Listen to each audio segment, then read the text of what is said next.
hello. My God. What a way to start a stream. Wrong song, cuts out halfway, technical issues, no comments. It was all happening back of house, so we got a little extra dancey bit. Double dance time. I went and started, I was like, hang on, this is different song. Yeah, it's the wrong one. I forgot that. I'm a bloody useless host.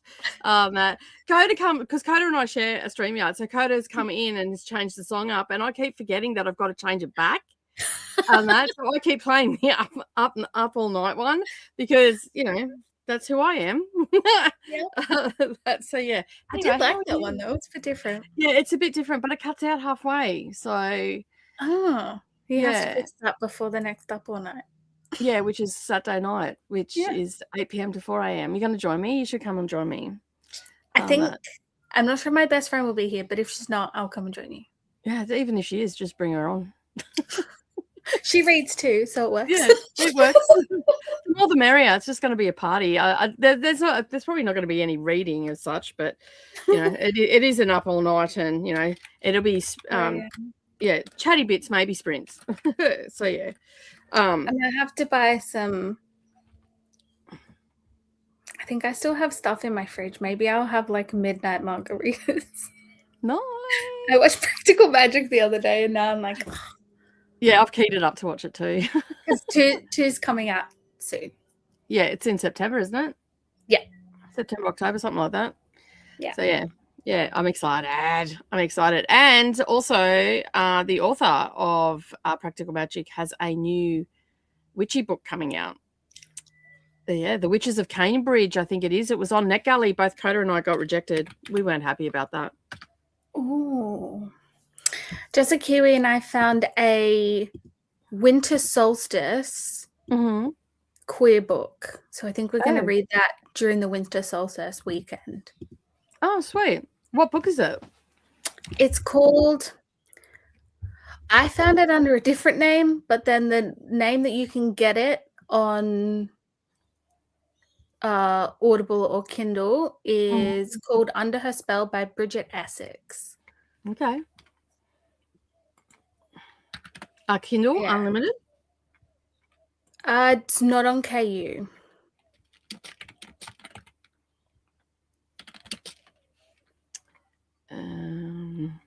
But it's a queer book, so I kind of don't mind purchasing it.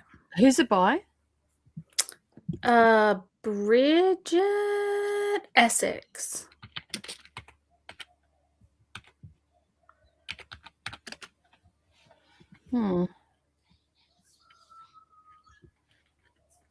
Do you know how many Under Her Spell there are?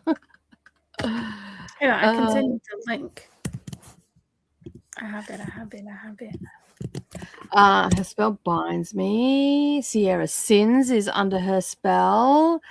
Eliza Watson, KL Sierra. I just sent you the link in the private chat. Thank you. Because here it is. I found it. It's way down under her spell. All right, I got it. Yeah, cool, excellent. I found it. But wow, $38 for the That's hectic. Paperback. Yeah. Wow. But I think I'm gonna either get it with an Audible credit or because I can buy the Kindle. I can buy a Kindle for if I use an Audible credit, it's $14.95 for a credit, right? But if I buy the Kindle, I can get the Audible as well for $1 extra. Yeah.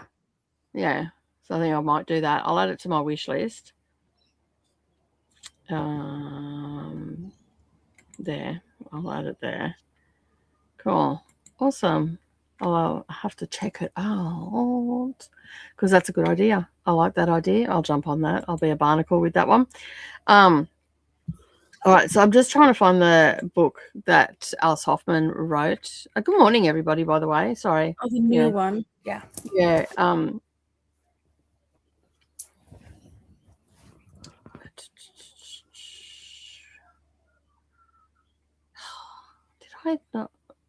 Not active.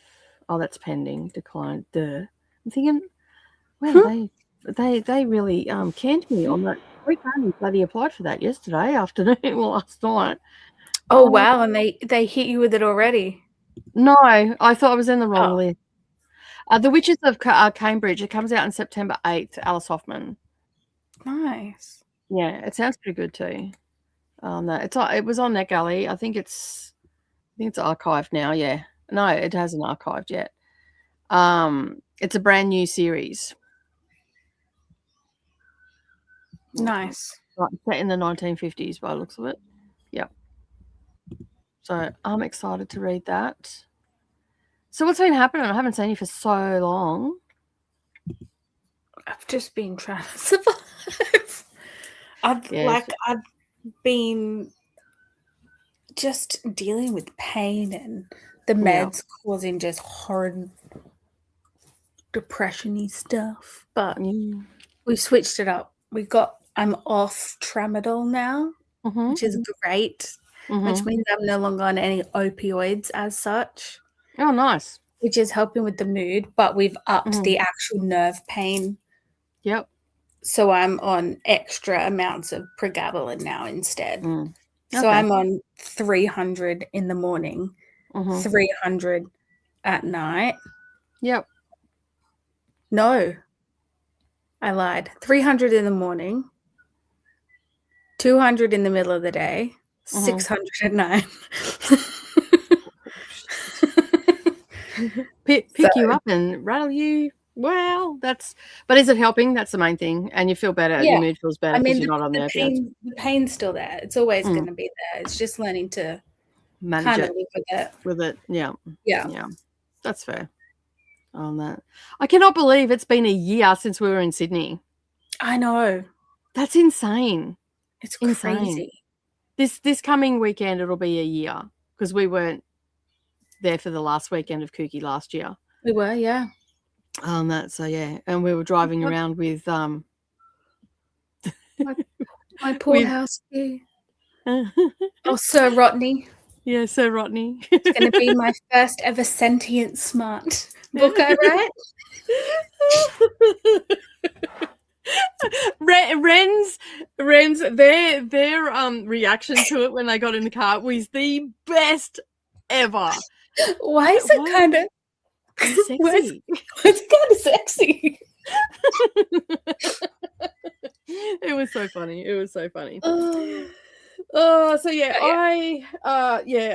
had a lot of fun. Yeah, I was listening to the radio the other day and they were talking about Vivid. I'm like, I was there last year. Like, it's a year has gone past already, and yeah, it's been huge. It's been an absolutely mammoth year, actually, because you've been to the US as well. Yeah, in October.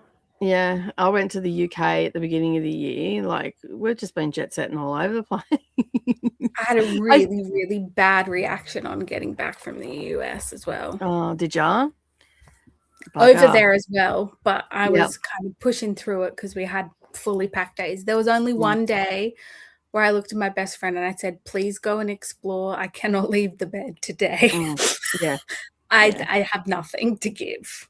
Yeah, that's fair. I was really upset because it was the day we were supposed to go to Santa Monica Pier, so I didn't get to go. But I was like, I'm not going to be able to handle the last couple of days if I don't rest today. Yeah. No, that's fair enough. And sometimes you've got to make those calls. So, like, you know, you've just got to make those calls because otherwise, as you said, you wouldn't have enjoyed the last leg of it, having that one day, missing out on that one thing. And I mean, one of the last days was Halloween Horror Nights where I was chased around a theme park by masked men. What more could you want? I would give up the pier for that any day. I kept flirting with Art the Clown, and we went through. There was like a Friday. No, what's the camp? Jason, what's that? Friday the 13th, isn't it? It is Friday the 13th.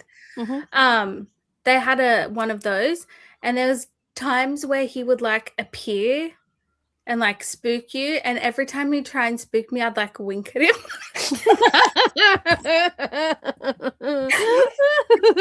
And meanwhile, the person in there is going, "This chick's fucked up." He was floating back. It was great. Nicely done. Friday the 13th gets raunchy. Like, is this supposed to be scary? Because it's hot in here. Fully. That's funny as. But yeah, no, it was a good trip. That's good. That's awesome. I'm glad you had a good trip. I only bought one book though because I did not. I didn't have space to bring them all back. I was not buying any book. I was buying one book, a signed copy of Calabasas. I came back with a suitcase of books. But we went with China Airlines, and China Airlines lets you have 2 bags internationally of 25 kilos each. I should have flown back China. Yeah. And also you get 7 kilos onboard baggage as well. So carry on. I should have flown back China. I flew back Singapore Airlines only because that's who I flew over with. And I wanted to fly with the company that I knew when I knew that my leg reaction coming back was going to be pretty not great. Yeah. That's fair. China Airlines is really good. It's owned by Taiwan. It's not owned by China. And it was really good. The food was really good. The food was so the first leg of the food, it was obviously Australian. And then we stopped in Taipei and we got their cuisine from Taipei. And because we stopped in Taipei for, I think it was 4 hours or something, and then we went on to the UK, and so the food was really fresh and whatnot going there. Coming back, I'm sorry to the UK people, but your food sucks. Yeah, look, of all the things I miss in England, let me tell you, is not one. Unless I'm eating ethnically, because there is in London itself, so much international food. That's where I fell in love with Korean food. All that was okay, really but British food? Yeah, British food. No. We got British food. And both me and Savannah looked at it and went, we got bars in our bag, right? Going to the chip shop and getting chips that don't have chicken salt on them is not a bar. Yeah, it's not a thing. It's and we were quite surprised. Pizza. I know, right? Pizza in the UK is really expensive. All the food's really expensive, and it was not like, I'm used to fresh food. Like, this is the first time I've gone to the UK, obviously, and I'm used to being able to go to the market and just get fresh food, right? I was so blown away. Like, we walked 331 kilometers the entire time we were there. On that, I should have come back fucking half the size that I was, because I was also carrying a 10-kilo pack most days, and I'm walking up hills and all that sort of stuff. But because of the food choices, it played havoc with my body. And like, I came back, I was lighter when I come back, but I was not feeling the best internally. And it was like, basically I went away for a week and I ate better in the back of a fucking camper van than I did the entire time I was in the UK. Except I had a really nice meal. I had a really nice meal at Paula's, which was great. Paula came through for the fans, but eating healthy. The thing about England is eating out is really expensive. So often the really like fresher, nicer meals eating out is expensive. Groceries are quite cheap. Yeah, alcohol is extremely cheap. If you buy it at a store, but if you drink out, it's expensive. Big dollars. So we decided when we went over there that like, we were on a budget anyway, so we wanted to have a quintessential English roast, so we did that in Bath. We wanted to go for a high tea. We went for like an afternoon tea or a high tea, whatever the hell you call it. We did that. And there was something else that we wanted to do as well. I can't remember what it is now, but we did all the things that we wanted to do. And like, when the conversion and all the rest of it, like the roast dinner was £65 with a couple of drinks for both, like, each of us. So I'm like, I don't think I've ever paid $120 for a roast dinner and 2 drinks anywhere in my fucking life. And I've eaten at some expensive, well-to-do restaurants in casinos and stuff like that around the Gold Coast. And I don't think I've ever paid that in my entire life. So Tesco was great. Too Good To Go was fantastic. So, Too Good To Go in England. Yeah. Especially I was living in London, so there was so much around. Yeah, like there was a lot. And a lot of the places that we wanted to ethnically go to have got like Instagram famous now, so their prices have gone up, so it's not cheap anymore. And some of the places that I wanted to go were so far out of London, like they were 30 minutes out of London, and Savannah wasn't up for it, so we just didn't do it. So I did say that I will probably go back one day. But I will probably do it a little bit different. I will probably go to France and the south of France and get a bed and breakfast, because not a bed and breakfast, a unit, and just invite all my friends to come and stay there. And in France. I love France. And then I can travel around, because it's like 2.5 hours or whatever it was, 3 hours to the UK from France. Yeah. And yeah, so because it's cheaper to get a whole bloody chalet in France than what it was to stay 2 nights in England. So I reckon for a week, just a big book tube trip to the south of France. Yeah, so I'm thinking about, like, if like I said it to Dee and whatnot. So it'll be closer for Paula to get there too. Yeah. That like a few people that want to come and hang out. It'll be closer. It'll be close enough for everybody. Furthest away for us. But I said to Savannah, I said I would definitely just get a group of people together, and basically go and stay for a month, 6 weeks, whatever, because it'll still work out cheaper with airfares to do that. And the food was better in France as well. I feel like the groceries were better and stuff like that. So, because there wasn't, like, in winter, I know that, like, in winter there's not a great deal of fresh food anyway in the UK. Like, I picked up an apple and it was like, I don't know where they got this apple from, but I feel like it came from another dimension, because it didn't feel like an apple. Fruit we used to get from either where I lived, there was a fruit shop. And they were really good. Their fruit was always and vegetables were always really great. Yeah. So I was lucky that I was in walking distance of a fruit shop. Yeah. But other than that, our fruit would come from like M&S instead of Tesco's. Yeah, nothing in Tesco. I never bought it. The only thing I bought from Tesco were their meal deals. So when we got there, right, and they're like, and there's the meal deals there, and Savannah goes, "Oh, we'll just get those." And I'm like, "Do you have a card?" She goes, "No, I don't have a card. I don't have a UK address." I'm like, "But you have a friend that lives in Oxford, right?" She goes, "Yeah." I said, "So use her address and sign up." She's like, "Oh, I never thought of that." And I'm like, "Oh, the youth of today." Anyway, we got that, so we were getting extra discount on it. So some of those meal deals were pretty good. Like, I could get something halfway decent, And then I found wasabi. The sandwiches aren't bad either. No, the sandwiches are pretty good, but the problem is I can't eat a lot of bread, so I have to sort of mix it up a little bit, because if I eat bread every day, I get really bad heartburn. Yeah, a lot of places in the UK in winter as well, they'll have like soups, like fresh soups of the day. Yeah, so there was a few places that had that, so we got that. But we used the Too Good To Go to get a lot of stuff. We got like some Asian and mixed it up a little bit. And we always got enough to do us for 2 or 3 meals, which was pretty good. And then just before we left, we were back in London for 3 or 4 days. And we were just down from Piccadilly station. And in the Piccadilly station, there was a wasabi place where they sell... Nice. Yeah, so they had...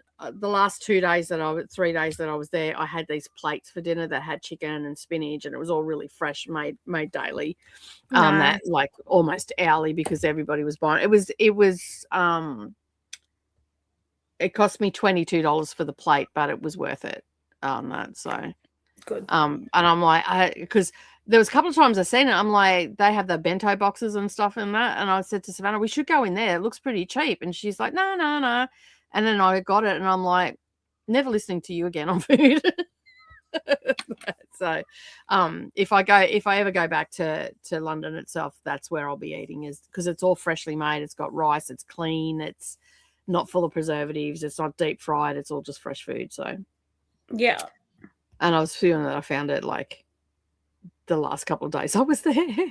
So, yeah, no, I think it was different because I was getting paid in pounds, so the price didn't hit me too hard in the face. But if I had to convert like money here over there, oh, it's double.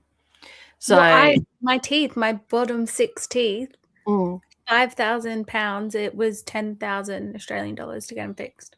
Yeah, I blew through my savings. All my travel savings went on fixing my teeth. Yeah. Yeah. So teeth. But yeah, like other than that, like things were pretty good. Like I got to go to the Bronte Sisters Museum, the Jane Austen Museum. I walked around Bath.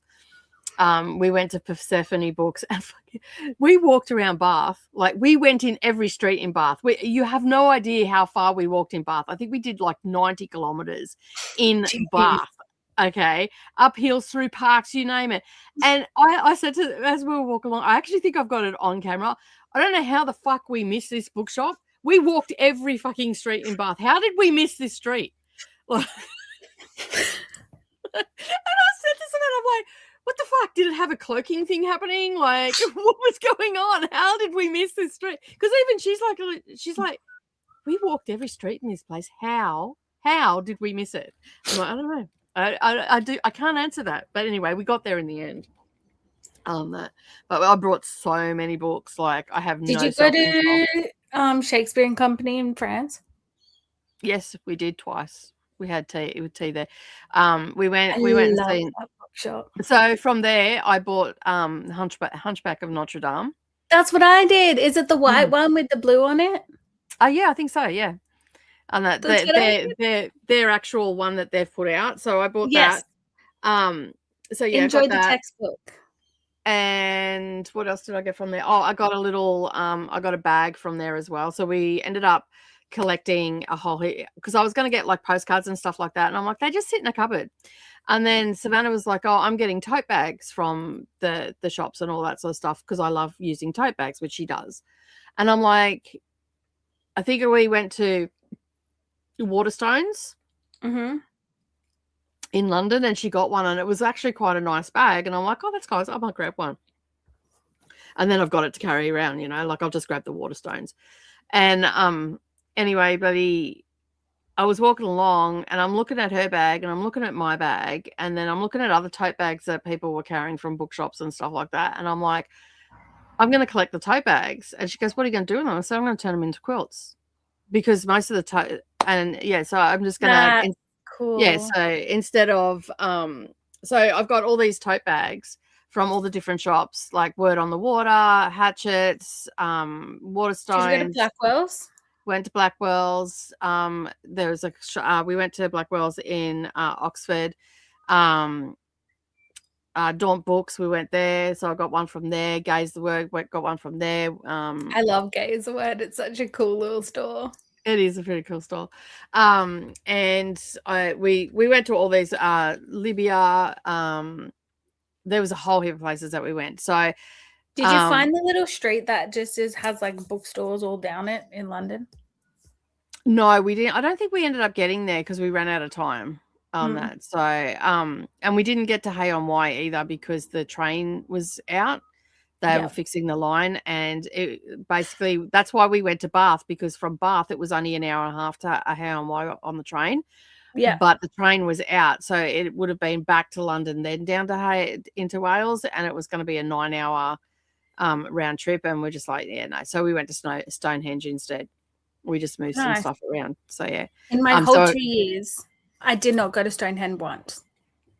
Well, it was all right. It was okay, but you can't get very close to it now, and you know, and all that sort of stuff. And like my friend Leanne, she was over there. Like, so she went at the 28th of November and was there until the 6th of January. Then I flew out on the 13th of January, so we didn't get to catch up. But while I was over there, I sent a picture saying I went to Stonehenge. And then she sent back a voice message. So when she went to Bath, she actually was there for the winter solstice, and she met some people, and she went on their farm and did a winter solstice celebration with them. And I'm like, I would have been all over that, but I've always wanted to go to Stonehenge, so when in Rome. It was on my list too. I never got there, and the timing never worked. But the stone circles in Ireland were so much better, anyways. Yeah. So next time I go over, go there. next time I go to the UK or that area, I want to go to Ireland and Wales, and I want to go further up into Scotland and all that sort of stuff. So we did in York, we did a ghost tour in York, which was absolutely fantastic. And we had like actors that were like telling the stories and all that sort of stuff. Absolutely fantastic. But in Scotland, we went on the witchy tour. So we had to make a decision which way we were going to go. So we went on the witch tour and that was really good as well. The lady that done it was absolutely fantastic, giving us the history and all that sort of stuff. And just different points that you see and that in Edinburgh. And so so that was pretty cool. And we were going to go up to Aberdeen, where my family's from, but we didn't go up because there was nothing happening up there. That like it's pretty much a town, but in spring or summer there's a lot more festivals and stuff happening up there. So we'll probably do that another time in a few years' time and stuff like that. But it was pretty good. We did some pretty cool stuff. And then when we went to France, we were supposed to go to the Louvre, and we were booking all our stuff before we left, so we didn't have to deal with it while we were there. And we got a city pass. So we had the Louvre, we had the Eiffel Tower, climbing the Eiffel Tower, and there was something else. I can't remember what it was now, but when we tried to get a time for the Louvre, because you had to book in and stuff, it wouldn't happen. Anyway, our travel agent had made a mistake, and they said, is there anything else you want to do? These are things that you can choose from. And there was perfume making, which we looked at, but it was so expensive. It was like €500 or something for each person to do it, or maybe it was 500 for the both of us to do it. Anyway, that was on there, so we did that. So we did in Paris, we went and done French perfume making. We also got to go to the Louvre, which then the travel agent paid for that, and we had private entry into that, so we didn't have to stand in the humongous bloody line. There's a secret. So many people go up. There's actually a low entrance where you go down an escalator and you can enter through the gift shop. You just walk straight through. Yeah, well, this was actually a private entry where they take you in, and you don't go through the gift shop or anything like that. It's just for tour groups, but you don't have to stand in queue or anything. You just straight down. So we spent the entire day at the Louvre, which was absolutely fantastic. And it's massive. It's huge. You need multiple days to look at everything. Yeah. So the tour that we went on, we got there pretty early, so they take us to the top 10 things. Right. So we got to see the top 10 exhibitions, including the Mona Lisa, before everything got underwhelming. Yeah, but I knew that anyway going in. I knew it was only small because I did art at school, so I knew it was only a small picture and all the rest of it. But I still wanted to go and see it in person, and so because we had got in early, it wasn't quite packed, and so we got to take pictures and all that sort of stuff. And then we had the rest of the day to ourselves, because the reason we went with the tour is because we couldn't actually get in. It was booked out, and the same as the British Museum as well. It was booked out. So Savannah booked the David Attenborough experience, and that got us into the British Natural Museum.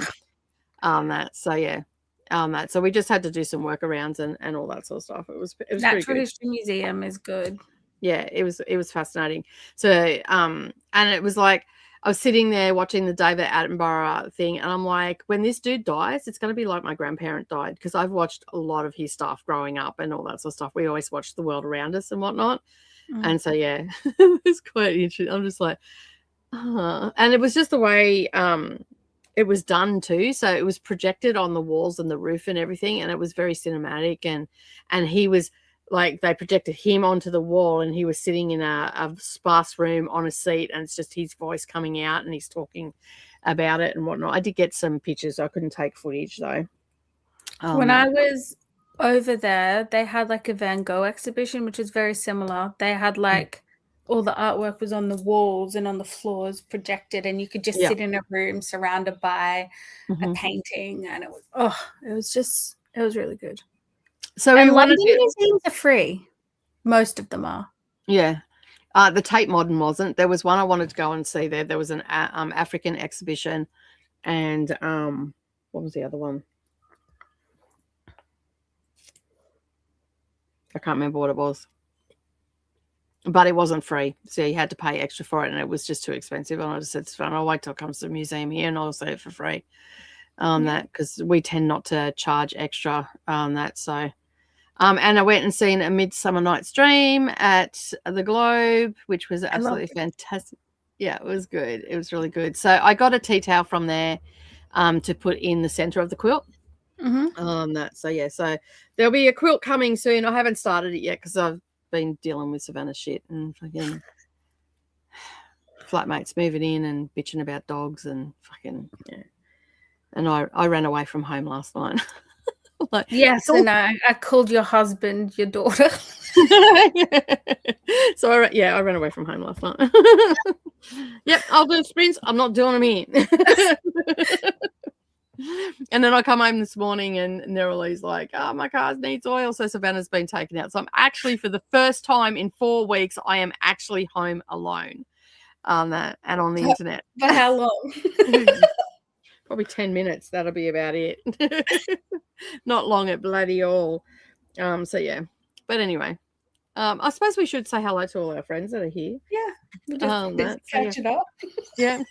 It's been a hot minute, all right. I finished What is the Villain? Yeah, what did you think? 4 stars. Yeah, I gave it 4 stars. Didn't need 2 epilogues. I understand why, because one from each character's point of view. I get it, but I didn't need it. No, it never does. I don't know when that became a thing. Yeah. I feel like with 2 up today. Oh, cool. I feel like with I've already slammed it shut once. Oh no. I'm just angry. She's upsetting me. She's hurting my feelings. She's hurting your feelings? That's rude. How rude. Do I need to write her a strongly worded email? Yes. So yeah. So yeah, I finished that on the weekend. I pretty much done it in one sitting. Yeah. It was good. It was good. I enjoyed it. You know, I like Irina Kent. She good writer. All the rest of it. However, that one lulled in the middle a little bit for me. Yeah. Yeah. I did think that. I thought the pacing was just slightly off around that mark. I switched to the audio and then I was like, okay, I'm back in it. Yeah. I only did the audio, so.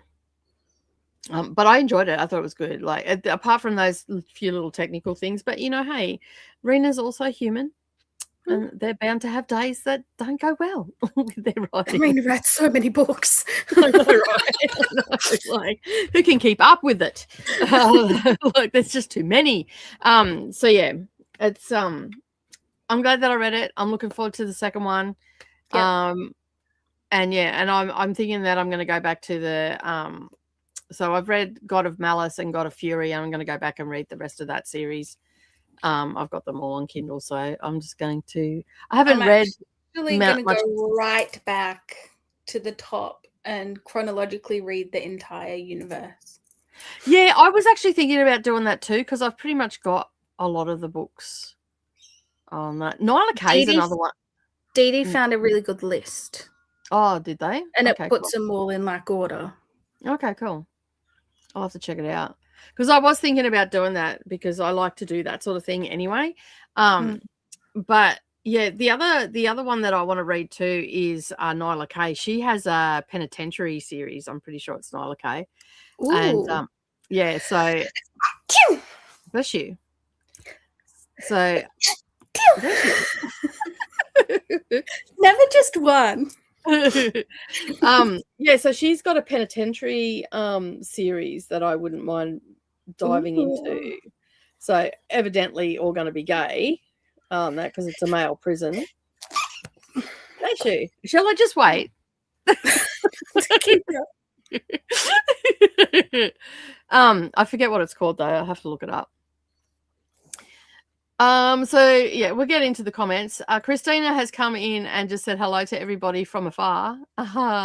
Hope to join you soon, but just in case, bless you. And she's still singing while she's at the graduation and all the things. Of course she is, right? This is the host and TBR playlist. Check it out. Remember to do all the YouTubey things. Make sure you do that and take some pictures of your food and your craft stuff and share it in the Discord, which is here. And of course, this is where you go and check out all of the lovely co-hosts and subscribe to their channel and maybe give a thumbs up on a video or two as well while you're there. And this is the sprint train. Make sure that you're on it. That way you can keep traveling. And Dee Dee is after me. So, this one? Yes. Distorted, an Alabaster Penitentiary book. That's the one. So, yeah.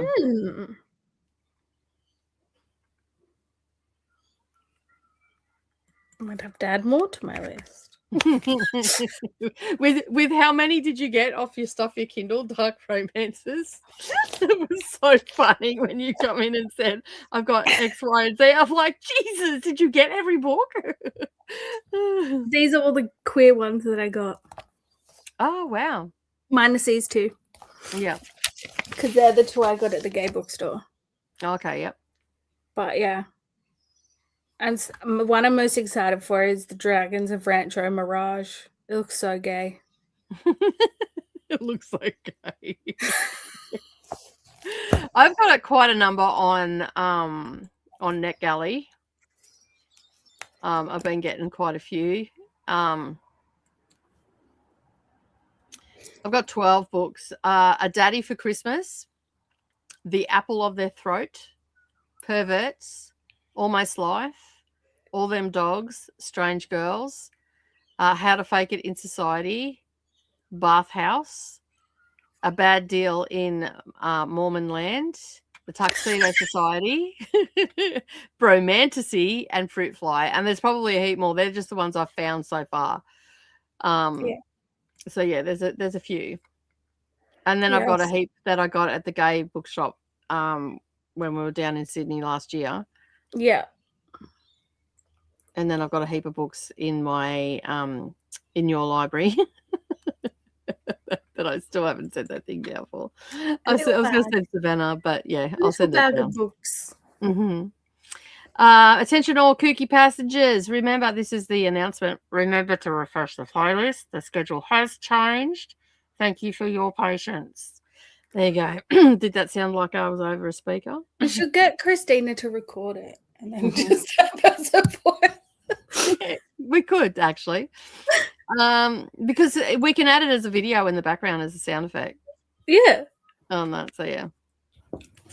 Happy sprinting, everybody. Hey, Glenda, welcome on in. Crow, the Forest Reader is here. Hello, hello. Welcome in.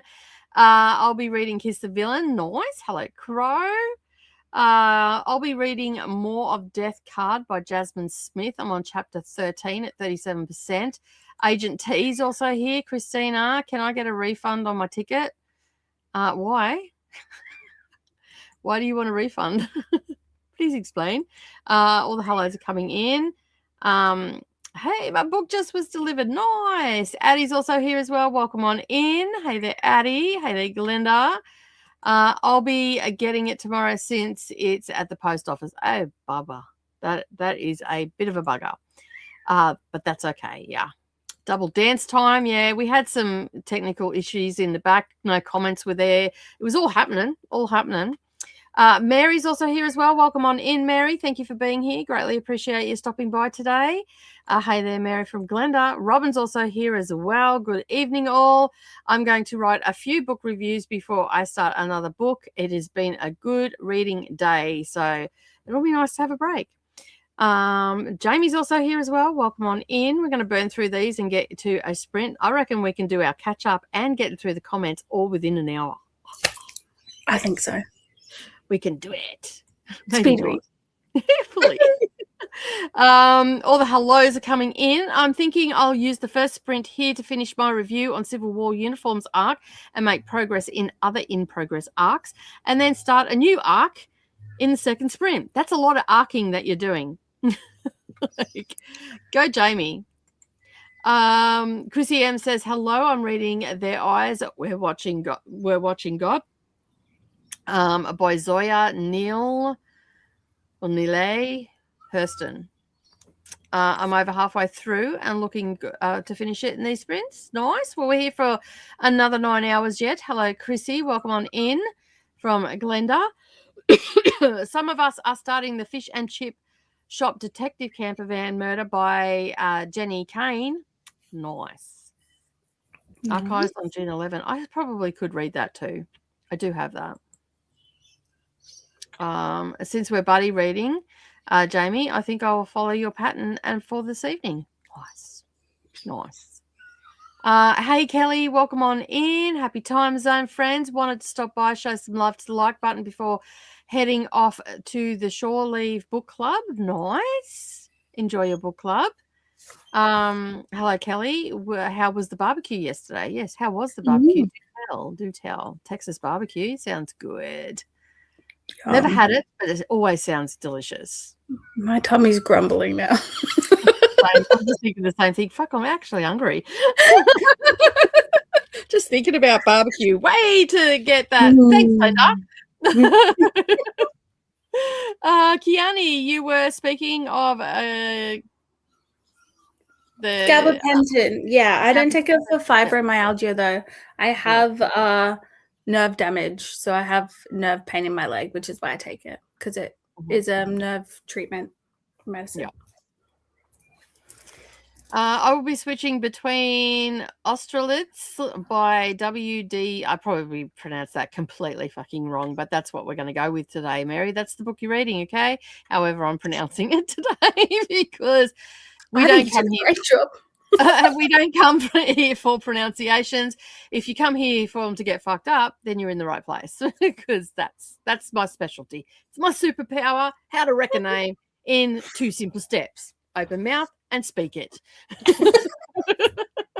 Or wrong. Hey, Jane, welcome on in. I'll be reading What Kind of Paradise tonight. Nicely done. But I'll be likely go to dinner before I get any reading done. What's for dinner? You know, you will summon a coda if you don't say it. Hey there, Jane. Hey, Glenda. WG Seabold at 17% rather. The Irish Nurse at the Lodging House is at 57% and 16 reviews to write. I am up on top of my reviews. Thank God for that. Thank God. And I even done some reviews that I didn't have to do reviews for. So, yeah. Because they weren't NetGalley, they just did reviews, because I'm trying to do that. Last time I was in the UK, my nightly hotel rate was £500, excluding breakfast. Yeah, that was the other thing too. You know how you go to bed and breakfast here, right? Or hotels, and you've got a buffet breakfast included in the price or whatever. Yeah. Over there, it was like there was one place, it was so funny. You have to pay extra for breakfast, or there is no breakfast. There is no breakfast, or you had to pay extra, and it was like £50, and half the time we're only there for 2 or 3 nights, and it's like a day. And I'm like, I wouldn't even eat $300 worth of food in a week, like let alone just a breakfast. But then we got to Scotland, and the hotel we were there, we were told that there was no breakfast, but it was included. And they had like a buffet breakfast and all the rest of it, but they had little bags of cereal and stuff. We were there for 7 days in Edinburgh. So every morning we went down, we'd have a big breakfast, and then we'd fill our cargo pants up with cereal. Butters and shit. And then walking up the stairs, cereal going. But then when we got to the like Leeds and Oxford again and all those places, we actually had breakfast and whatnot, so it saved us a shit ton of money. So kudos to that hotel for that. They probably when we went to Germany, I had the best buffet breakfast of my life. We accidentally booked like this really fancy hotel in Germany because it was so cheap. Yeah. We went to Bremen for the weekend because that's what you just go to a different country for the weekend when you're over there. Yeah.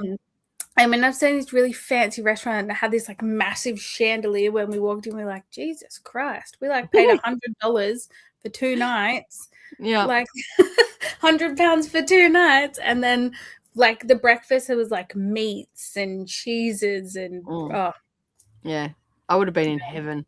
I love a good savoury breakfast. But yeah, and the fact that there was no fridges either, because we were planning on like buying our stuff. I've got a video in our first hotel. The window could open, so we stuck all our food outside the window to keep it cold overnight. My best friend and I did the same thing in France.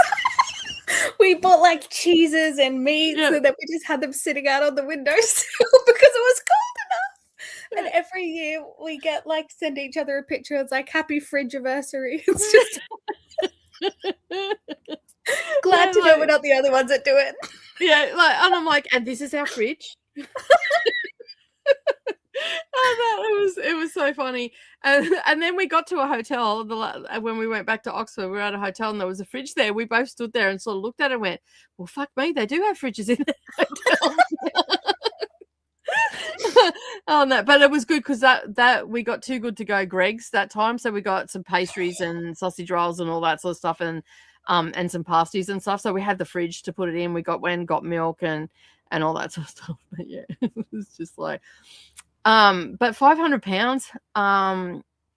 Did they like wait on you hand and foot? Did you have a private butler? That's a lot. That is a lot. Yeah, like, where were you? Were you playing Monopoly, perhaps? Maybe that's what it was. That's what it was. We should swap jobs. All right. Well, you can come here and talk shit if you want. That's fine. That's I promise not to call you Savannah again. So yeah, he's in the truck today and he's not happy. So Brendan is transitioning out of the tow truck. He was in a lot of pain. He was in a lot of pain last night. Yeah. When he got home, and he's transitioning out of the tow truck, and we're going to semi-retire. So, nice. Yeah, and because Savannah's only got 6 months left of uni, if that, like maybe 10 weeks in total for the rest of the year of actually being at uni and placement. And yeah, so we're like, kids are done, let's go. So yeah, but yeah, no, he's not coping in the truck. So yeah, and then of course, the youngest daughter rings her sister to try and circumnavigate dad, but you can't circumnavigate dad when you need the trade card to go and get oil for your car. So good. I'm like, I just looked at Savannah. I'm like, why is she getting you to do it? Why is she just not, go and get it herself or whatever? So Savannah's had to go and get oil to take it up to her work so she could put oil in her car. And Brennan's like, well, that's an expensive little adventure for that little girl because daddy doesn't have any money anymore because daddy not working. So daddy not fixing. And I'm like, oh, there's some life lesson for you, Missy. And I'm just going to stand there and go, told you. One day this day would come. Yep. So yeah. So they're learning some life lessons right now. Which is, you're never too old to learn life lessons, So True. yeah. Better that it happened to her now than, when she's older and all that sort of stuff. And, she's got kids and it's harder to get the money and together and all the rest of it. But yeah, she'll be getting a lecture. Bag's not being there for that. I'm out. See you later. I gotta go. Bye. That'll be me. Such I've got your back, but I'll be over here while he's doing the lecturing. So yeah. Hello to Chris and Brendan from Glenda. See you later, Jane. Hello, Pearl. Welcome on in. Heading to bed with my book, so I will leave you open on the laptop for your hours. Thank you, darling. I appreciate it. I am sure you will be here when I get up in the morning. Yeah. It's usually the way, going to bed and waking up. Yeah. Same question you had. Was it the Ritz? So yeah, hello, Pearl. The hotel high rates are high in London and even on a discount. That's the sad part. I guess that was the lucky thing about me living there and working with the family, that was included in my pay.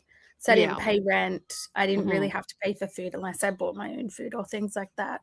But I didn't have to pay bills, didn't have to pay rent. The last weekend that we were in London, it was expensive for us because we couldn't work out why. It was cheaper when we got there, and then it was expensive. And then I'm like, oh yeah, that's right, because they celebrate Valentine's Day. That as well. So we were there for Valentine's weekend. So the hotel prices would have been so expensive. They were. It was a lot. It was actually.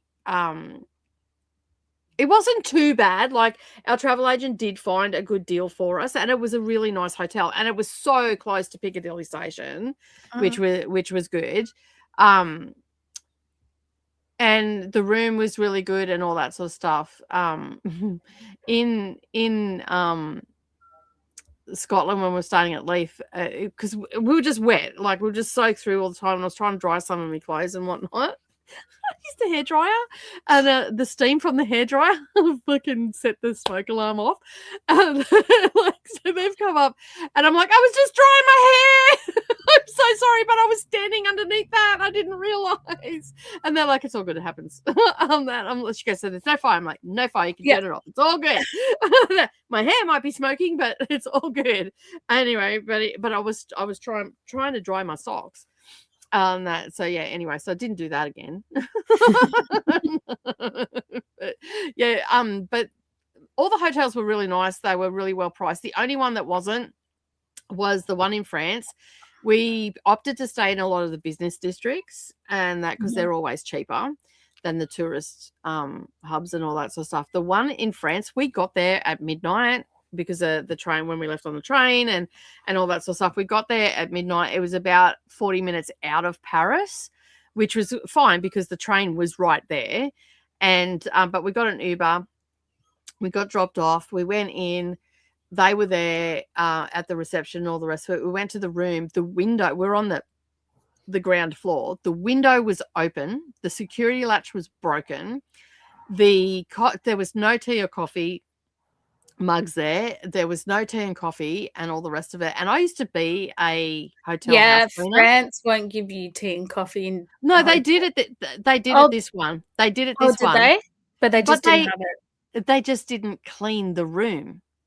And and it was like, I walked in and I'm like, you know, when you walk into a room and you feel like someone's been there, like there's a presence there.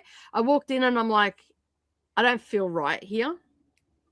Because the window was open and there was crates down, and you climb up on the roof and then you can get into the bedroom. It was like someone had stayed in there because the bathroom was clean, but the beds looked a bit ruffled and all that sort of stuff.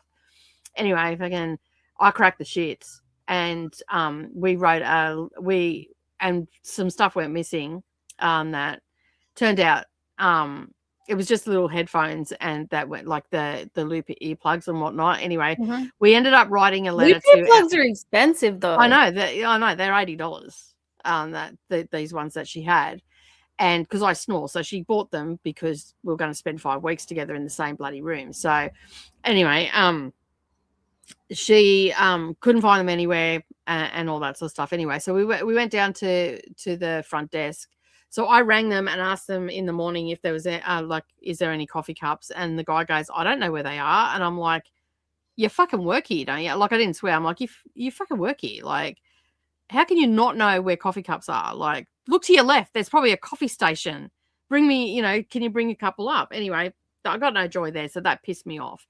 And then when I was looking at the bed and I actually looked at the coffee station, there was all granules of coffee and sugar and ripped bags and all the rest of it. I didn't notice it when I came in. Anyway, I opened up the door and there was 2 coffee cups outside the door. So I picked them up, took them in and washed them. And I just looked around. I stopped and looked around the room and I'm like, this room hasn't been serviced. This room hasn't been checked out. This room hasn't been cleaned. And Savannah's like, how do you know? I'm like, well, I used to do this for a living. And I know when a room has been done. I can just tell. That the only thing they had done was the bathroom, and even then that was a bit average.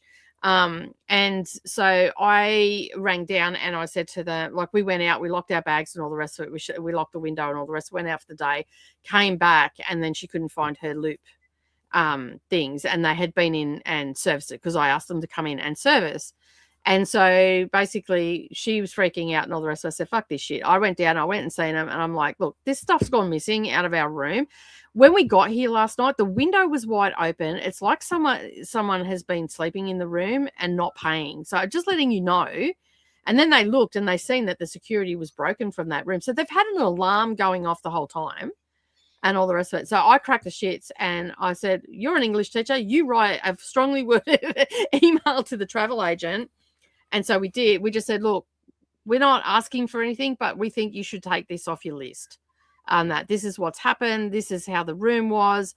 It wasn't clean. The bed wasn't done and all that sort of stuff. And so then when we got back, we ended up getting half our room costs back because that wasn't cheap to actually stay there anyway. But we ended up getting, I think it was €250 back.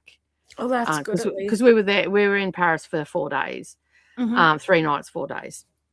On that, so we ended up getting that back because I was not happy. And when I was leaving, they're like, "Oh, did you enjoy your stay?" And I just looked at them and went, "No, your hotel's shit." Like breach of security, things have gone missing, and you guys don't care. And I know you can understand me because I heard you speaking English. Because as soon as we'd walk in, they'd start speaking French and all the rest of it, and I'm like, I just look at them and go, I just heard you speaking English. You probably speak better English than me. That's a France thing. I know it's a France thing, but I also understand a little bit of French, and I also just like, and you can tell what people are saying and if they're talking about you because of their body language and stuff. Because I grew up in a bilingual household, and it's just like, listen here, you cocksucker. That's what I thought to myself. I was so angry. I'm like, and they would have been pissed because they thought that we weren't going to do anything. And then we went and looked at the reviews and all the rest of it. And it wasn't the first time that it had happened. And we sent all those reviews to our travel agent and they've actually been taken off. They have actually taken them off the recommended list. Good. And I'm like, yeah, take that. See, power of the word. I didn't need to get into it with you, but I wasn't impressed with them at all. Like just their lack of acknowledgement and all that sort of stuff. And like I know that tourists can be a pain in the ass. I've worked in the industry and all the rest of it. I'm not that person. You work in a hotel. You got to deal with tourists. It's your job. It's part and parcel. But yeah, anyway, it was just like, and it was a nice surprise that we got some of the money back, which was, it was great. We got it back when we got home because we were broke, so it came in handy. So it was really good. Thrashers. I stayed at the Corinthia. I don't know where that is. Me either. I'm going to look it up. Well, obviously Agent T knows. That's why you paid a lot. Last time I stayed in London, comments are getting clicked on, but they're just not popping up at the moment. Last time I stayed in London, it was £47. Nice. What is it called? Never mind, I found it. Yeah, that's a luxury brand of hotels. So yeah, it looks like more Chris. books for. What is it called? Are you talking about the books that we were talking about? Rowena Kent. Fruit Fly is really good. Awesome. Crow seems to have had more books fall on their TBR. Glad we could help. Hey, Ali, welcome on in. Currently reading Rilla of Ingleside. Just started it this morning. Not very far in. It's really good. That's an Anna Green Gables, part of the Anna Green Gables series. I want a refund because the train schedule keeps changing while I'm on it. I knew there was going to be something funny coming from Agent T. That's why I was like, why? What's wrong? Why do you want a refund? Sorry, no refunds here. Because it was free for you to come here. So, yeah. It's the ride of your life. Yeah. I tend to save a lot of money when I travel because I exist on smoothies, salads, and popcorn normally. That's fair. I usually only spend a lot of money on doing afternoon tea. Yeah, that was not cheap either. High teas are expensive. Yeah, so we did one in Scotland. We didn't do it in England because we couldn't get one. We couldn't book one in England. Yeah. So we did it in Scotland, overlooking the castle. So nice. Yeah, looking up to the castle, and it was really nice. It was the food was absolutely delicious, but it was quite funny because 2 bogans doing high tea is fucking hilarious. That is all I'm gonna say. Is fucking hilarious. That especially when we don't care. Yeah. So yeah. Hey Christy, welcome on in.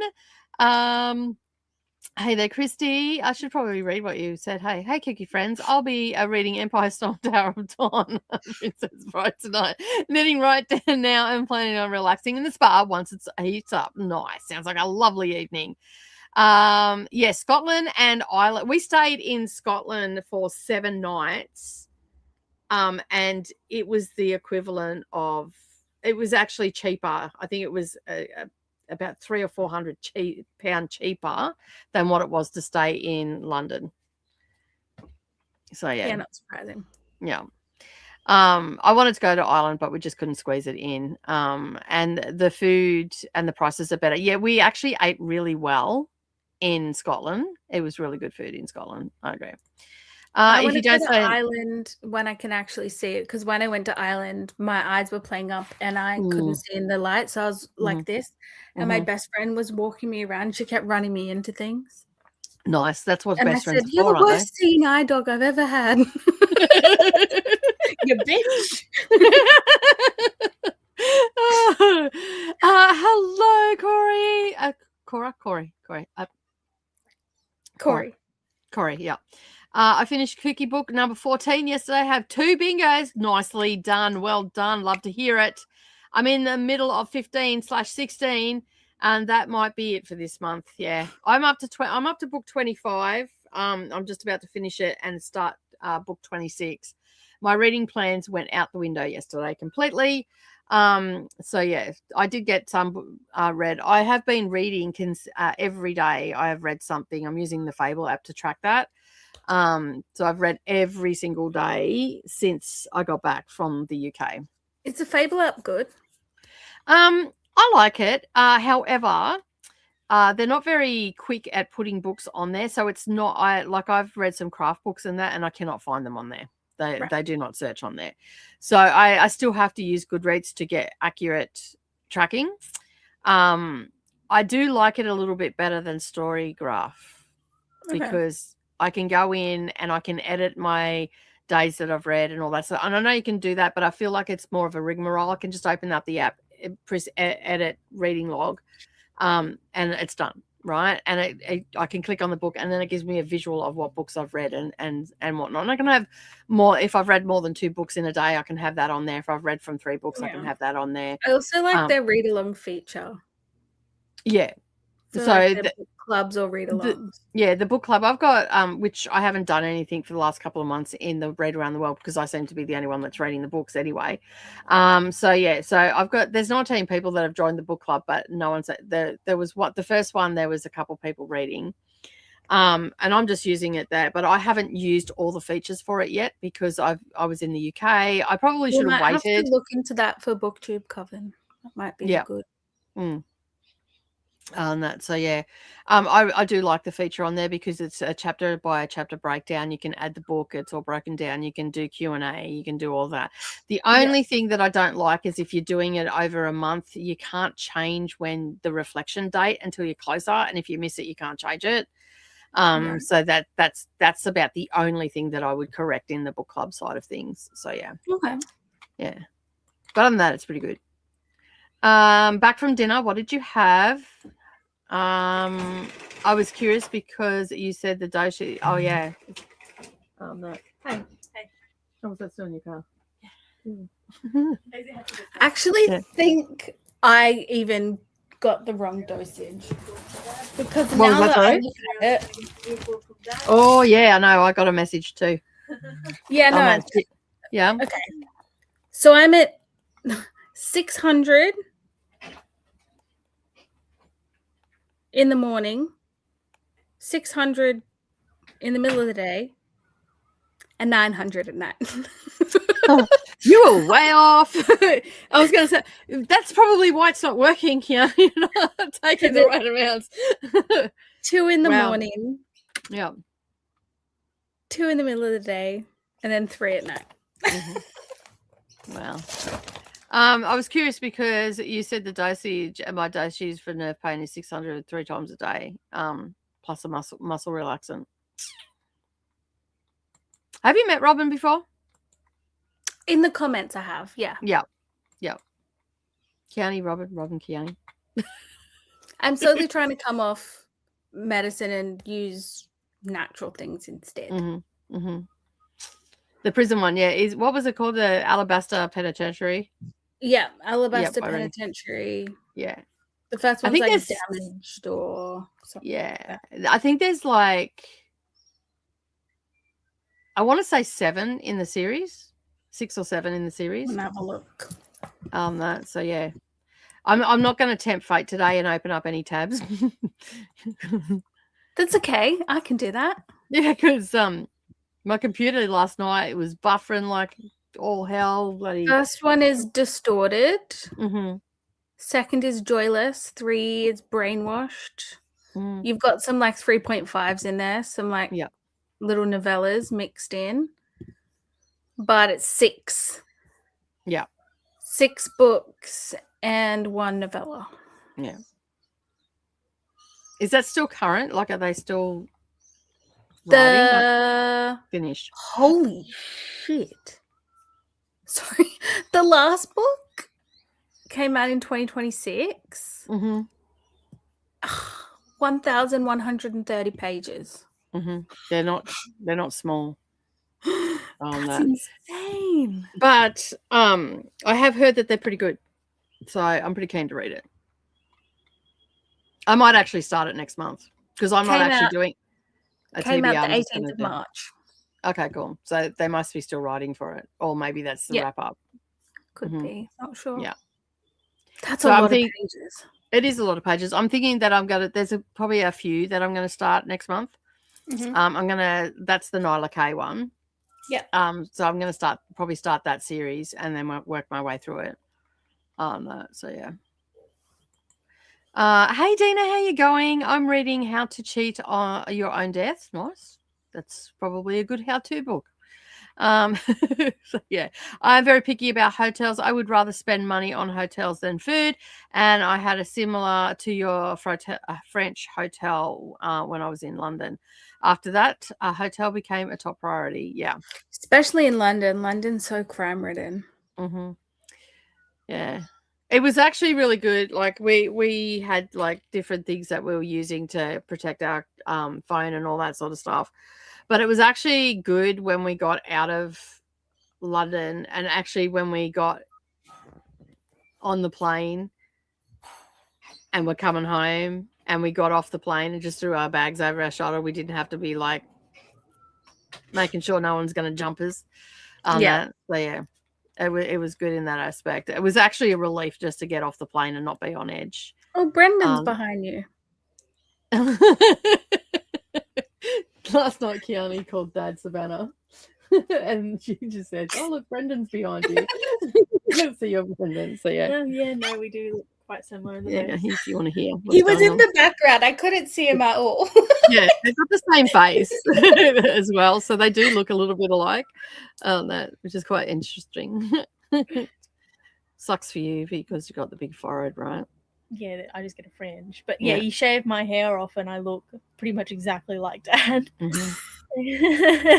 Narrowly looks like me. But with your hair the way it is, you look like me. Yeah.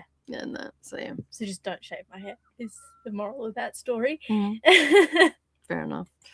A similar experience. I use the Fable app. It's okay, but stuff I would like to see is behind a paywall. Yeah. But the free version of it gives you a lot of stuff as well. That I am thinking that closer to the end of the year, I might pay for a month or something and just see what it's like. But I also did that with Storygraph as well, and I'm like, I'll just use the free version.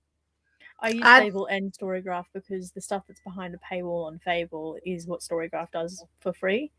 So if you use both, you get the. Well, that's good. Yeah. I suck at Storygraph for some. Yeah, I used Storygraph for a while too, like last year, but this year I just haven't. I mean, I can just quickly update it. I will say though, the Fable export from Goodreads is fucking brilliant. It does not miss anything on that because I went through and it even had all the times the books that I've reread and all that sort of stuff all went over to Fable. Oh, that's the reread times. That's good. Yeah, and whereas with with Storygraph, I found that there were some books were missing and not all the information was there. And so that was another thing that turned me off, because sometimes I forget. So I'll just close the thing down and then re-export my Goodreads, because I'm, used to using Goodreads, I guess. And that's the first place I go to, even though it's boring, it hasn't changed and all the rest of it. Don't fix what's not broke, right? And so that seems to be their philosophy with that. Whereas Storygraph, I mean, it's a great app. I'm not bagging it out or anything. I just found that not everything exports when you do an export, whereas with the Fable, it did. Generally, I just use it on my PC anyway. Like I don't really use the app on my phone. See, I like it, even though I'm in front of my computer all the time, I don't use my computer for that sort of stuff. I'm more like, it's easier for me to pick my phone up, walk along and do what I need to do, because I'm juggling so many different hats and stuff. So yeah, for example, the calendar. Oh wait, I found it. Crow's finding all the gay books. Looks like I didn't scroll enough. User error. Over 1,000 pages. Yeah, that is a lot. But that's a Stephen King length book. Yeah. But what's the first book? I don't think the first book's that long, though. It's not. It's 460. Yeah, that's about Arena Kent size book. And then book 4 jumps from 460 to 560. Then 5 jumps from 560 to 844. Yeah. And then 6 is 1,130. Okay, so The Stand. I could just read The Stand again. That took me so long. I loved it. It just took me so long. Yeah. I think with Rena Kent too, I enjoy the audiobook productions of their books. So I think going forward, I will continue Rena Kent with audio. And so yeah, but with Nyla Kay is quite a bit. She writes. It's not Rena Kent. Nyla Kay writes quite large books, because For the Fans was 700 pages or something like that. So that's pretty standard for them. But their production of their audiobooks on For the Fans was really good too. I actually enjoyed the audiobook more than reading it. So I sort of immersively read it first, and then I went, you know what, this audiobook is just top notch on that. So I think I'm just going to do audio on that. So yeah, I'll obviously listen to it first, and if it's not great, then I've been a little bit more proactive with that spot of like sampling them first, see if I can handle them on that, because there's some whiny bitches out there. Would you like some cheese with that wine? Oh geez, I guess I have an adventure soon. Yes, you do. Nyla Kay is really good. I like how there was only one thing in For the Fans that I didn't like, and that was where towards the end it started to drag on a little bit, but it was also, I think some people would see it as necessary. The trauma that one of the characters had was sort of explained towards the end of the book. I didn't need that trauma. I already knew he was fucked up. I didn't need to know why he was fucked up that. But there are some curious people out there. I just, if someone's fucked up, they're fucked up. Some shady shit's happened to them, and you just fucking move on, right? No, or if you're in the Rena Kent world, you're just fucked up because that's how you were born that way. We're talking about porn books, Savannah. Okay, I don't care then. Savannah's like, wait, what are we talking about? Porn books, dark romance, not a genre that you read. No. Yeah. Nope. He's in my ass. A man is in my ass. That's my favorite part of that book. The line in the book that we just read, kiss the yeah, I figured that one. So you say look everywhere else but at the camera. I don't need to know about this. I don't need to know that my mother reads fucked up shit. Oh no, I know, and then I tell my friends about it, because if I have to suffer, so do they. I don't talk to you about the books I read. No, but you put it on the internet. So it's arguably worse. And I often premise it with, I really like this book. I don't know what that says about me, but anyway, I really enjoyed this book, and the more fucked up, the better. It's all right. Dad raises some eyebrows. He's been listening to him and he just raises some eyebrows at me as well. So don't worry about it. You can judge me all you want. Because a lady reads porn. She doesn't watch it. So, yeah. Now she's reading a pattern. I'll just ignore her. I find it funny.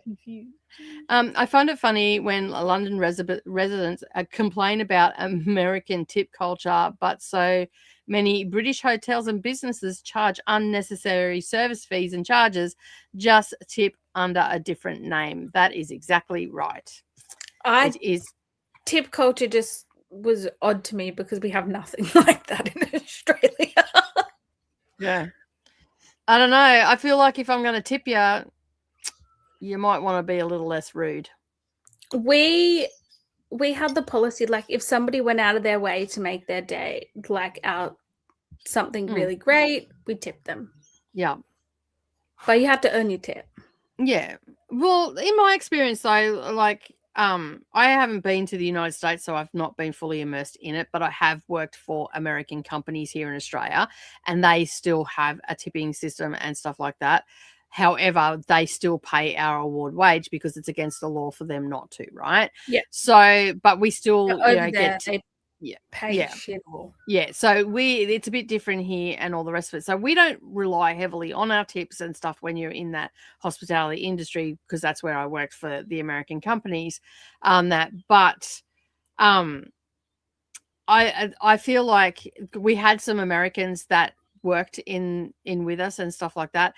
And I feel like that they had a cheerier disposition while they were at work. They were cunts outside of work. That there was no other word for it. They were absolute not nice people outside of work. But while at work, because they had that mentality that I've got to shine and go above and beyond to get that decent tip, they were a lot better at work. Whereas the rest of the Australians didn't give a fuck. I do have to say the customer service in America was top notch. Yeah, and I think that comes from that whole tipping culture and stuff like that. Yeah. The couple of Americans that I did work with did not last very long here in Australia because they were just not nice people outside of work. They did not last very long because Australians eat people alive like that. That they quickly put you in your place very, very quickly. Whereas with us, we're at work, we were happy, we're always helpful and all that sort of stuff, and we had a smile on our face because we were getting paid what was due to us, and then our tips.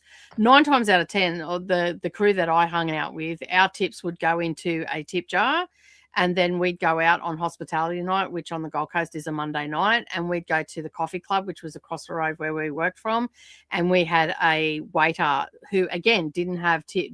There was no tip culture, was getting paid the award wage, but we would be sometimes 20 people. We'd move all the tables and sit down, and we had one waiter that would wait on us the entire night, and we wouldn't leave until 2:00 in the morning, and we would just hand over our tip jar, all in American dollars as well. So we'd hand over our tip jar to him. We did have a situation where one of the workers were trying to get in on that tip jar, but they weren't serving us, and we worded up the owner, and they made sure that they got them. So it was a bit shady there for a while. The whole envelope, sneaky deal around the corner, here's your tips type thing. That's shady business going on. But yeah, and that's what we did with most of our tips. But again, we get paid a decent wage for what we do. Yeah. And whatnot. So yeah. And we were always happy anyway. Most of the time we were probably, a little bit tipsy because we've been out the night before or whatever. But, whatever gets the bed made. Exactly. Exactly. I nearly always stay at the second cheapest chain hotel when we travel in the UK. Yeah. What was the name of that hotel we stayed at Leith where they had the free breakfast? It was a Holiday Inn. Was it? Yeah, Holiday Inn. Yeah, it's in Leith in Edinburgh. Mm-hmm. It was good. Yeah, they were helpful. They were nice. They were nice, yeah. It's probably where I'll stay every time I go there. Yeah. Yeah. Even though it's a bit out, but because it's a bit out, it's a bit cheaper, and also it's just nicer.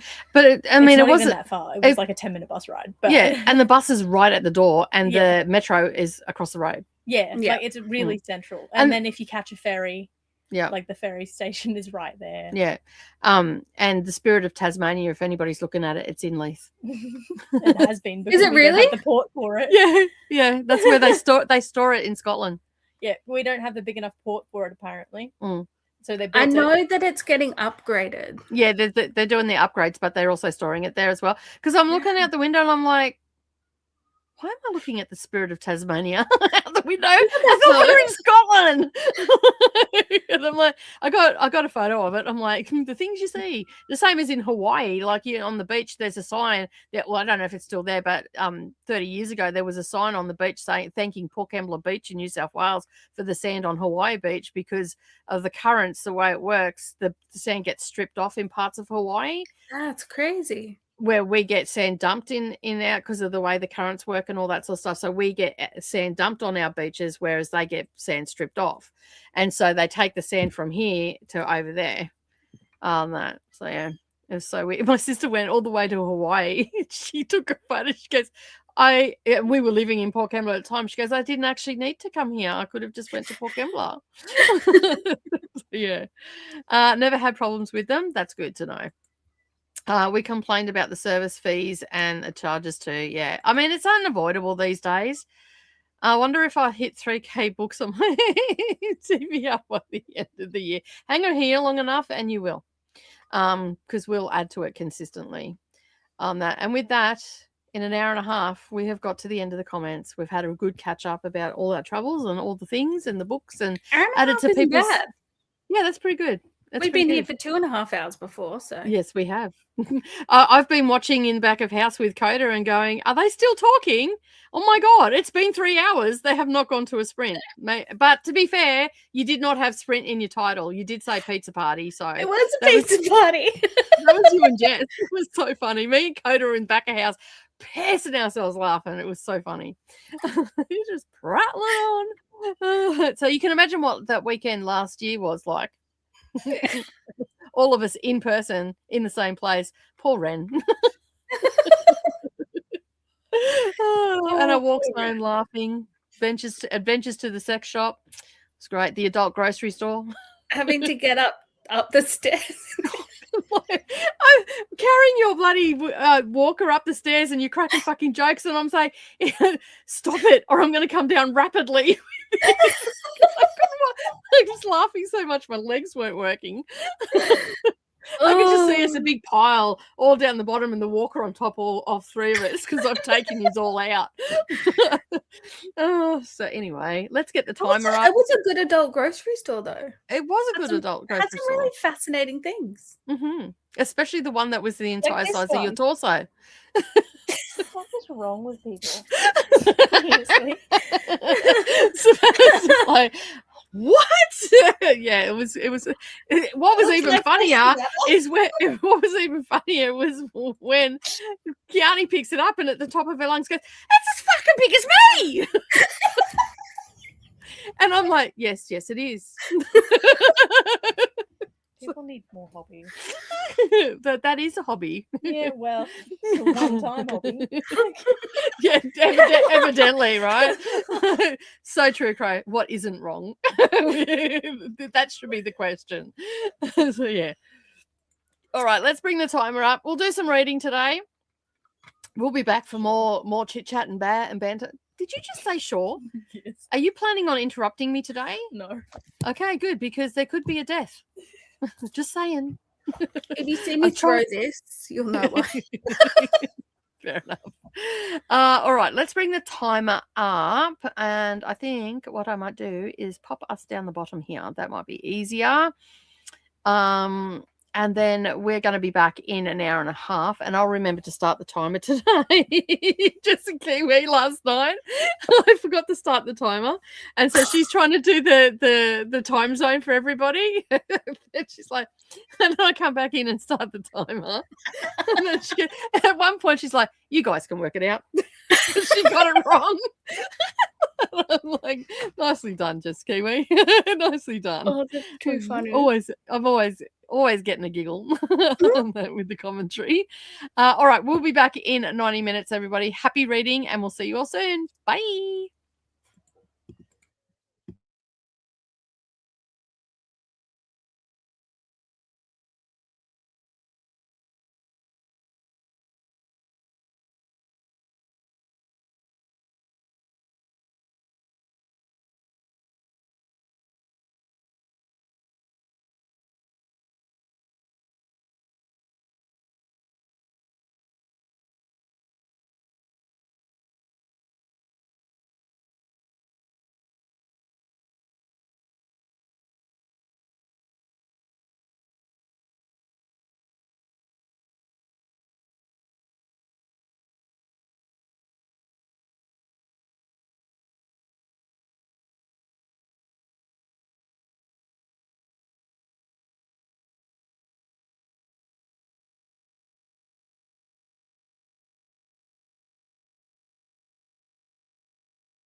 Well, hello, we are back.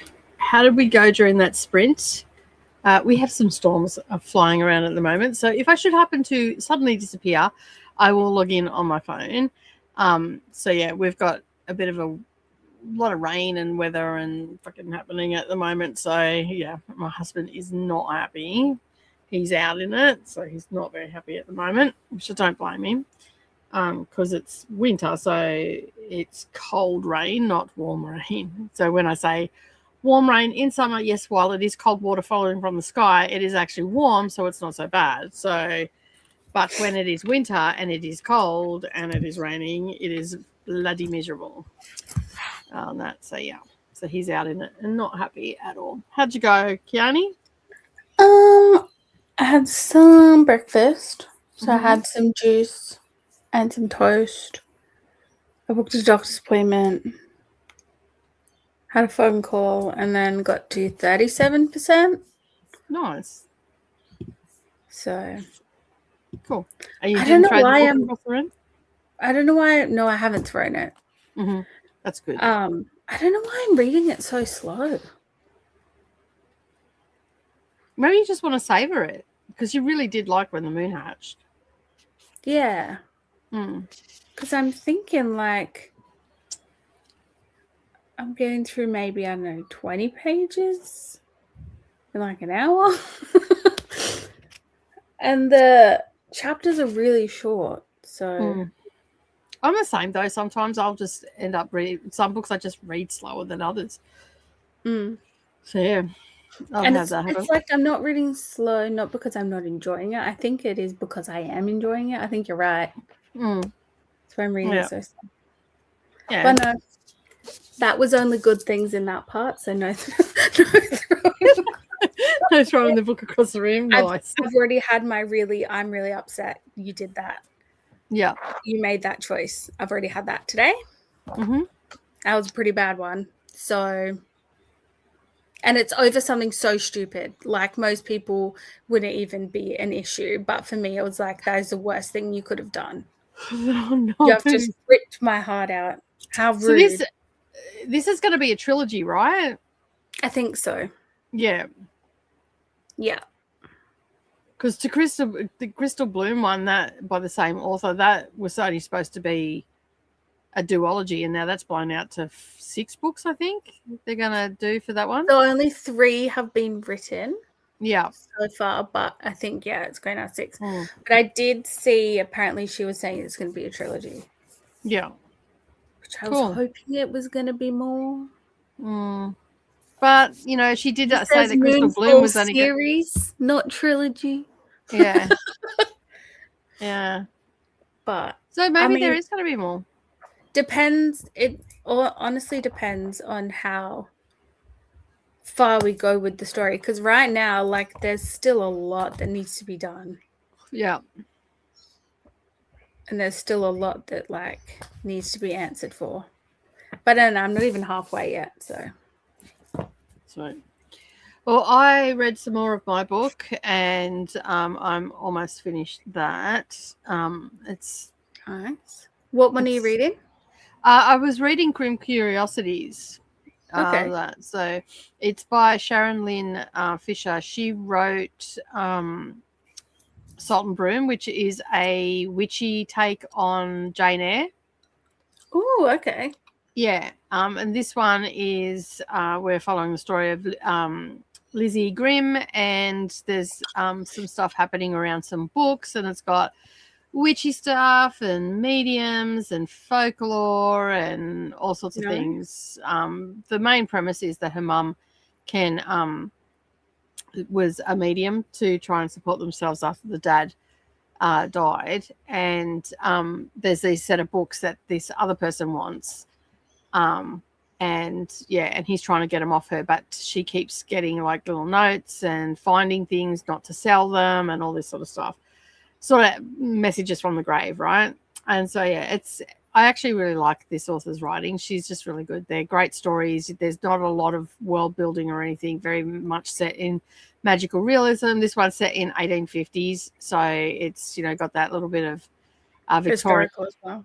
Yeah, Victorian. So it's a Victorian historical Gothic fiction. And the stories just flow really well. So yeah, I was supposed to finish it yesterday. I've already written my review for it because I'm that close to the finish and all the rest of it. So yeah, so I don't always wait till right to the end to write my reviews, especially when they're a story like this. You pretty much know what you're getting and all that sort of stuff. So yeah. Yep. I still listen to them. Or finish them off, but I can sometimes write the review early. So yeah, because you can't really give any spoilers or anything like that in it, and so yeah, so it's easy enough to write the review. But I really enjoy it. So yeah, I cleaned off my workbench, the aqua workbench you can see there. I cleaned that off. That had dishes and stuff all over it, not dirty, but stuff I was packing away. So I've packed all that away. I've now hung my washing out because it's raining with a fan on it, so it dries a bit quicker. Because otherwise it'll go smelly with the moisture in the air. And I had some chocolate pretzels and a coffee for dinner because Savannah had some pretzels. I'm like, can I try one? So I had about 4 or 5 of those. Yeah, that was my breakfast. But chocolate I'm now regretting it. Good.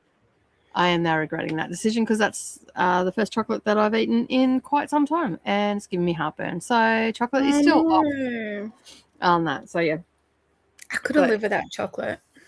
I've been doing okay without it. That hasn't been too bad. I mean, I do one miss food it, I need. If I'm in a bad mood, you give me chocolate, or else I'm going to be in a foul mood. Yeah. Give me a chocolate or a steak. Otherwise, I've always been like up until my thyroid went, I've always been a savory snacker. I'd occasionally have a chocolate or whatever. I was not a huge chocolate eater. And then once I ended up with, like, Brendan and I ended up together, he's a sugar fiend.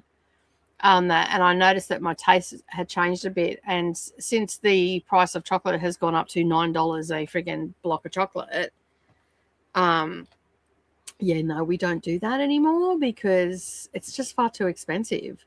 So when I was in the UK, he gave up energy drinks and also went to buy a block of chocolate and realised how expensive it was and went, no, I'm not doing that. And then we started watching this show called Secret Eaters, a UK show from like 10 years ago or whatever.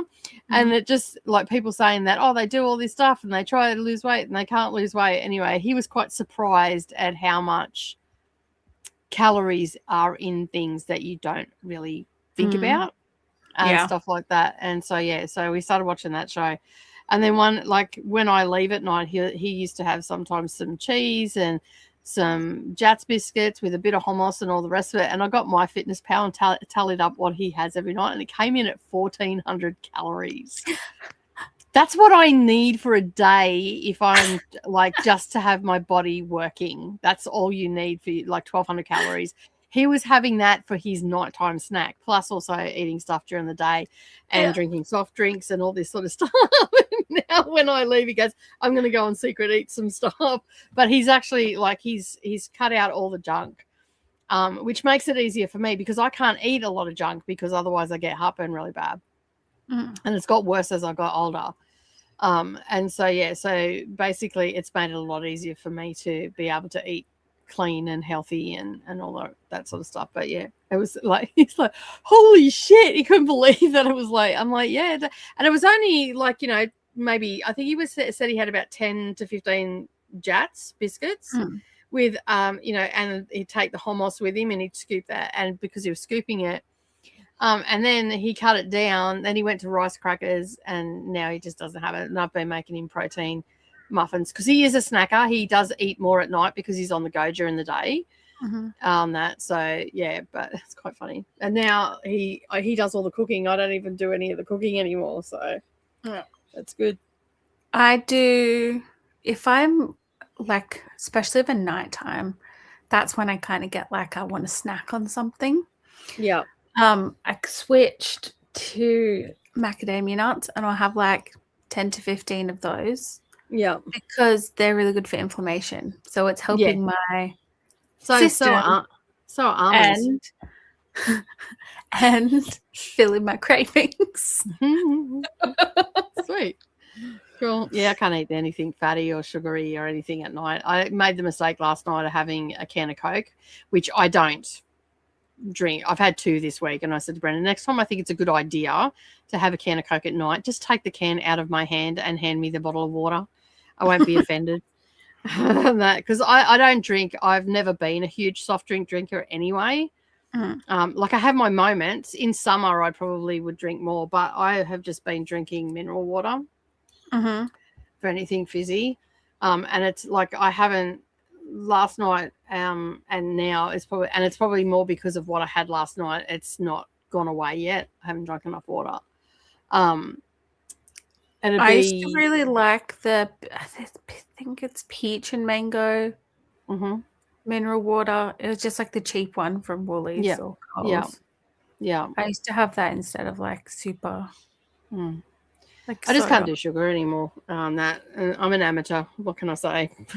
But, I mean, it's not a bad thing. It just means that I won't have other issues and stuff. So yeah. But I'm hoping to start. I'm hoping to finish off Art Cure after this book, and then because I was planning on reading it yesterday, but I never got to it. So I'm hoping to finish that off. I'm at 80% of that one. I can't remember who it's by. Daisy someone. It's a non-fiction book on the Women's Prize non-fiction list, the short list. So yeah, I've got to finish that. Then I've got to record my thoughts on that. And then I've got Mother Mary Comes to Me by someone, Roy. That's also on that list. And I have Hotel Exile, which I've put off to last because it has a ton of dates, names, and all the things to remember. So, yeah. And then I will be finished with the non-fiction? With the non-fiction shortlist. And I still have 10 left, but I'm going to read them between now and when the long list drops next year. So yeah. On that, I'm not into nonfiction as much as I thought I might be. However, 2 of the books that I've read out of the first 3, I really liked. Well, actually, I've liked the first 3. The one of the ones, the artist one, like Artist Siblings and Visionaries, I thought, like, I picked it up. I'm like, why the fuck do I even care? That like what, but the author ended up making me care. So that's a good thing, right? And so yeah, and then the other one is Nation of Strangers. That was really interestingly done. That was a journalist looking at displacement and what home actually means, and how your home can be taken from you in the blink of an eye. No matter where you live in the world, especially in the current political climates and stuff like that, even here in Australia. And it was like, and while I was... Caravan parks and everything are booming right now because people are living in tents. Yeah. Like, I've lived out here for a long time. I've been out here, well, Savannah's 22 this year. She was 6 months when we moved here. So for a lot of my adult life, I've lived out here, right? And I said to Brendan the other day, I said, for the first time ever, you don't know, in country areas like this, you don't really see homeless people. Right, to be fair, like, you don't. There's usually affordable accommodation, people go on, farm share, that sort of stuff. Like, you very rarely see it. Like, it's not smacking you in the face like it does in the city, right? Yeah. There are homeless people. I'm not saying that there's no homeless people in country areas, because that's just horseshit. There are. But they usually like live in their car and you don't really notice them, and all so they just sort of go under the radar. There's a couple of places here in the South Burnett within an hour of me that have just pretty much become tent cities. They're parks. There's either caravans or there's tents. There's one place in Nanango on the highway. There's a place in Banarkin that you wouldn't even know it was there, because there's it's in off the highway, and then there's a place at Rurulan here where all the caravans stop, but there's a lot of people permanently living there now. And so but this was more talking about like Nation of Strangers was talking about the political instability and how certain governments are showing similar signs to things that have happened in the past and everything like that. There was that in it, but then also, just how this particular author was displaced from her home because of political things, and she was a journalist, so obviously she was a truth teller, and her government didn't like it, and so she was warned not to come back, and just the rigmarole she's gone through. But the way it's written, it's not like, this is my story, it's on a piece of paper. She's like, it's almost like you're reading this book and you're sharing a place with someone and they've whacked a post-it note up. Oh, you should check this out. And that's how I felt when I was reading it. So there was like these, here, check this out. You make your own choice about it, sort of thing. But here's the information that you need for that, to find out that information, like further information in it. So it was quite interesting in how it was done. I really enjoyed it in that aspect. There were some things like, I'm like, yeah, well, we know that. We've seen that on the news. We've heard that, all that sort of stuff, which is not surprising really, because she's a journalist. So you're going to get that sort of crossover and whatnot.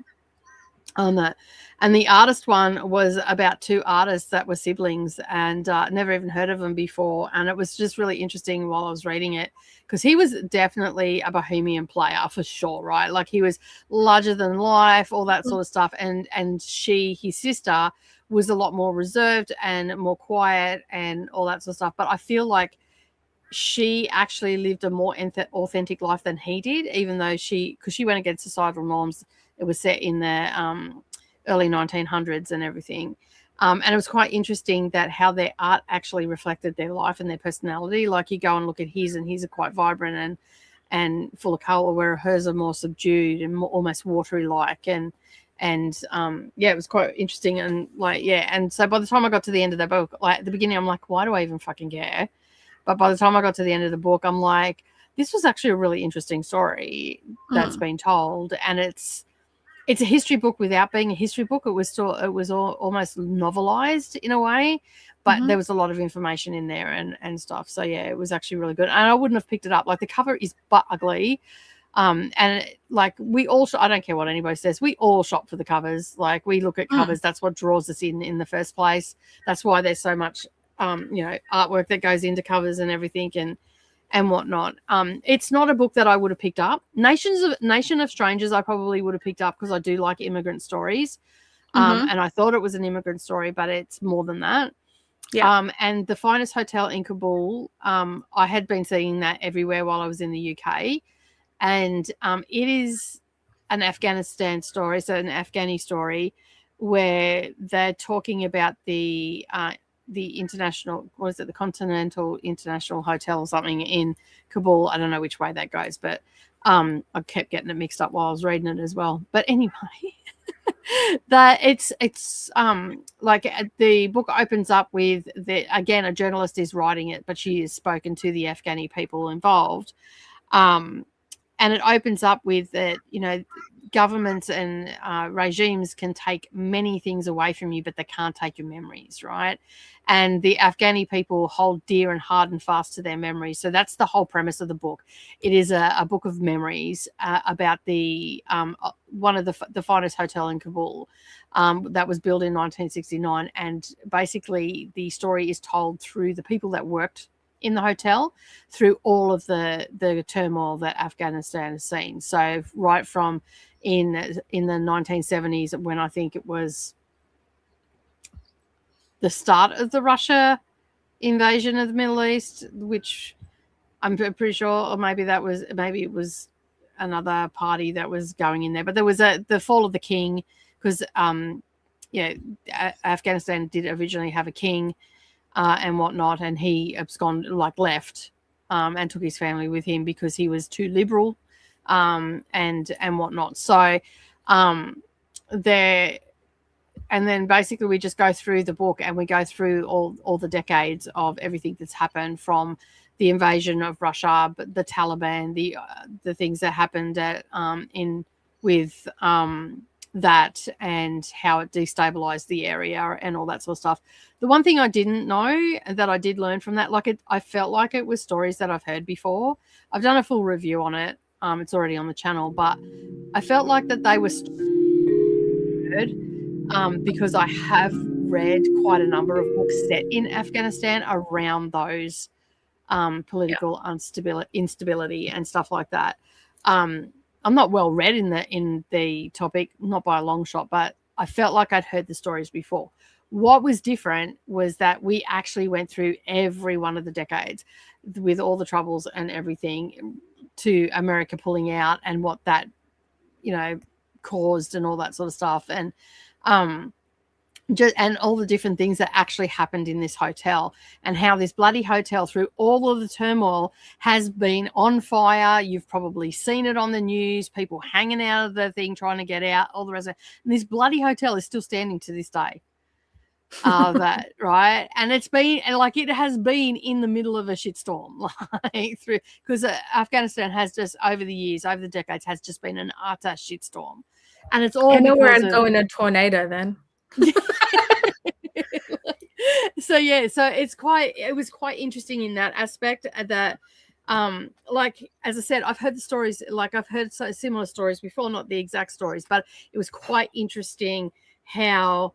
It ebbed and flowed and how women were in and then Taliban came back in. So they were out again, and the fear and all of that sort of stuff actually came through on the pages, and I ended up thoroughly enjoying it. So it was good. So Art Cure, I'm at 80% through that. It's nothing groundbreaking. I personally, if I was a judge, it wouldn't have been on the list at all, on the short list. I don't even think I would have put it on the long list, to be honest, because it's nothing groundbreaking, but if the judges have never experienced arts and crafts and the therapy that can come from that and the calmness that can come from it, then it would be groundbreaking for them, I guess. But my question is, where the fuck have you been?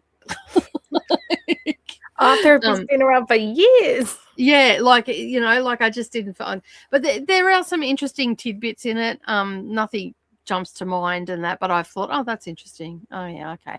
And it's more like the things that are standing out to me is more how people have come to art therapy and how doctors are now using it more as a form of therapy. But anybody that arts and crafts, whether they sing, dance, quilt, crochet, stitch, whatever, knows the calmness that can come from doing those quiet crafts and even from singing and stuff like that, doing what you enjoy. That's why I think music and drama are so important to still have at school, because it actually provides not only, it can teach people how to communicate. Yeah. Well, it's the same. It's also the same with cooking and which they've taken out of most schools. Cooking and textiles. Yeah, a lot of schools don't have cooking now. They just don't have the home science teachers. So when I was at school, we had home science. Yeah, I had. By the time I left school, I knew how to cook a meal for a family. Yeah. Because I also grew up around cooks and that, but I did learn a lot of stuff at school as well. And I also learnt, about budgeting and living within a budget and all that sort of stuff. They just don't have that anymore. I think Savannah had cooking when she was at school, but I don't think Nerali did. And she was only 2 years behind her. I did.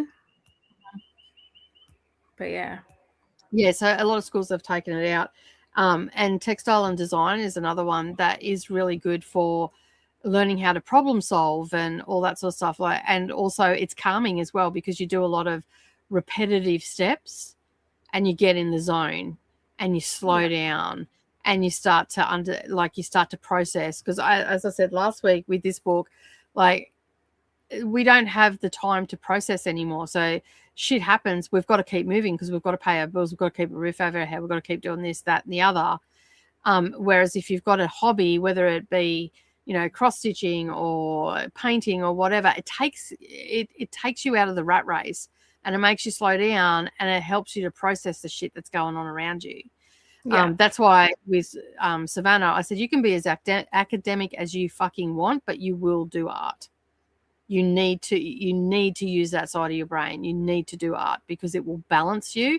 And it was the best thing I could ever do for her, because anytime she got stressed, she would pick up a paintbrush and she would start painting, and she would calm the fuck down, which meant that my life was happy as well. What I used to do with my songwriting.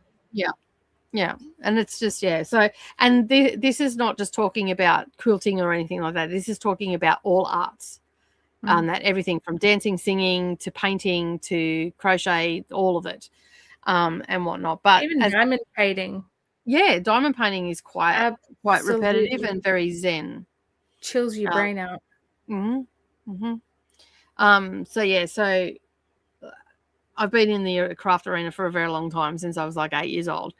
So for me, it's not groundbreaking. So I'm struggling to get through it.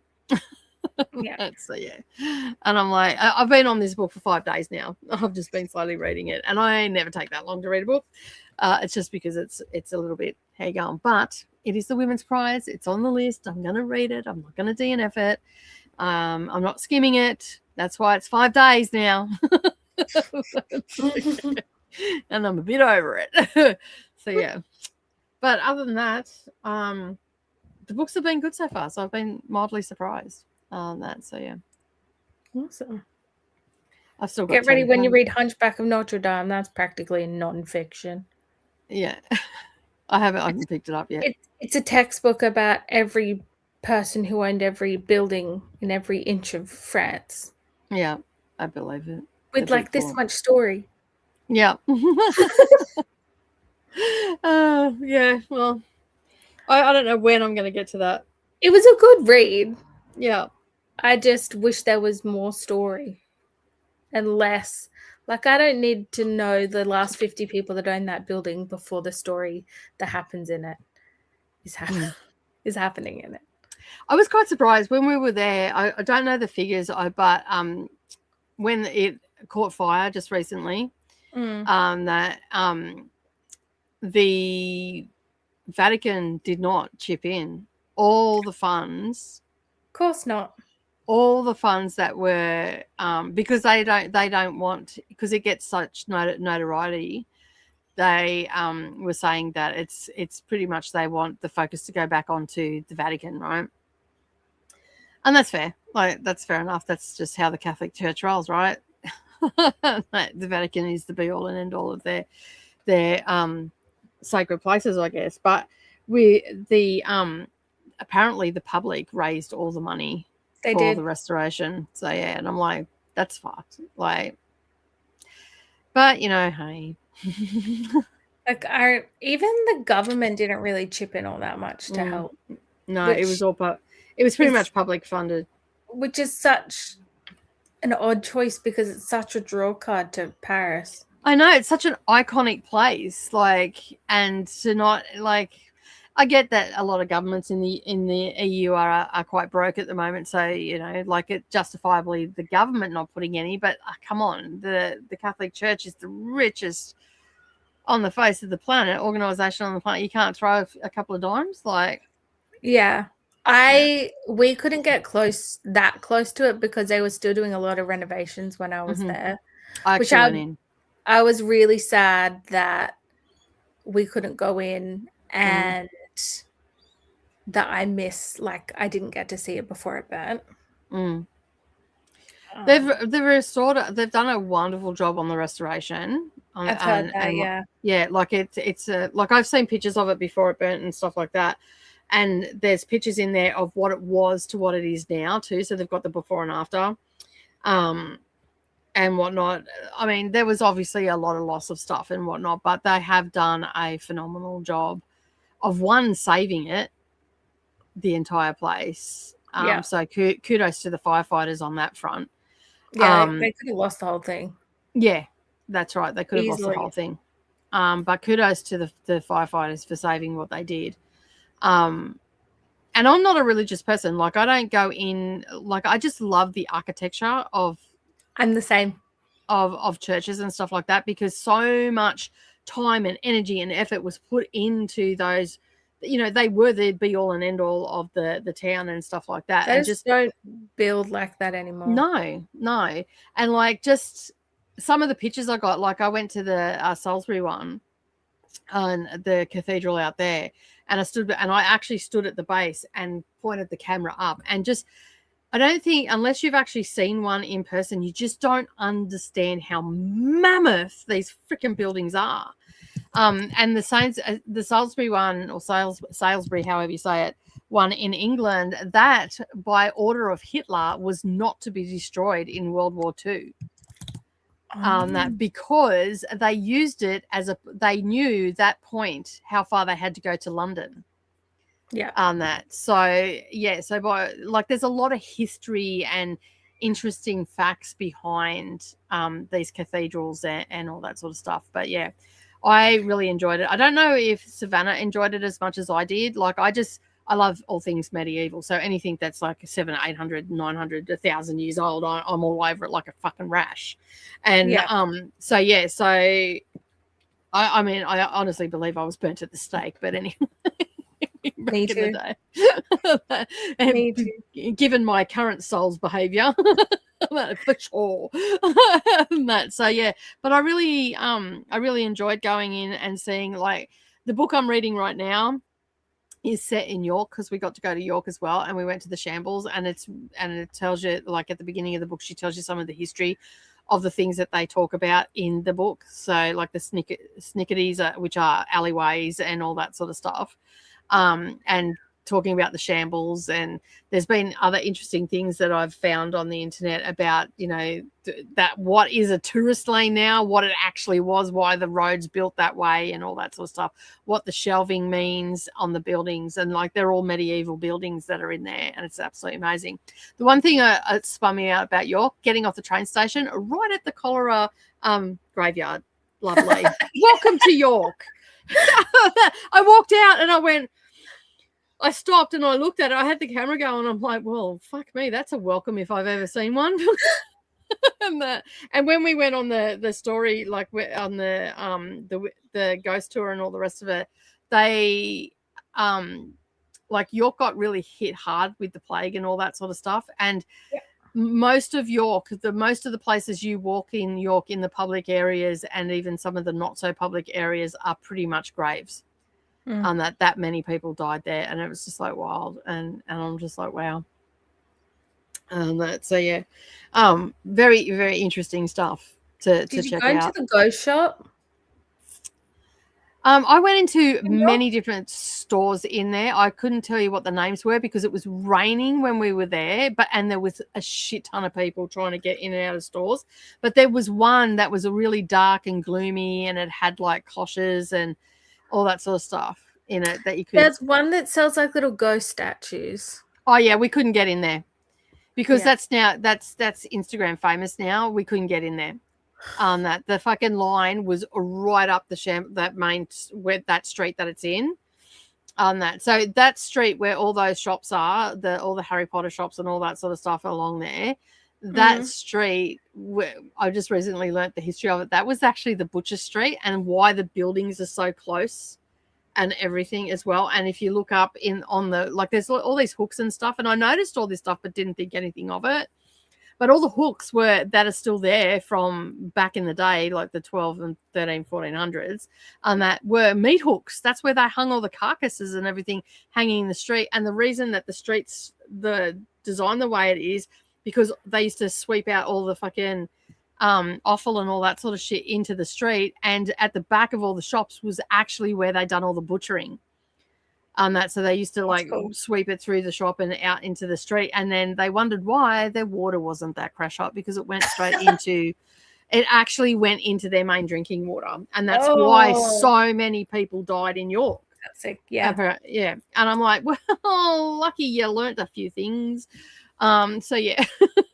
So really interesting stuff. Like, I'm not a history buff, but I like learning about medieval stuff. Like, that would have been stanky. Could you imagine on a hot day how stanky that would have been? Like, no, just rank on that. So yeah, so learning, like, getting these history books and all this sort of stuff. It's and then reading fiction books where you can actually collate what you can actually picture where they're talking about.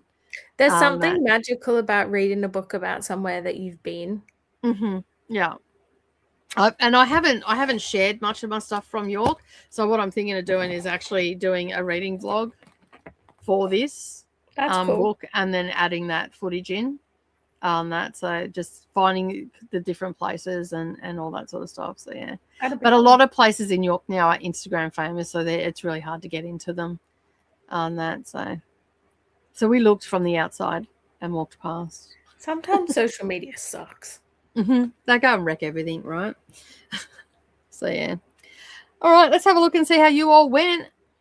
Crow says, "Oh my God, the absolute irony. Gareth is upset by Caden for being a criminal and teaching criminal law." I know, I had a bit of a chuckle at that one too. I thought it was a bit hilarious. Christina's here. Hello, welcome on in. You've arrived safely to your destination, I assume. This week has been a rough week for streaming. I know, right? Coda's laughing at me in Messenger. I forgot. He said, "Oh, I forgot to change it back again." And then he goes, "Oh, that's funny," because he must have been messaging me as I changed it. Because then I changed it to the normal one, which I could have done straight away, but I just thought, "Oh, fuck it, I'll just leave it." But then I'm like, "Oh, crap, that one cuts out." So, yeah.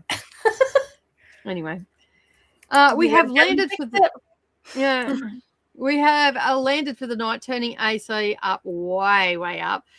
It is muggy as fuck down here. Hey, Kathy, welcome on in. I made a 12 bean soup and am getting some office work done. Nice. I've set up for editing in the next sprint. Nice. I've got 4 videos to edit. So, yeah. Went back to watch the beginning, and it is Paula that should record the announcement. You did a good job, Nicole, but Paula, not me. Fair enough. Fair enough. I still reckon it should be you. I still think it should be you. I do too. Next year. Next early November. Hello, Molly and Christina. How's the graduation? I don't think the graduation's yet. I think it's tomorrow. Yeah, I think it's tomorrow. I think they were arriving today for tomorrow. So, yeah. Hello, Kathy. Yes, we have. It is tomorrow. We have storms around at the moment. Same storms you're probably getting to, Kiani. There seems to be a big line of them coming up from South Australia. It's tiny little bit of rain. Mm-hmm. But other than that, it's just... We actually had rumbling. We never have winter storms here. Oh, God. We get that. I know that you know that. I know that everyone knows how bad my storms get here. Mm-hmm. And then my grandma goes crazy about the internet. We have to turn everything in the house off. Yeah, that's because they grew up in an era where if lightning hit the ground, it'd blow you off the phone. I mean, when I was in London, apparently they had the back door open and it was storming, and like a little lightning thing just appeared above our inside. Mm-hmm. Yeah, lightning's freaky. It's cool but freaky. It's cool but freaky, yeah.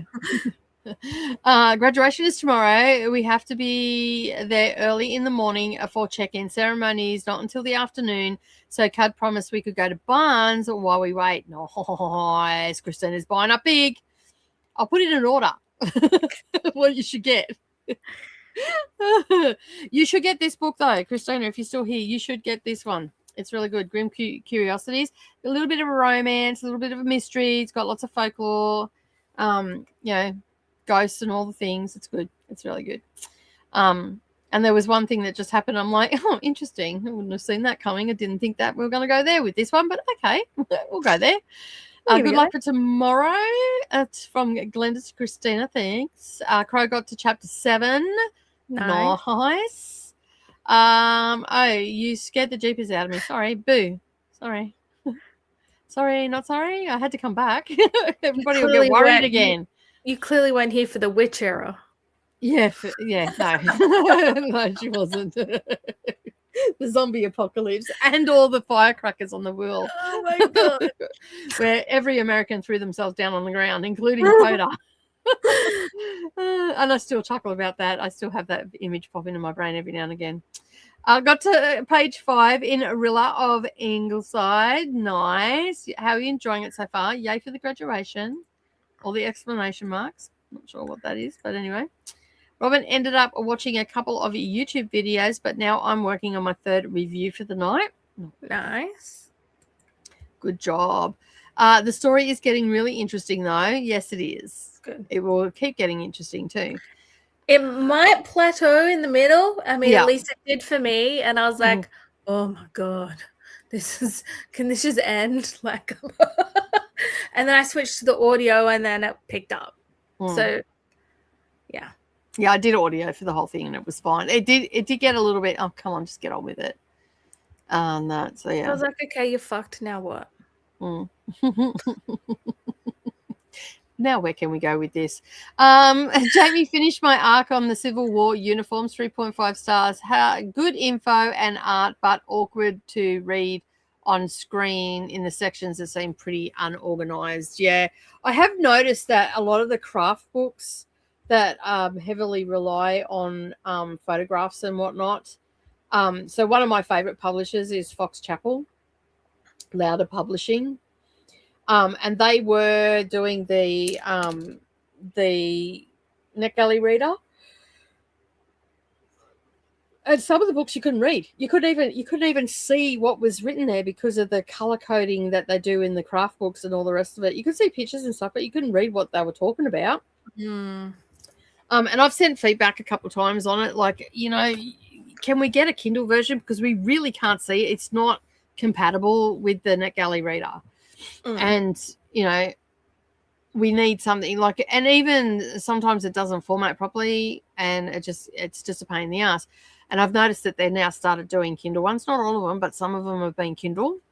And they've gone from a lot of read it now to actually you have to request for them. So yeah, and we're getting them on the Kindle. So I'm pretty happy about that. And Story Publishing was the other one that I get a lot of, and they still put stuff on that e-reader, and it's so annoying because you can't read what's on there. So I can only review what I can see, and my review will reflect that. So yeah. Read 55 pages of What Kind of Paradise and got to page 139 of 368. Nicely done. Good progress there. Cynthia has joined us. Welcome on in. I am reading In-Person Book Club, The Frozen River by Ariel Alohan. Nice. Is it good? Hope you're enjoying it. Finished my book. It was such a beautiful novel. I loved it. Excited for Sunday when I meet the author with my In Real Life book club to discuss their eyes were watching God. Okay. Is it a Christian book, or is it like Christian fiction, or is it just that's the title? That do let us know what it is. Love that book, Cynthia. What?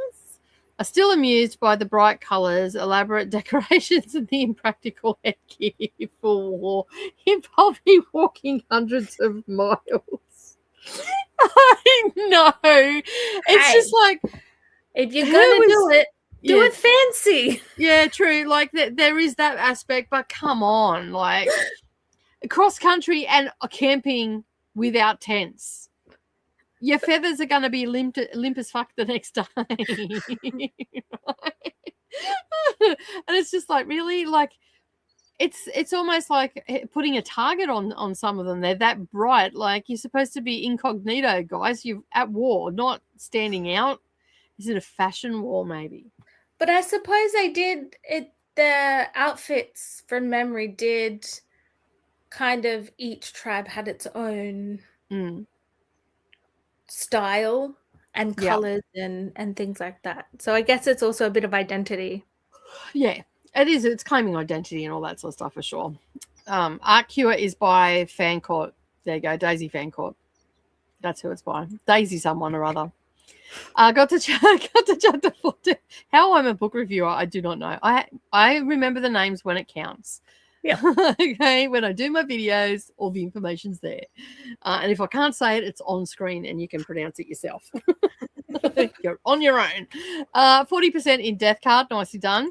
Nation of Stranger, Rebuilding Home in a 21st Century by E.J. Tekilraman. I said it in the video. I have not said it right there. I would have said Essie, but it's actually pronounced EJ. Is it really? It's Turkish. EJ Temelkaran. Tamelkaran. Yeah, Tamelkaran on that. Look at me go, ha ha! I had to go and watch like 400 fucking videos to get it. EJ. Interesting. Yeah, I thought it was I'm like, really? And she introduced herself as EJ. I'm like, okay. So, yeah. There you go. Mm-hmm. Women's Prize non-fiction shortlist. Women's Prize revealing that's the non-fiction short list. This is my review for the finest hotel in Kabul. Nice. Pretty cover on that. So, yeah, go check it out. I've only had 19 views on it, guys. I put a lot of work in. Go watch it, even if it's only for 5 minutes. It's not a very long video. The next sprint. Just watch it. I'm trying to get attention from the Women's Prize. Yeah, yes? I'm not here to talk to you. Okay, good. Bye. See you later. Savannah, go watch it. She won't watch my shit. She never does. Do you watch my videos? I put them on mute in the background. You know, if you put them on mute, it doesn't count, right? I run them so then you get views, but I don't watch them. You have to mute the tab and not the actual video. I mean, if I'm still watching them, so you get. Okay. Where are you going? To put up my back window that doesn't go up properly because I forgot to do that, and now it's raining and my back seat is probably wet. Okay, can you put them in your back seat then on the way? Because they are in the way. Thank you. Seeing you going there. I was going to do it myself. I was just waiting for the rain to stop, but seeing you're going out, you can do it. So, yeah, anyway, I only had 19 views on it last time I checked. And, yeah. And if you want to watch something funny, go and check out my van life video on my craft channel. Okay. And then go and watch Brendan's as well, because we're doing a collaboration on that. Fucking hell. Like, trying to edit that, I was fucking wetting myself. Oh, my God. Especially the idiot test. Go check that out. That's fucking funny. Oh, no. So, yeah, even if I do say so myself, it was hilarious. Hey, Lils, how you going? It was funny at the time as well. On that. And, yeah, and then tell me what you thought about the toothbrush as well. Oh, God. I don't know. Just go check it out. Oh, well. Just like, oh my God. Because you know me and you've heard me talk to Brendan, you've heard how we, right? You're probably like, because Chrissy was like, she goes, your banter always cracks me up. Because even when I used to do, like, I always give him a hard time when we do live streams and shit, when we were doing it years ago. I used to do it every Saturday, I used to do with him. Like, we'd be out in a paddock somewhere doing something, he'd be talking shit. I'd be following him around, almost tripping over all the rest of it. And we'd be just like talking how we normally do, just banter on with crap. So, yeah. Just got back from hanging out with my bestie, now to study. Nice. Hills has got a couple of exams coming up next week. Well, in my tea book, oh yeah, I pulled this out earlier because I'm looking at more herbal teas for my pain and stuff. Yeah. But there was a really cool tea that had something to do with study. Ginseng. And it sounded good. Ginseng and lemon. This one? No. I'll find it if you can keep going through the things. Hotel Exile is about a hotel during the rise of Hitler during his time and just after. A lot of names, dates, and stories. I kept a note card making sure I knew who was who in the zoo. Sage and peppermint exam time tea. Ooh, fancy. Says I would have thought of. Says these two herbs help retain facts and enhance our memory, and although they both have powerful flavors, they combine beautifully. Yeah, I probably should drink that all the time then, so I can remember a fucking name of a book that I just read 2 pages ago. we should all be drinking sage and peppermint. So what is that? Sage and peppermint or sage and pomegranate? Did you say sage and peppermint? Peppermint. Yeah, it's time me up. You may as well just put that intravenously, and then I might actually remember a name. So, I mean, you could also use the pennywort brain power and energy tea, also known as tiger tea. Yeah, I went to the Twinings shop. I got a few in London and got a few different teas. And they've been quite nice, actually. The fucking stupid thing is that we can't get them here. Not available, so you got to actually get them from the Twining shop and pay 4 times the price. I'm really excited to make. Pineapple sage summer tonic. Nice. Looks refreshing. It's like an iced tea, yeah.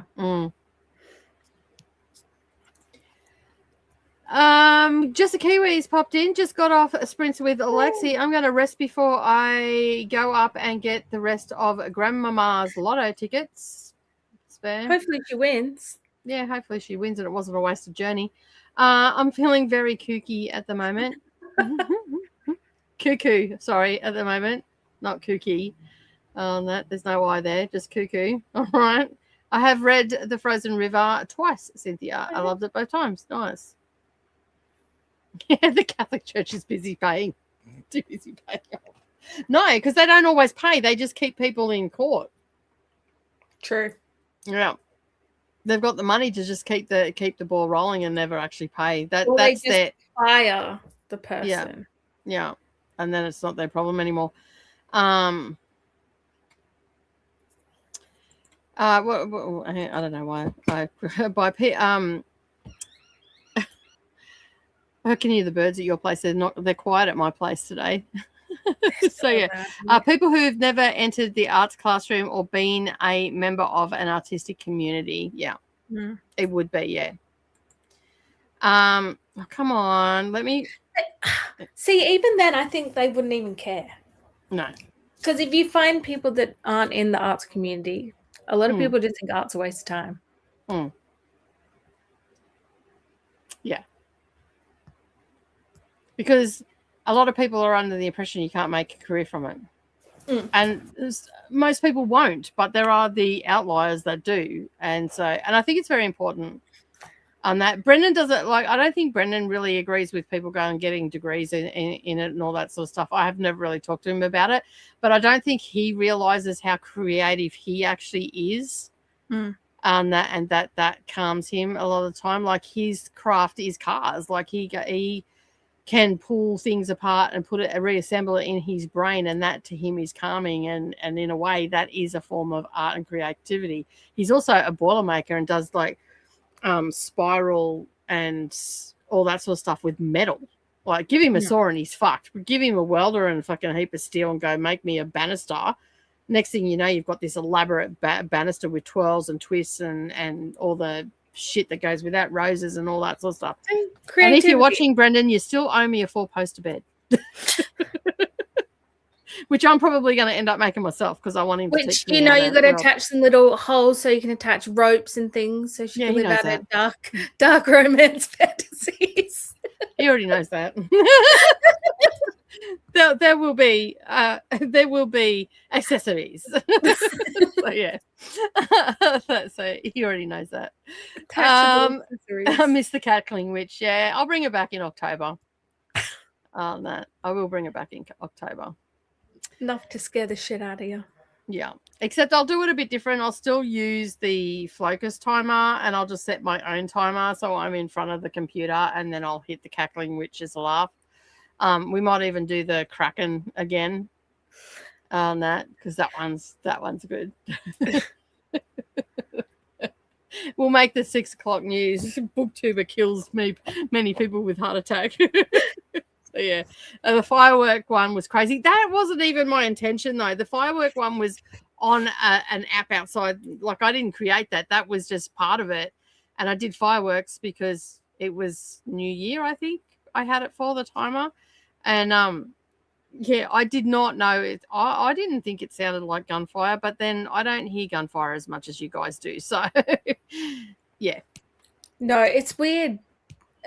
Every time I hear a car backfire now, I'm like, because I know how much like gun and stabbing violence we've had around lately. So when I hear a car backfire now, I'm even like, we've had more stabby people than gun people. Yeah, a lot of stabbies. You don't have to register a gun. There are ways to get a gun that you don't need to register it. Hence why they're called criminals. It's easier to grab a knife. True. There's more access. Hello, Chunks. Welcome in. This is Chunks. Oh, this so is Chunky. Fluffy. She is fluffy. She's a little feral on that. But yes, this is Chunks, and this Chunks is Brendan's new cat. So she's a smelly cat. She's very stinky. She needs a good bath, but I don't think you'd like that very much. Hey? I started bathing my kittens young, so they got used to it. Yeah. Well, we've only just caught this one out of the lounge room. She was hiding in the couch. Oh my gosh. So yeah, my cat Beans went missing, and when she went missing, she left 4 kittens behind. Oh my god. So I don't know what happened to her. We haven't found her, and I think she might have got sick or bitten by something, and she's gone off. And these guys were about 4 or 5 weeks old, but they were hidden out the back, and we didn't know that. And then Savannah was staying here. She goes, "Did you know that we've got 4 kittens?" And I'm like, I had suspicions on that, but I wasn't sure. Scared the shit out of me. It scared the crap out of her. But anyway, there was 3 black ones, which they've all been rehomed, and we've kept this one. Yeah. On that. So yeah. But this one has been hiding out in the lounge room, getting better at getting closer to us. She hasn't tried to rip our faces off recently. But last night they caught her. She's been just running around the house and whatnot. And last night they caught her. So now we're just playing with her, and so she can go over to Brendan's, and then my cats can have run of the house again. Yeah. So yeah. On that. But she's good. And we can't leave the kitchen door open because she can still get through the holes in the screen door, and Alfie's out there waiting patiently for her to come out. So yeah. There were one of the little black ones. Oh, it was so close, like so close. They were coming in the house to eat, and then we were trying to tame them.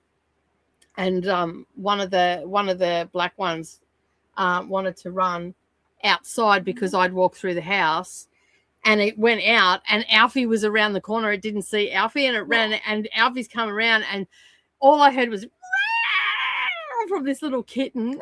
Oh my god. and chairs and everything going everywhere because the dog's huge and just knocks everything over. The cat got away. Thank goodness. Away. Oh my god. Yeah. And I'm like, Alfie, no. Leave the cat alone. So yeah, anyway. Alfie's only here until November, December, and then he's gone. Think, fuck, I'm not gonna have my bloody yard back. He's destroyed it. Isn't Nerily not able to have him? No, the people that she's living with have got a cock and spank it, and it's a menace. And basically, the people are just not very nice to Alfie, and he was getting all depressed and she's working long hours. And anyway, the dog has caused problems wherever it's gone. She should never have got a dog. She should never have got a big dog. And so, yeah, Lockie hates the dog, the flatmate that's here. So Lockie blames the dog for everything on that, even though their dog got out yesterday and it had nothing to do with Alfie, because I watched the dog sit there and rattle the cage until the door opened. So, yeah, anyway. And then it got out and had been out for hours off gallivanting somewhere because it was soaking wet and had cobbler pegs all through it. So it's another Conquer Spaniel. I said to Brendan, I said, I don't want to get a dog. I know you've always wanted a dog. I said, but I really don't want a dog. I prefer my cats. They're antisocial and social when they need to be. Yeah. And they don't rip the house apart. I mean, they have their moments, but, you know, Houdini thinks she's funny. She walks along and pushes my books off. Took you in the forehead. My little black cat used to hide, had a black bookshelf, used to hide in the bookshelf, like on top of the books, but like lie back. At the back, and then every now and then I'd like go and get a book or whatever, and I just see these 2 green eyes staring at me and go, shit. Yeah. So Houdini has worked out that Houdini can get out of any spot. Like you put her in a room, she'll open the door. She tries to get out here all the time by jumping on the handle to open the door because she's worked out if I jump on it, it'll open. But she gets up on the table right beside the handle and then hits it to try and open it. But she's worked out that this window doesn't close behind the bookcases in the library. So now she gets up on top and she's knocked all my books off the top, which is some of my children's classics that you can't get again and they're quite expensive to replace and to open up to get out here because she's not allowed out here. So she wants to be out here. Yeah. And Speckles, I couldn't work out why Speckles wasn't coming to me because while I was in the UK and Lockie was looking after it, he started calling it Habib. And I'm like, my cat's name is not Habib, it's Speckles. Stop calling my cat Habib. And he said, no, it's Habib. I'm like, well, don't call it that either. It's fucking Speckles. So, yeah. Well. Lockie's going to the hospital right now. He's all right. I'm going to help there now. Let's chat. Yeah, I'll head up there now. Okay. I have a crow outside my I just heard it. Right I was like, something's dying out there. Bah. That's what they sound like. Bah. It's fucking hot. There was a comedy skit I seen once, and the guys were doing that. They were being crows, and they're just like, bah. I'm like, fuck, that does sound like them. That's exactly what they sound like. Yeah. So, yeah. A lot of Civil War units chose a fez as their official hat with a huge tassel. Oh, dear me. I do think I'll head to bed before the next sprint. I'm feeling a bit tired. No worries, Crow. Thanks for being here. It was a sunrise one, I think, Kiani. A different one. Oh, the tea. Yeah. Yeah. Yeah. That was a I few hope she of wins them, too, right? says Kiani. Says just Kiwi. That is just the title. Can you pass me my phone? It's over there. Yeah. That is just the title. It is an African-American classic novel written in the 1930s. That's Their Eyes Were Watching God. Yeah. Oh, okay, right. Okay, cool. What chat am I checking? Your live chat, I don't know. Oh, my live chat. I don't know. He's Okay. in Yarraman at the moment. He's getting an ambulance ride. What did he do? I don't know. He got into it. There was an accident. Apparently, he's all right. He just needs to go to the hospital. Okay, it's just a workplace health safety check. That's you can tell that I've had kids that have injured themselves. Oh yeah, it's all right. It's fucking nothing. She'll be right. She'll be fine. It's 23 million tonight. Nice. Yeah, Release that'd the be a nice win. Kraken. Yeah, hope she wins. If she wins, hit her up for a loan. Come and visit us, or just pay for us. We'll come over there. I've never been to New Zealand, so that. No, we are gonna have to go together. Yeah, We're gonna have to go. I reckon we could do a camper van thing on that. that'd be fun. Yeah, just hanging out the window, go and kidnap Jess Kiwi, rock up in the middle of the night. Obviously tell her mum and then kidnap her out the window just so her mum doesn't freak out. Shh, we're just gonna kidnap her. It's all right, it's all right. So yeah. Oh my gosh, she's adorable. She is adorable. She's very, very timid. Very, very timid. So yeah, but the other three got there was two fluffy black ones like her. And then murder claws. And then there was Cujo cat. Like the short-haired one. Oh my god, when we caught them. Think Cujo, right? You know how like yeah, The rabbit dog. Yeah, right, the rabbit dog. This was the cat, right? Eyes bugging out of its head. We put it into we caught it, right? It's ripped narrowly to shreds. We've hoiked it into the cat cage and quickly shut the door. And as we've looked down at it, it threw itself at the cat cage door, claws out and biting it. And I'm just both narrowly. I wish we had it on camera because both narrowly and I just went. My God, it's psycho. So yeah. But yes, anyway. All right, just let me know. Yeah. Shazam. She hates it. Do Shazam. Because she's got rings. Remember the cartoon? And they join the rings and it goes Shazam and yeah, that's what I do. They're the rings, yeah. So she's got so she has a bat, a spider, and a snake. And then same on the other Stolen ring. Stolen as well. Stolen as I'm well. assuming from you. Yes, and narrowly. That. So yeah. All right. Let me know. Okay. Where do I have to go to the emergency room to meet him there? I'll just ask upstairs. Go to the main entrance, walk around, follow the signs to ER.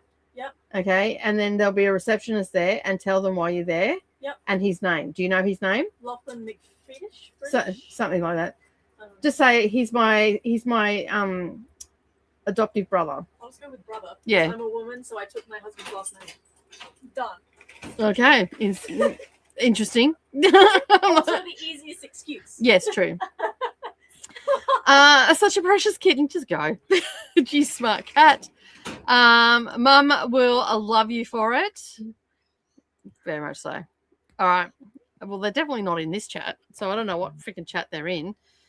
Or maybe... No, not in that chat. Do you have a group Facebook chat? Oh, Facebook chat. It's only it mustn't be too bad. It's only a 20-second message.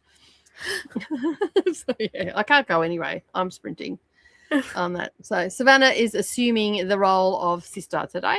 So yeah. All right. I have got the house to myself again. Yay. I've got to do some editing and stuff, but we're going to bring the timer up. And watch videos. Cool. Give my eyes a break. Watch videos this sprint, I think. Yeah. And yes, just a KuKi kidnap. Most definitely. All right, let's get the timer up and start it. And we will see you all in an hour and a half. Happy reading, everyone.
So my flatmate, Lockie, who is like a foster son, adoptive son, that lives here, was at work and had a car crash because of the rain.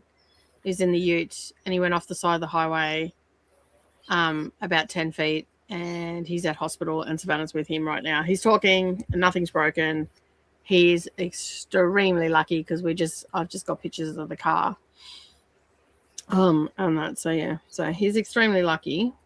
But yeah, she's up with him now. She's just keeping me up to date and all that sort of stuff. Goodness. Yeah.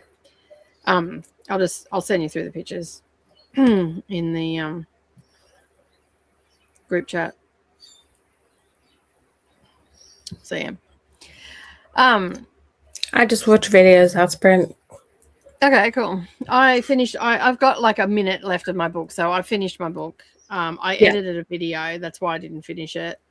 And that is now uploading. So yeah, and I posted a video to Patreon and the members. So I did all that, and I was just Coda, if you're watching, I was just listening to your message. I will get back to you momentarily. I didn't realize I had no time left on the timer to listen to your message. So there's that. So yeah. Anyway, I am gonna have to make a coffee the next sprint though. Yeah. I was just thinking the same thing. I could hit in the afternoon wall. Yeah. I just had some beef jerky and also some chili chicken strips in a sandwich. The worst possible lunch, but it's just one of those days where I just couldn't be asked making any food, going out and cooking and stuff. So easy it was. Dinosaur nuggets. Dinosaur nuggets. They sound good. I like them because I like the tempura batter over like the regular crumbed batter. Yeah, crumb batter. I prefer tempura as well. I don't know. They just, and even in the air fryer, if you use tempura, they turn out a lot better. They don't dry out as much. Yeah. On that. So yeah. Yeah, I stick mine in the air fryer. I really love like tempura vegetables. I used to play at like places around Newcastle, and there's a place called Battle Sticks. And so I used to play there like once a month for like an afternoon, like a Sunday afternoon. I'd, play like 45-minute sets, and they'd always give you like a meal. And I'd always get their like tempura vegetables. Oh my God, that was so cool. I do love the tempura vegetables as well. There's a sushi shop that used to have them, and they'd have these tempura. Like it would be a mixture of vegetables that they'd put in, and they'd be make into a stick, and they were so good. So good. And they were sweet and creamy, and they had all the flavors of like it was fresh vegetables. They just made it into like I don't know, like a mash in a way, and then they battered them with tempura, and it was so good. I really love the tempura broccoli. Oh, I mean, I have to learn how to make the batter myself, so I can just make some and then cook them in the air fryer. Yeah, that's pretty easy. I have never really gone in for like TikTok trends or whatever you want to really call them for food and stuff like that. But I did try the buffalo cauliflower mock wings on that, and oh my God, they turned out so nice. Fucking hot, spicy. Like I wasn't expecting them to be that spicy. Like I like spicy food, but I wasn't expecting them to be that spicy. Yeah, but so good. They were so nice. And we also tried the zucchini chips as well. Like you cut them into thin strips. It was on YouTube, and it has like breadcrumbs on them, and they go really crispy but juicy on the inside, and they're so nice. Yeah, we did them, but they're a pain in the ass to make, so it's just something that you'd make like once in a blue moon or something. They're just a lot of steps for. I used to make things with zucchini noodles. Oh, nice. I had like a thing that you put your zucchini in, and then you twist it, and it turns it into like a noodle. Yeah. Nice. I like a good zucchini noodle as well. What's the other? Brendan makes a zucchini, gets the zucchini, just chops it in half, but then he does like cross hatching with the knife, but not all the way through, and then rubs a little bit of duck fat on it, and then just whatever spices takes his fancy that day, and pops it down into a hot pan so it sears it, and it's still really crispy. Like it doesn't cook all the way through and go soggy or anything. It's still nice and crispy, but it's lots and lots of flavour on that. And he got that. He got that off YouTube as well. He's turned into quite a little chef. I made dinner last night because he was really sore, but we just had wraps. That's what we were intending on having. But yeah, he's really enjoying doing all the cooking and that. And I'm actually quite frankly, I'm enjoying not having to do the cooking after so many years. So yeah. I just remember when we were in Sydney, we weren't allowed in the kitchen now. Was the food good though? It was great. So yeah. There very few people get to taste my cooking apart from my family, so I don't just cook for anybody. So yeah. But yeah, he's quite the little chef. If you've seen the kitchen where he cooks, you'd be like, I'm fucking not eating anything from there. But anyway, because it's in a workshop. It's like a mechanic workshop. No, but he's this week we've done a little bit of zhuzhing of the kitchen, a couple of cabinets that I had here that I no longer needed there, and they were just going to get thrown out. He's using them over there to for storage and stuff like that. So is he using the poo bucket from the van?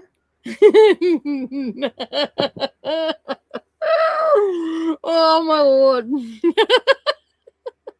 So yeah, anyway. It was just like we didn't even realize that we had done that. Not until we were editing. And then he's like, so funny. The All Brand, that's why you need the bucket. I'm like, you're a dick. And the toothbrush is like, he's on his. I'm like, yeah, it's your toothbrush. Yeah, I'll use it on my bum. Everything was just hanging from a hook. You have no idea. The camera did not do the hook situation justice. Like, there was so many fucking hooks. Like, every couple of centimeters, there was a fucking hook. And I'm like, this fucking van must have sounded like down the highway from everything hitting the fucking wall from being on a hook. So, yeah. When you picked up, like, the toothbrush on the hook, I was like, yeah, nah. Nah, I'm just like, who does that? Who does that shit? Like, that's just fucking rank. And the dog hair on the front seat, fuck me. It took so long to get it off. So long on that. But anyway, it's all cleaned out now. We'll have more videos coming soon. And that we're actually putting one together. So I'm not in the next one. The idea looks good. Yeah. Like the way you put in the shower and stuff. Yeah. Looks really good. Yeah, it is going to be good. It's going to be great to get away, and that we actually have another channel called I don't have my keyboard here, but it's called Destination Unknown. And yeah, we're going to put some of the Brendan's just sent me a message. So this is what's having a boy like. Glad we had girls. Yep, that's exactly right. He's probably watching. So yeah, we've got another channel called Destination Unknown. And it's at Destination Unknown AU is the call for the channel. So we're gonna put some of our van life stuff up on there. And, yeah. So we've had that channel since 2019. We had all the intentions of doing it, but then life just got hectic as fuck, and it just didn't happen. So yeah, it's we're pretty excited about it. So yeah, how quick the videos go up there, well, that's a different story. Yeah, but no, it'll be good. I can't wait to see it done. What was that? Sorry, can't wait to see it done. Yeah, no, it's gonna be good. Also, that new bed after the pee stains. When you were describing the pee stains, I was like, oh no. I'm like, because what you didn't see on camera we were talking about it up in the backyard, and I'm like, I'm not sure I want to do it. I'm a bit scared. I don't know. No. And so when you see me walking down the driveway of the house, that was me rationalizing in my head that this is okay, I'm going to do it. Opening the fridge as well, and Brendan was like, is there a head in there? Did you hear what I said about the eggs? Yes. Is there any who don't we like? Who don't we like? There's eggs in there. Who don't we like? Oh, shit. I'm like, but that cheese looked real bad. Oh, your cheese is in here, Red. Oh, it was just fucking gross. Like, you got no idea, it was fucking gross. Like, and the fucking bag. Like, I'm editing. I'm like, what the fuck is going on with the bag? Like, trying to open it. You did take quite a long time to open. So you can imagine trying to edit this and trying to keep a straight face. It was just like, it's just, yeah. It reminded me of when you're grocery shopping and you like pull the bags off to put the fruit in, but then it's like not working because somehow it's closed. Like, the double closed bag. I was like, well, this is useless to me. Yeah. Someone got a bit carried away. Just Kiwi's like, when we are comfortable and when Nicole and Brendan are comfortable, this is the channel Nicole just talked about. Yes, it is. That is the channel on that destination unknown. And if you do the @ destination unknown AU capital letters, it should take you there on that. There's nothing on there yet. However, we did manage to have like 12 subscribers. I don't know how that happened, but anyway. So yeah, but there's a couple of things that we've got in the pipeline, and we're just gonna, like, I think it'll be good just to have the documentation of it. That, if no other reason. I would love to be able to DIY something like that, but I have zero skills.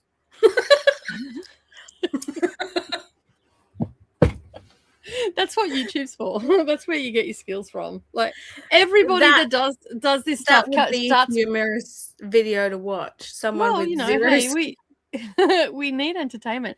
But the thing is, though, you do learn as you go. Like, you'll go, oh, I want to do this, and I'll go and investigate how to do it, and then you give it a go. It might not work the first time, but you'll learn a lot on that. So yeah, I've got 16 subscribers now. Cool, sweet.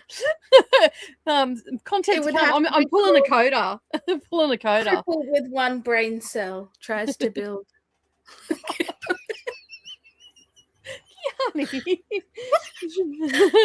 Yeah, you're a lot smarter than you're giving yourself credit for, man. I actually need to fix my car. Well, I wonder why that is, Kiani.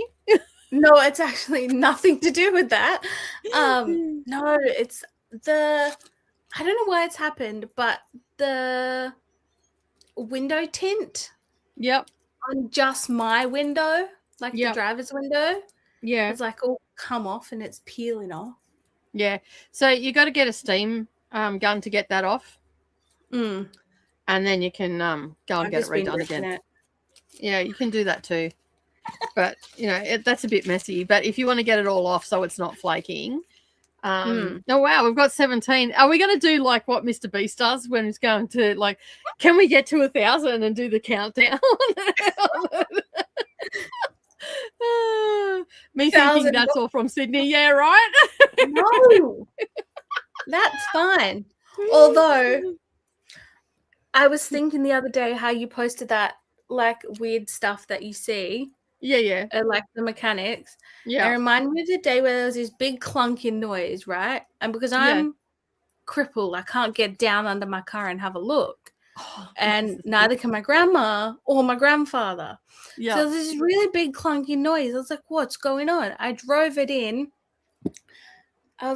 I said to the lady at the thing, I was like, there's just a clunky noise and I can't get down on the ground to have a look at it. And she's like, yeah, I'll just drive it up under the hoist and I'll lift it up and have a look. She lifted it up and there is this massive branch that's like wedged in there. And she goes, well, I found the problem. That video was a classic the other day. Reminded me of the bowling ball. The bowling ball. I'm like, how did you not know that you ran over a fucking bowling ball? And the engine. Yeah, because it was in the stone guard. And in the engine too, like they were broken engine mounts. Like, so yeah, start with 100. No, start with 1,000. Go big or go home, Jess. Go big or go home on that. So don't forget, we've also got Brendan's channel and then my craft channel as well that I've mentioned it on. So I haven't actually mentioned it. BookTube is about the only place that knows about the Destinations Unknown. So yeah. And it was just Patreons up until 5 minutes ago. So yeah. All right, let's have a look and see how everybody else went. I'm almost finished my book on that. I think I'm going to watch some TV after this. I just have to wait and hear back from Savannah what's going on that. So yeah. I'm going to probably make a coffee in the next sprint and read a little bit more of this book so I don't get mad at it. Yeah. I'm not sure I felt I like so bad abandoning it for Kiss the Villain, but yeah. But come on, Kiss the Villain was pretty good. It was. I really enjoyed it. Mm. It was just when I needed to start my reading again, I think. Yeah. Hey, Monique, how are you? Glenda's saying, hope your birthday was good. Thank you. Definitely did enjoy it. Had a good day. I got distracted a bit for watching the storm coverage for storms in Texas, but did start Camper Van Murder Book and got to 20%. Nicely done. Cooking with zucchini is why I learned to hate cooking? I think so. All one word. Interesting. Cooking, not cookie. I spell check on my phone is being a pain. I know. I had the same problem when I was trying to write Kiss the Villain. It kept changing it to some other, I can't even remember what word, but it wasn't villain. Oh, I just typed forgetting to put spaces in between things and it just cat brain without the cat. Food coma dinner is chicken nuggets and chips, or was rather. That's the link for Destination Unknown. Go check it out. There's going to be lots of Aussie content on there, so if you want to see the country and two crazy ass bogans doing it. That's like, and the reason there's so much of me, and that's traveling, not doing it. It's not that kind of travel. That's gonna get the subscribers for sure, or drive them away in herds. More like it. They've been taken down straight away. But that bed frame's going in the camper van. Sturdy. Anyway, the reason that I'm in the video talking so much is because Brendan goes, yeah, we can't use much of my footage. Because I am like, because he just didn't care. Like he was at the point where he just had to get shit done. He only had a certain amount of time that morning, so it was just get done. And he's like, I don't know, he's like a squirrel on crack. That with his camera sometimes, like you get whiplash when he turns it around. So yeah, he has a bit more in-depth stuff on his channel about like the solar power and all that sort of stuff. So yeah. Great. Hey peeps, go subscribe. Thank you. 16. Well done. 17. Nice. Tallying it up. Thank you. I was just finished a quiz and now got to sort out the stuff I bought today. I didn't need any of it. We never do need any of it, but we still like to get it. That because consumerism and all. Me thinking that's all from Sydney.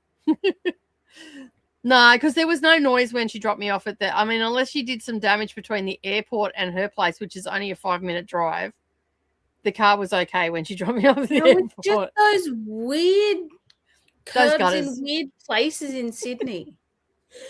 And the dividing wall with the V-dub that was already in it. That we always talk about. Oh dear. Promise I'm a good driver. It probably didn't help that we were pissing ourselves laughing so much. Like no, exactly. We're just having fun.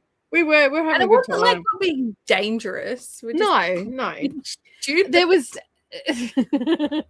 there was some bike lanes with gutters on them that you couldn't see because of the light, like the lights and that. It was raining. And it was raining, yeah. So I mean, it wasn't your fault. Like it was just shit that was happening. So yeah. Start with 100. No, I want to start with 1,000. Don't tell me what to do, Jessica Kiwi. 1,000 it is. I'm going to finish the section of Empire Tower, and then I won't be too far out of bed. That's fair. What's the time? How much later is it for you than it is for us? It's 6 p.m. All right, Grandma. That's how I looked. I went, it's fucking 6 p.m. Even my grandma is like, she doesn't go to bed before midnight. Mm-hmm. Because she's like, oh, if I go to sleep before midnight, I'll wake up. Same. I mean, I can go to bed about 10, but I am going to wake up at 5. On that. And in winter, no one wants to do that shit. Fuck that. On that. I just like I didn't need the 22 books I bought at the book fair this weekend. Yeah, but when it's cheap, it's worth it. Yeah, that's it. It's totally worth it. I didn't even leave the house and managed to acquire about 30 books. Savannah moved in and she had brought a box and 4 bags of books that she was getting rid of, and I basically took said box and 4 bags, like Woolworths shopping bags full and overloading, and turned it into 2 and a bit. The box had stuff that I was already given away, and I took her 4 bags and reduced them to 2. So yeah. There's some good books in there that I'm interested in reading. It was some funny shit though. Yeah, it was fucking. Even the walks home, we weren't even in the car, and we were pissing ourselves laughing, doing stupid shit on that. It's only 6. All right, Grandma. My granddad's sister doesn't go to bed till 2 a.m. Yeah, I don't know. I have my moments where I am just happy to be on my own. The world is quiet. I'm doing all the things. Sometimes I'm watching TV. Sometimes I might be watching, videos or on YouTube or whatever, and I'll have a moment. There was my room doesn't actually have windows to the outside, and I was in there watching Grey's Anatomy once upon a time until I realized that the shit bums me out and it's not good to watch. Because I get all depressed. The house. and basically I was in the room and I was watching it, and before I knew it, the sun was coming up. Like the kids were playing Xbox and all the rest of it. They'd come in, ask for something, I'd get up, I'd go out, make them food, all this, that, and the other. It was school holidays. And I'm sitting there watching, they've gone to bed and whatnot, and I'm watching the TV show after episode and whatnot. And then all of a sudden I start hearing the fucking birds. I opened up the door and went, holy crap, it's fucking daylight. So I just stayed up all day and tended to the kids, and then I went to bed at my normal time so I pretty much stayed up for nearly 36 hours before I went to bed. And then I just went to sleep. So yeah, it is a talent to just manifest books, isn't it? There they are. That's me. I prefer being awake of a nighttime and doing things of a nighttime rather than the daytime. When I was younger, I was very vampirish. Didn't really go out in the sun, except for when I was at school. I was always down the beach and stuff like that. So I must have got my load of, being out with people, and decided when I left home that was it. I was done with that, and I'm just going to do nighttime stuff. But I did a lot of like drinking and stuff and nightclubs and all that sort of stuff. And plus also my first job was a night shift job. So I sort of got into the habit of being awake. And then I don't know, I hit my 20s, and then I started having, like I always had an afternoon nap if I was tired. Like I'm a firm believer, if you're tired, your body wants to rest, just rest. Not push through, right? So I've always done that. I did that as a little kid. I did it as a teenager. I still do it today. But then I went into having kids, and then I was waking up early. Although it took me until my 3rd child before I happily got out of bed, but still grumpy. Like, all right, I'll get out of bed, but don't talk to me, because just don't. I remember one day Brendan fucking cracked the shits because I was being a fucking ogre first thing in the morning. And he said something, and I turned around and I'm like, I never fucking said I was a morning person. That wasn't, did I? Never fucking once have I said that I was a morning person. You're just far too fucking cheery for morning time. fucking off I walked. So yeah, like that was like way back when we first got together. There were a couple of moments when we first got together. Like he learned very quickly that people don't tell me what to do. It never goes well. And then I don't listen to what other people have got to say about my life. Yeah. So yeah. What would you? No, well, that's exactly right. But yeah, there was one time that fucking, he's like, just get in the car.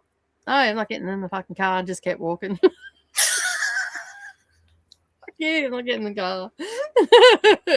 There was another time we were building a house out at Geelong and he was saying something and I'm walking across the fucking thing, throwing my hands in the air. So there's going to be fucking Brenda's way. Walking across got the car, drove off. And then he was looking for me and I was sitting down the cattle run in the car just watching him drive backwards and forwards. I was having a moment. Yep. It's all right. Yep. Nighttime is the right time. That's right. Good morning, you ray of fucking sunshine. Yeah, that's about right. And when my best mate come up here, Michelle, she was sitting on the couch with the kids and I woke up and, of course, my hair is huge in the morning. And I've walked out and she's grabbed the children, the bitch. She's grabbed the children. Stand back, kids. I'll look after you. It's fine. I'm like, fuck you. And the fucking horse she rode in on. And talk to me so about coffee. So yeah, anyway, I'm better now. I'm not as moody now. So yeah. No, I would say you were pretty chill in Sydney. Yeah, I'm a lot better now. I internalize a lot now. I don't spread the love as much. Oh no. At least you weren't the reason we had to change all the sheets on the bed and wash them. What? When just Kiwi snorted out the tea everywhere. Oh, that's so right. I forgot.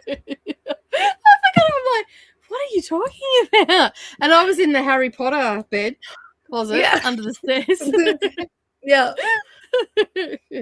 I forgot that Jessica Kiwi did that. She did not, because she still thinks it's funny. Every time I drink tea, I think about it. That's fucking hilarious. Oh, dear me. All right. We have got to the end of the comments. Jessica Kiwi's over in New Zealand pissing herself laughing. We're going to bring up the timer. I'm going to go and listen to Coda's message and see what he's got to say. And we'll be back in 90 minutes. And I think this will be our second to last one because we've got 4 hours to go. So with a bit of chit-chatting and all the rest of it, that we should get another 2 sprints in. Nice. And I will see you. Well, we will see you all in 90 minutes, everyone. Happy reading. Bye.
Yeah, I guess I could potentially do that.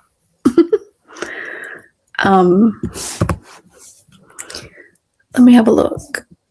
That was the last one we did. Glenda headed off to bed. Thank you, Nicole and Selena, for hosting. See you all tomorrow. Good night, take care, and happy sprinting. Thank you. Tia joined in. Hey, reading, looking for love in all the haunted places, and prepping for book club later on. Amazing.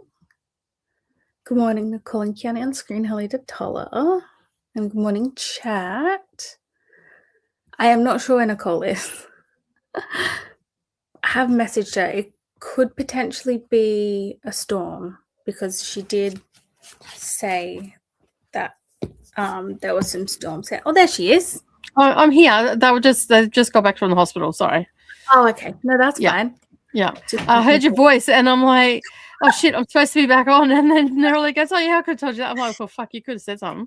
Because I had my back to the I was watching the timer. I had my back to it while they came in. But anyway, Lockie has been released from hospital under duress by the doctor. Like they bullied the doctor into letting him go. But yeah, they're all very anxious kids, so all their heart rates would have been up. So yeah. But anyway, he's gone with his girlfriend to go and pick up their dog, and then they're coming back here apparently. So yeah. But anyway, he is all good. All good. Does he have another vehicle? It was the work vehicle. It wasn't his actual vehicle. So yeah.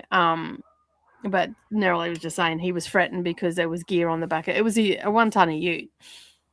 Yeah. And basically it aquaplaned, which utes do that all the time. So, yeah.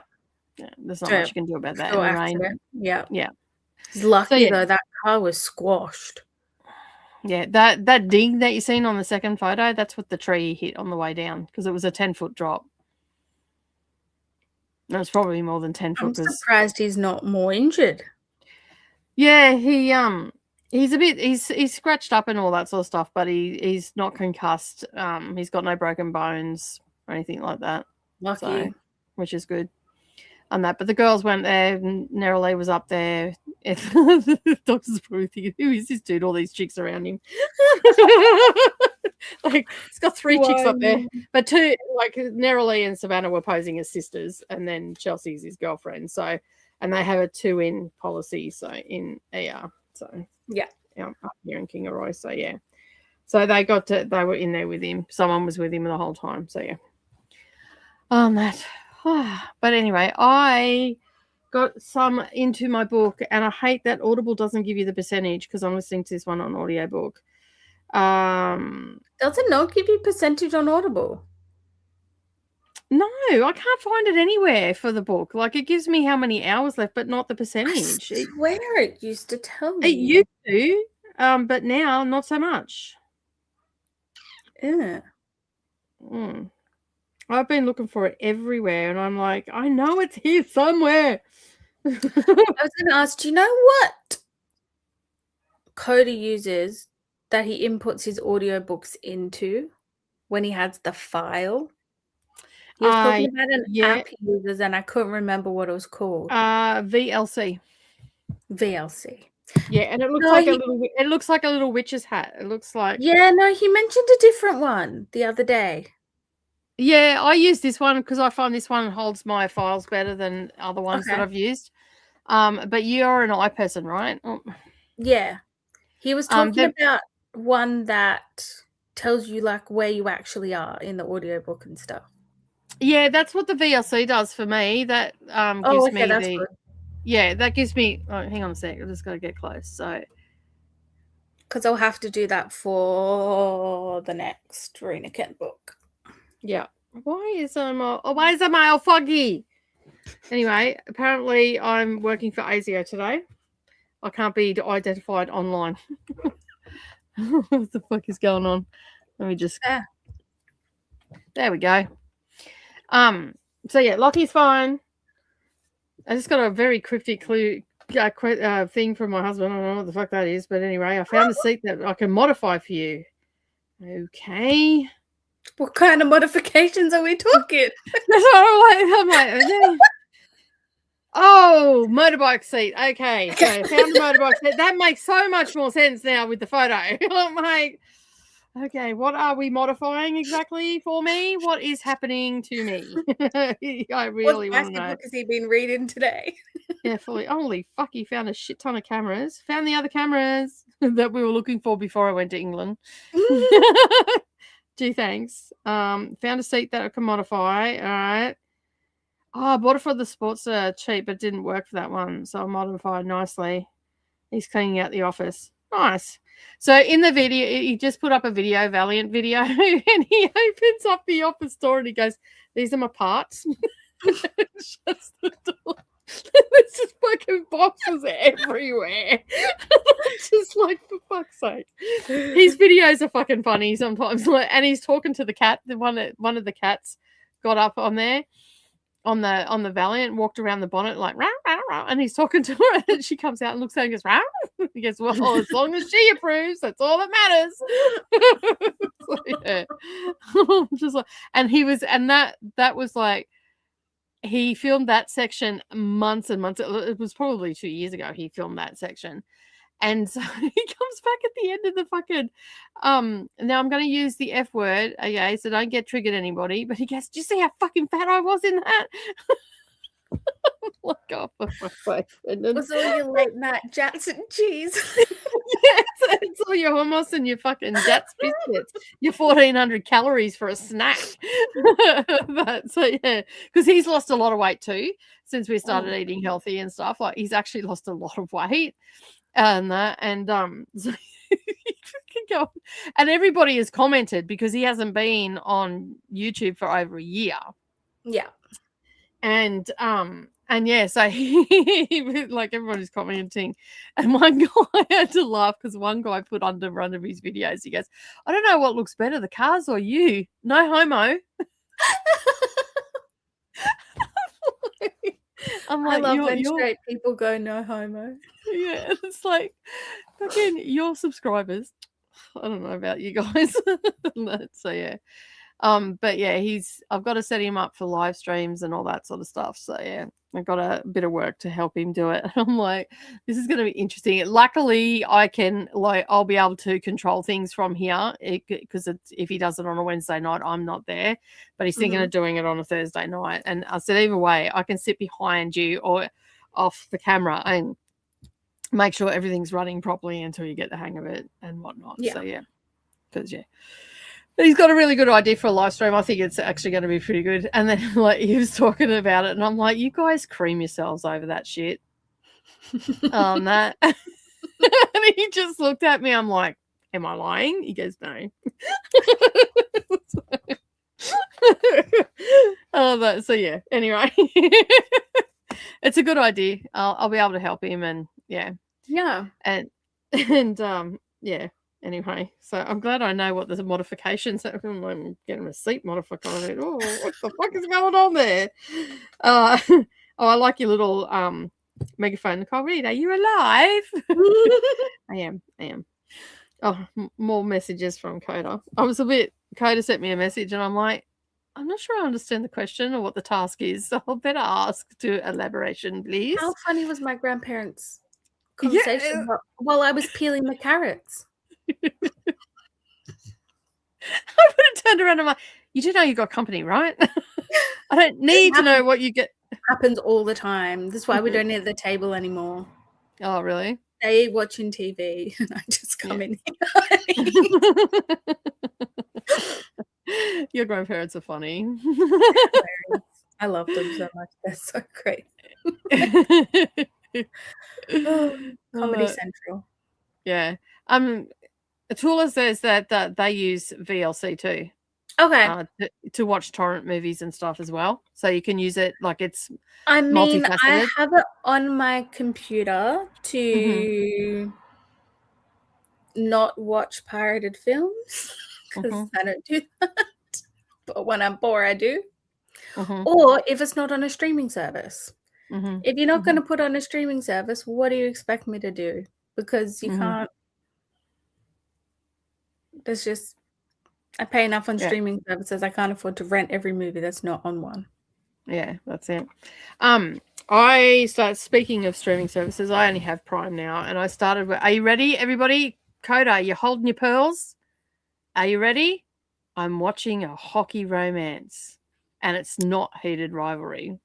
Oh, it's fake dating. It's hockey is involved, and it's called Off Campus. Oh, the books that Dee Dee hates so vehemently. Does she? I don't know. I didn't read them. I'm just watching it. Dee Dee cannot stand the book. Or the show. She doesn't like either. But the book, really? she read the entire series. Oh, okay. So, in other words, she actually liked it. Look at the latest comment. Hang on, let me get her. Why? Don't do it. Fuck off, Dee Dee. I can watch it if I want to. You summon a Dee Dee. Stop being a stalker and actually sit in the background. I don't know how far in I'm gonna get, but anyway, yeah. I've watched 2 episodes. I was bored the other night and I'm like, what's this shit about? I'm still behind. I haven't seen Heated Rivalry or anything like that. I haven't read Heated Rivalry. I have no interest in reading it. I don't know if it's Heated Rivalry or if it's one in the later books. My best friend who's coming to visit me, her name's in the acknowledgements because she's been a online friend of Rachel's for quite a while.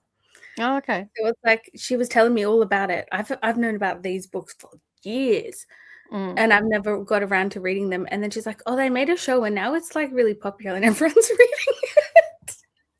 It's always the way, right? But yeah, anyway, I started watching that the other night. I think it's funny so far. Like, I don't see what the problem is. There's an Australian in it. That's all I know. All the music is Australian bands. Yeah. Oh, interesting. Yeah. I think all but one. All of the music that's in it is Australian bands, apparently. The musician guy in it. Yeah, he's also Australian. Yeah, it's fucking oath he is because you can hear his fucking twang. He's also supposed to be in Fourth Wing. Is he? I really don't like. He's not hot. I don't think so either. I mean, he's pretty, but he's not hot. He has nice eyes. That's about it. Tattoos are okay. Yeah, don't mind some tattoos. The tattoos are okay. I saw him in Thor. Okay, I don't even know who the fuck he is. Like, I don't know who any of them are. I'll probably get really bored with it anyway because 1, it's hockey. 2, they're like teenagers. Like, I don't care. Yeah. So, no. But yeah, I just I thought at one stage her boobs were going to fall out of her top. She's very, very booby. And she's riding her bike. I'm like, one wrong bump and they're coming out. He is. I'm telling you now, he's 100% in Fourth Wing. There is a dragon in his bio, and he's been following What's Her Face for months. I don't know who he's playing, but he's in it for sure. Okay. Glenda went off to bed. Atia joined us and is reading a book. As you do. I'm tired. The chat is just going to be what it is, all right? I'm just going to summarize the chat today. Tula's here. Good morning.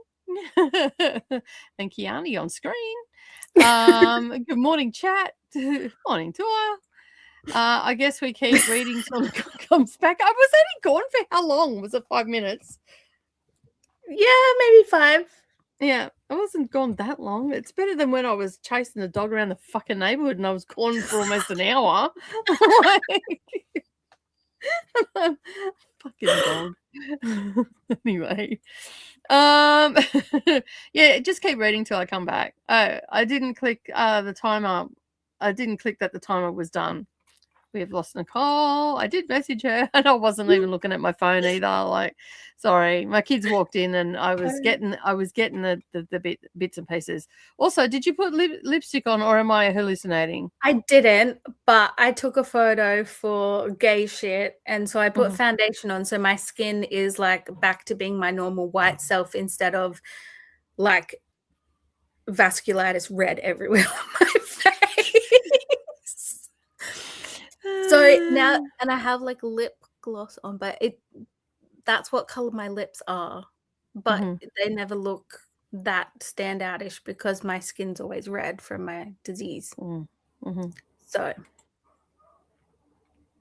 but yeah, I had to take a gay shit photo. Cool. Well, I was like, oh, I'll use a different one. Oh, I took this one the other day. There we go. Use that one.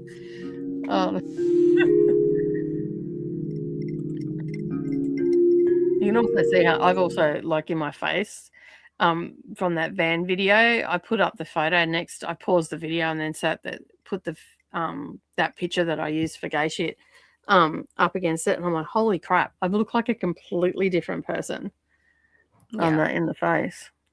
I'm still apprehensive about photos of myself, only because. But your face is so pretty. Not when it looks like that. That should just be my gay. I'm gonna resend my gay shit photo.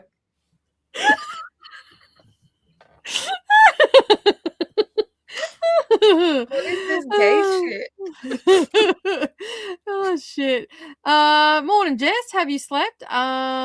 Great question, Tula. I've been up since 5 a.m. It's nearly 8 p.m. There she is. Crikey, Jess. I've been to sleep and woken up, and you've been online both times. Glad to hear everybody is okay. Yeah, it was a little bit of an accident on that, but he's good. He's all good.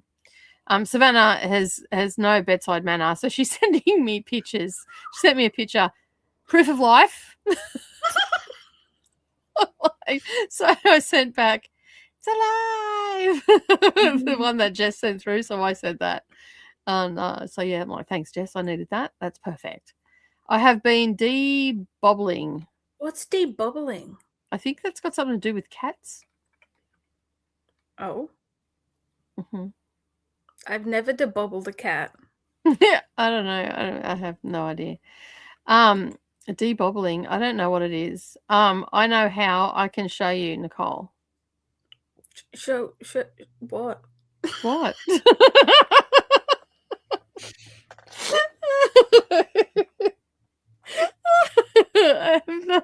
I'm confused. I'll do a tutorial next sprint. For what? I'm guessing maybe de-bobbling. I don't know what that is. I don't know. I used to use VLC to watch torrent movies. So to me, Jess. Or maybe they're talking about VLC. De-bobbling has been done by hand. I can't use a machine because of the sound of the machine scares the shit out of both the boys. Neo is fast asleep on the couch. So maybe it doesn't have anything to do with cats, because putting cats into machines doesn't sound very safe. No, that's not okay. It's not right, okay? No, don't do that. Oh, poor kitties. What are you de-bobbling? Random. The other day, a post about a weird-ass book came up, and I laughed and scrolled on. Funny enough, that dairy farm book came up. I think I know what one you're talking about. Is it the one where the chick is like, titties is hooked up to the milking machine? It's like a milking story. Weird shit. Now on YouTube, Suck Mummy's Piss Flaps has come up as a book review. Are you kidding me? I'm looking up that book. Look at Jesus Christ. Surely we could write about other things. Yes, DD, I am watching it just to spite you. Why? Why do you have to have the word piss flaps? Why? It's just do you know what, though? It's still better than sex. Referring to a vagina as sex. As sex, yeah. Mama's piss flaps. He touched my sex. He touched my piss flaps. It's much better. That's so Australian. It is actually. I wonder if she's Australian, the author. Maybe. Layla Moon. It's only 74 pages, and it's gay. Mm-hmm. I used to watch torrents from back in the day. Laughing my ass off. Why do it? You summoned a Dee sister. Oh, de-bobbling clothes for work. Now I get it. You said that in the messenger. All right. Okay. I have a massive bag to do before work on Sunday. Stop lurking and get on screen. What are you doing? We're going to go to a sprint anyway, so there's no point at this point. DD moderating the off-campus talk. But, the point is that I am watching a hockey romance, regardless of what it is. I'm watching a hockey romance. And, yeah, I can watch that. I can't watch Heated Rivalry because it's not on Prime. It's on Netflix, and I don't have Netflix, so I have to watch its, I don't know. Is it its rival? I don't know. Do you want to hear the description of this book? I'm going to read it for gay shit. Cool. I might read it too. You might think I'm your average spooky queer goth girl who lives in a haunted house with spiders, bones, bugs, and witchy shit, with a girlfriend who has a girlfriend who has a husband. But I'm much more than that. I'm a hit woman. They pay, I slay. Oh, by the way, the bones that decorate my house, as well as other things, are little keepsakes from my victims. Spoiler alert, I also keep their dicks and eyeballs. Anyway, I kill men who have a hearing issue. The ones that can't hear the word no when a woman says it. Yeah, that's me. I'm Mummy. Sounds good. It's an erotic killer story or something. Okay. Layla Good Moon. description words there. Apparently she's an internationally best-selling author. I feel like you can just write that on anything. Probably. Like anybody that's got a keyboard and able to do that can put that on anything, right? Because everything ends on the New York bestsellers list. Everything is, international bestseller. Like there's a lot of, She writes some like metaphysical witchy nonfiction. Okay. Like hoodoo book spells for beginners. So Layla Moon, you said. Emotional self-care for Black women. Mm-hmm. The Divine Feminine, Awaken Your Goddess Energy. I've heard of that one. Maybe that's what she's a internationally best-selling author maybe she just started writing smart. Everybody needs a hobby. But thanks for that recommendation, Tola. The piss flaps is going on my TBR. DD monitoring the off-campus talk.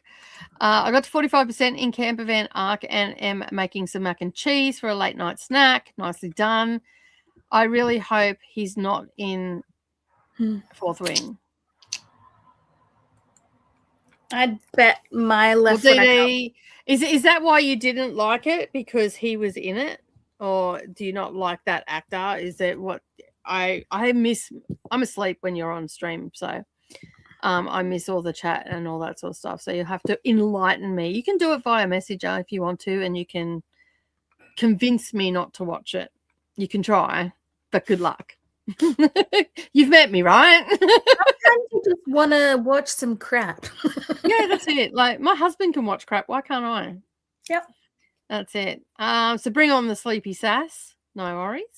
That one time we got really worried and even had Coda asking me if you were okay.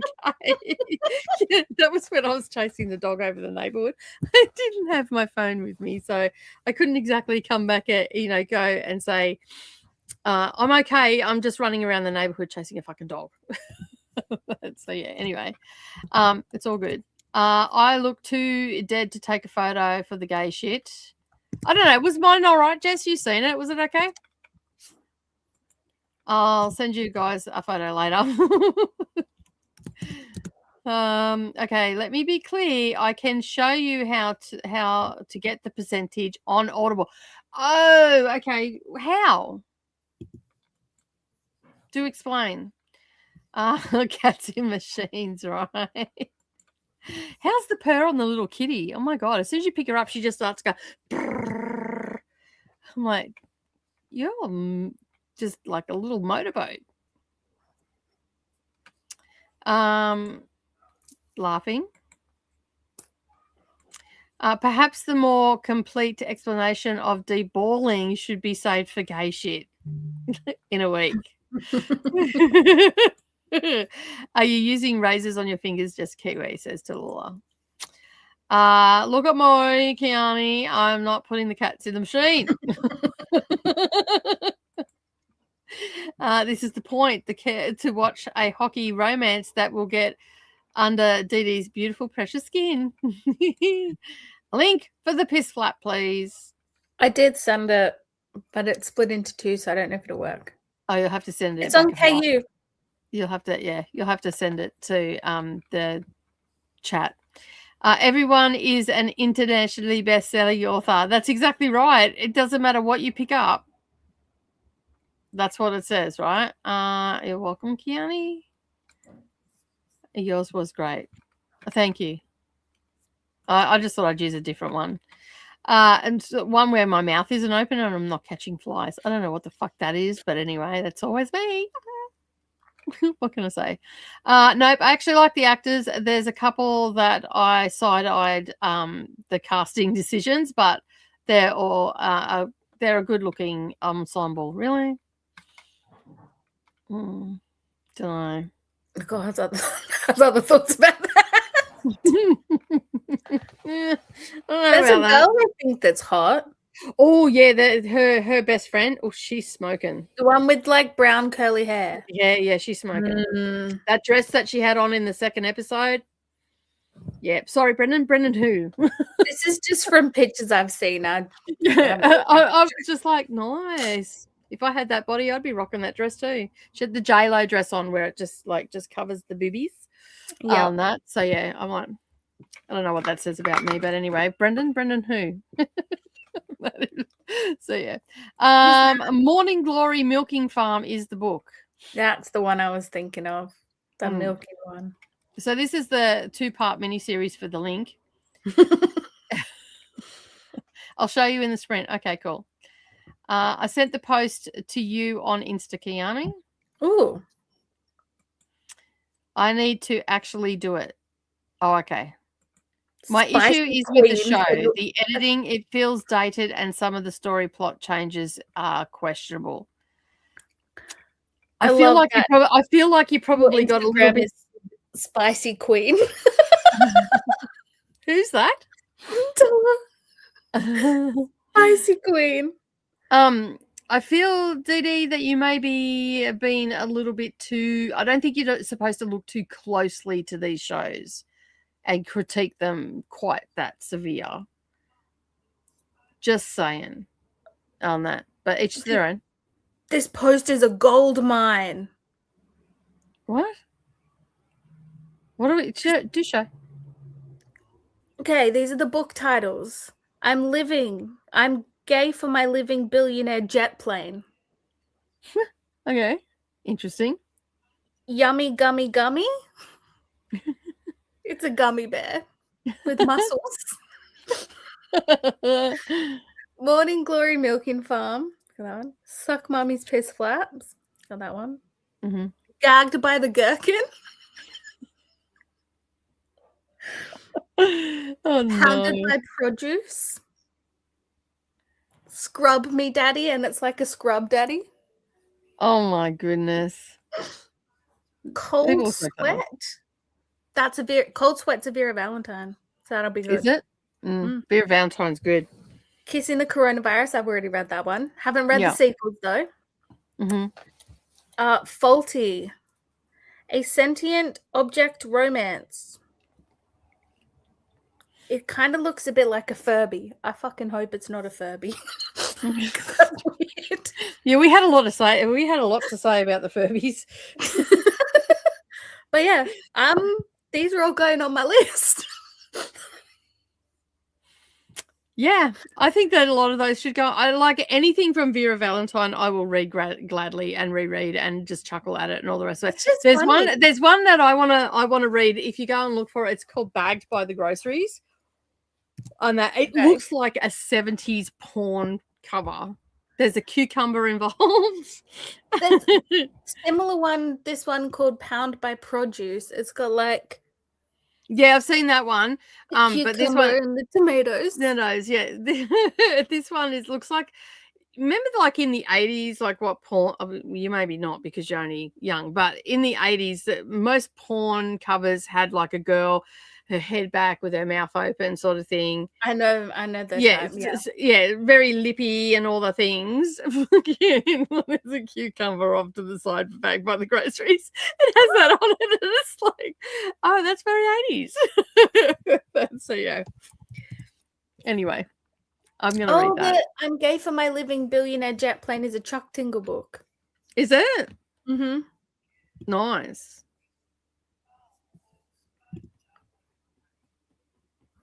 A patchwork cushion would be your first choice, would it, Tula? Oh, I read the title wrong. It's not Yummy Gummy Gummy. It's Yummy Cummy Gummy. Oh, lordy. Lordy. Oh, my God.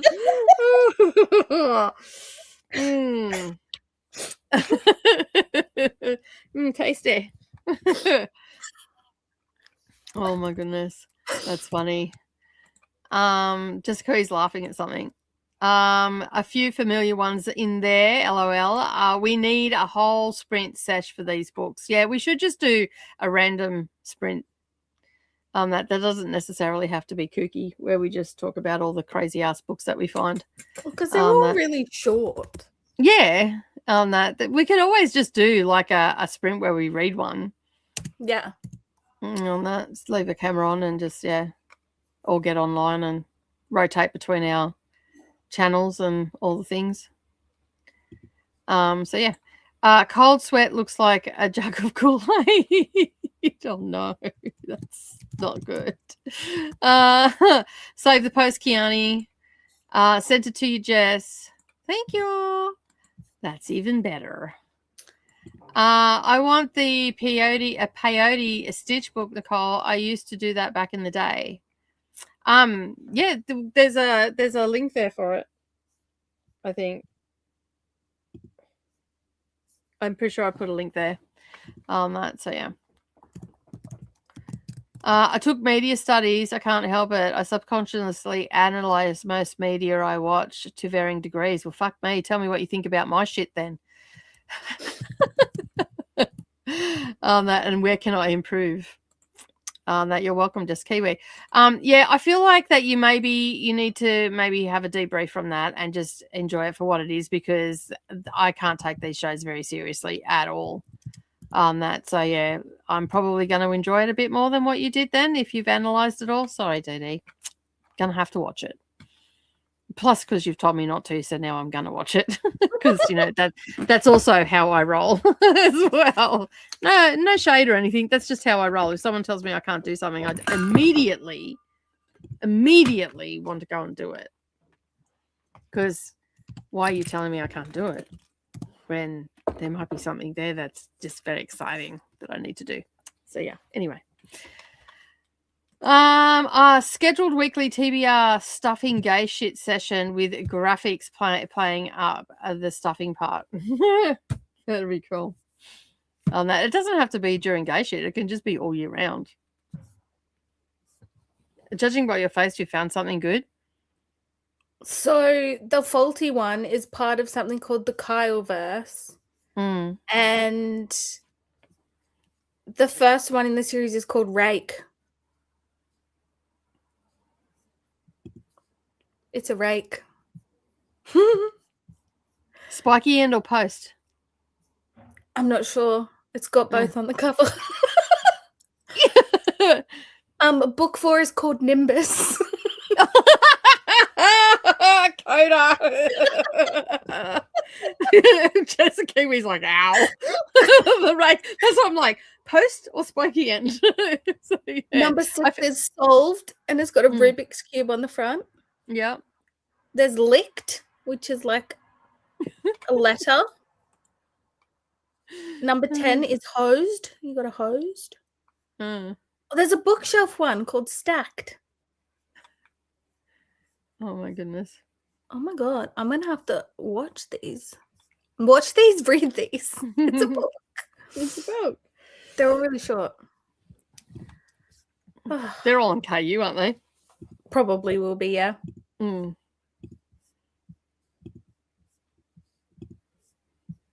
Cool. All right. I'm going to be reading some trash in June. There is a post over on my craft channel asking for some suggestions. I have a stack of rainbow fabric. So yeah, I was going through my stash today. There's a stack of rainbow fabric there. If you've got any suggestions of what I should make with it, please do drop me a link or whatever. Patchwork dildo. I could probably do that. I could probably do that. Just like on a bookshelf. That's actually doable. It's very gay. It is very gay. There's a piece of fabric in there too that's pink with rainbows on it. So I could always send it to my gay bestie after I do it. Here for your bookshelf. Just like make the 2 penises as like bookends. Yeah. And put rocks in the balls so they're weighted down on that. £7.42 on Kindle. Nice. Hopefully you used my link because then I can get a little kickback from that. Like it's a whopping 2% or something, 4.5% or something. But yeah, 1 cent. I'll get 2 cents from that sale. But all the 2 cents add up. Yeah.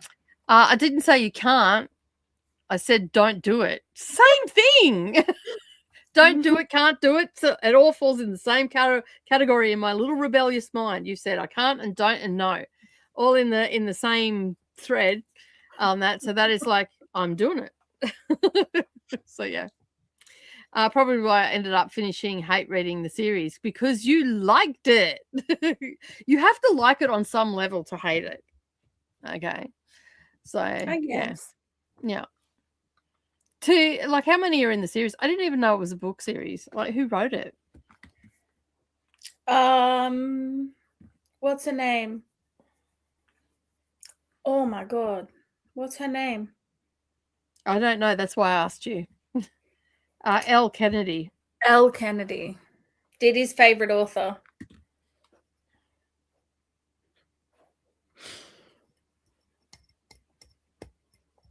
I don't know if I'll read them only because Dee described something that I'm not a huge fan of that's in there. Okay. Which is grief, but it's not handled very well. No, yeah, okay. And a bit of guilt tripping people because of grief. I don't like that. Mm-hmm. Is that in the TV series though? I don't know. Yeah. I think I could watch that because I just like, ugh. But I think reading about it would make me mad. Possibly. There's 11 primary works. Let me see. So there is The Deal, The Mistake, The Pact, The Score, The Incident, The Goal, which is book 4. Book 5 is The Legacy. So it looks like there's 5 books. I don't go. I'm not into hockey romance at all, so I wouldn't know. Me either. Like what books are out there or anything like that. I have no clue. I have no interest in reading them. I especially have no interest in reading hyped books either because they always disappoint me. Yeah. And then I get even madder about it. So that's why I'm not reading Heated Rivalry because everybody's banging on about it. And I just don't care that much. So yeah, as much as that infuriates people because I won't pick up the books and all the rest of it, like I don't care. It's hockey. The same. I'd rather wait until all the hype dies down and then I'll give it a go. Yeah. If I'm interested. Yeah, the same sort of thing. But like, and hockey, like I've read a couple of hockey romances and I'm like, and they're just full of whiny teenagers. I'm not a huge sport romance kind of person. Yeah, I'm not either. I either want it to be really cozy or really dirty when I read romance. Yeah, I'm the same. It either has to be so fucking dark that I'm questioning my existence or just really sweet. Yeah. And there's no in between. And like I do like fake dating and all that sort of stuff, like in my contemporary and whatnot. And I do like it in dark because it gets quite disturbing, and whatnot. And I do like a slow burn and all that sort of stuff. But when you like throw sport into it, and like I didn't like jocks when I was at school. I thought they were the biggest doofuses on the face of the fucking planet. I always went for a bad boy. Always. They're more fun. They're more entertaining. They do stupid shit. And you know, you're having a good time. Whereas jocks, they're just, I have no time for them. Whether they do athletics, if they play hockey, or they're footballers. Footballers are even worse. God, I never went for sporty boys. You know, I was always the musician or the nerd. I was always went for the bad boy, probably because I was the bad girl. So it sort of goes together. I was innocent. I was not. Far from it. I did some very questionable shit when I was younger, and all I can say is thank fuck there were no cameras around. I did between the ages of 18 and 25. That was my experimental phase. I started drinking alcohol when I was 12. That's crazy. I didn't even drink until after my 18th birthday. I snuck out of the house. The first time I did that, I was 11 was the first time I snuck out. Brennan will be able to tell me. When did Mad Max come out? Brennan, what year did Mad Max come out? If you're watching, I think it was 1979 it came out. It took 2 years to get to video cassette, and I snuck out of the house to watch that for the first time. So I think I was 11, maybe almost 12. And I stayed out until my parents always went to bed really early, so it was really easy. Just fucking abscond out the window. See you there, bitches. Off I went, and I was out doing all the things. And then so I started, and then I think it was not long after that I had my first alcoholic drink. I didn't drink a lot, but I started drinking then, and then I'm getting a phone call. Give me a second. Yeah, and then it was a lot of partying and all that sort of stuff, and you know, that sort of thing. So the sporty guys, I was never into them at all.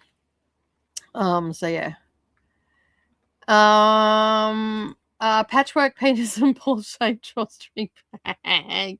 To doing your laundry more exciting. That's so funny. Elle Kennedy is, I love her work. A literary masterpiece, penmanship equal to none. It's not in this season, but they are adapting and might be in season 2. Okay, fair enough. Grief and all its forms doesn't really bother me. So I'd love to hear your thoughts when the hype dies down, to see if it lives up to the hype or passes a test or passes the test of time.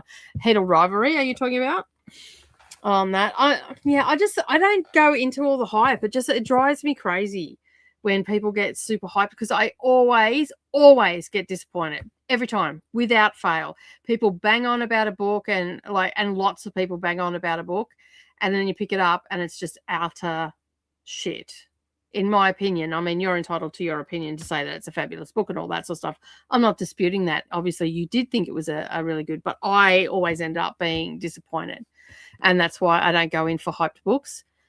And that's why I didn't go in for Heated Rivalry. And also it had hockey in it as well. So that's also a turn off for me as well.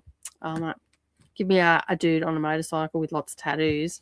And, I'll be reading that all day and watching it too.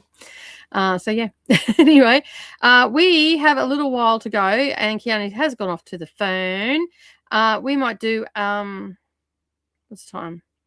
We might do a 75-minute sprint. Heated Rivalry, couldn't care less about Off Campus. And to be fair, I'm not going to go into it analyzing the fuck out of it. Like, I don't do that when I watch shows. I mean, if there's like glaring plot holes, obviously I'm like, what the fuck are you doing? Did we, take a sip from the Kool-Aid jug that was spiked? So but anyway, I can't watch Heated Rivalry. I don't have Netflix, because it's on Netflix, right? On that, so I don't have that. So there's no way I can watch it. But I can read the books, I guess, once the hype calms down, and whatnot. So But it might be a couple of years before I do. So, yeah, if ever. Just don't get your hopes up, okay? All right, let me change the timer to 70 minutes. I've moved my... I've got to stretch now because my computer's way up there. And then we'll come back and wrap up before heading off to Dee Dee's. Because you're next, aren't you, Dee Dee? I think you are. All right. Let's change. And we'll put us down here. And hide that. And we'll start the timer. And I'll see you all in 70 minutes. Happy reading.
like you tuck and run somewhere else. Squeeze, tuck and run. You got to get the squeeze, otherwise it's coming out. Oh my God. Anyway, hi everyone, we're back. Now Lee's come to visit and we're talking about prolapse rectums. So she's like, she wants a special, I don't know why, but she wants she wants a special car spot. I don't have a prolapse rectum. I'm just saying, I'm keeping in mind the rectum prolapsing patients should have specialised parking, because if it's coming out, it's coming out. You don't want to squeeze, tuck and run to the doors while your rectum's falling out, right? So I think not only but you want the parking space. That means you have a prolapsed asshole, right? equality. Oh my Lord. And this is the conversation. This is the conversation that's been going on for the last 20 minutes. It's a very important conversation. Yes. And then we told her not to look it up. She looked it up. She's like going cross-eyed, full of faces. I saw a pig with a prolapse rectum. So yeah. Lots of other things were said that are not good for public consumption. Everything I say is good for public consumption. Everything I say is educational in its own way. I mean, you can't argue with that. No, you can't. Ladies and gentlemen, my daughter. It's educational. I know. You raised me to keep in mind that everyone, even prolapsing rectum patients that have to squeeze, tuck and run to their doors, should get rights. Yes, that's right. That's prolapse rectums and specialized packings.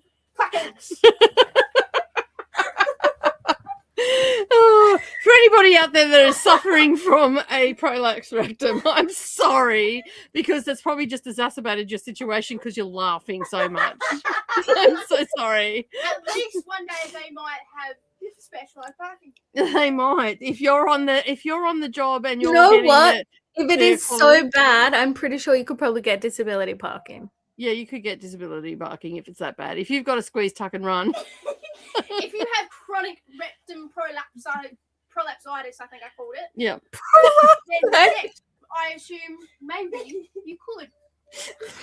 But you can't park in, and this is no hate to renal people, patients. renal patients. No hate, they deserve the rights too. But I'm just saying, rectum prolapsitis is very serious and should be recognised in the parking facilities. It is. It's not. I've never seen a reserved parking sign for prolapse rectum patients. You know, no one wants to emphasize that their ass is falling out.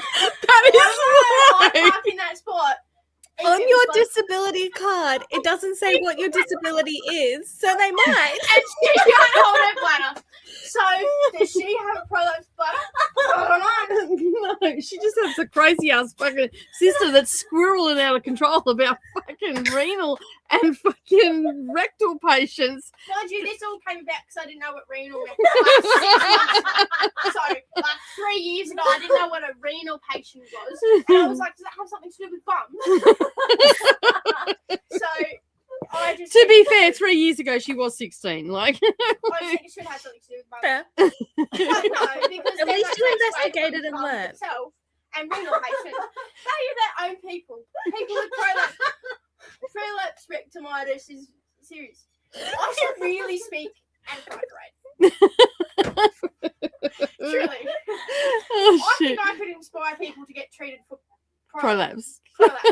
Is it called prolapse or is it prolapse rectum?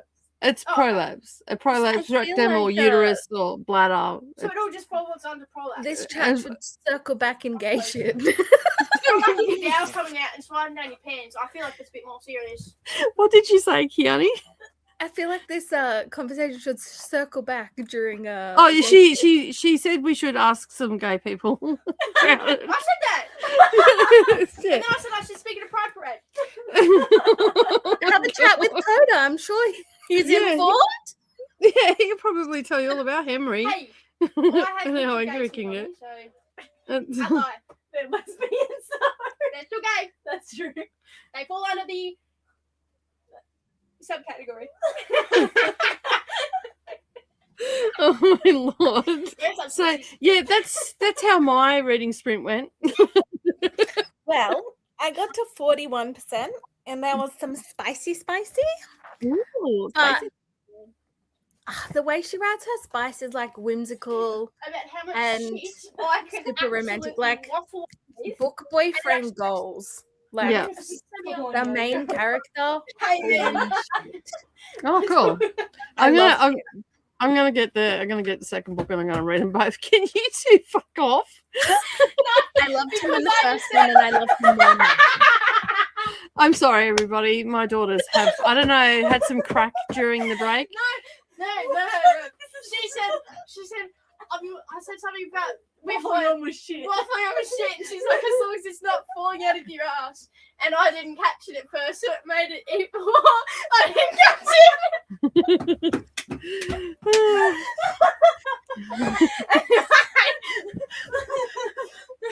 This is serious. It is serious. You're being very serious Yeah. with your grow light there. You're going to put yourself under it? Grow light. That's just being a bitch. That's just fucking rude. And you're not rude to me? Do you have a prolapse rectum? No, I don't. Yes. So you won't be rude to me if I've got a prolapse rectum.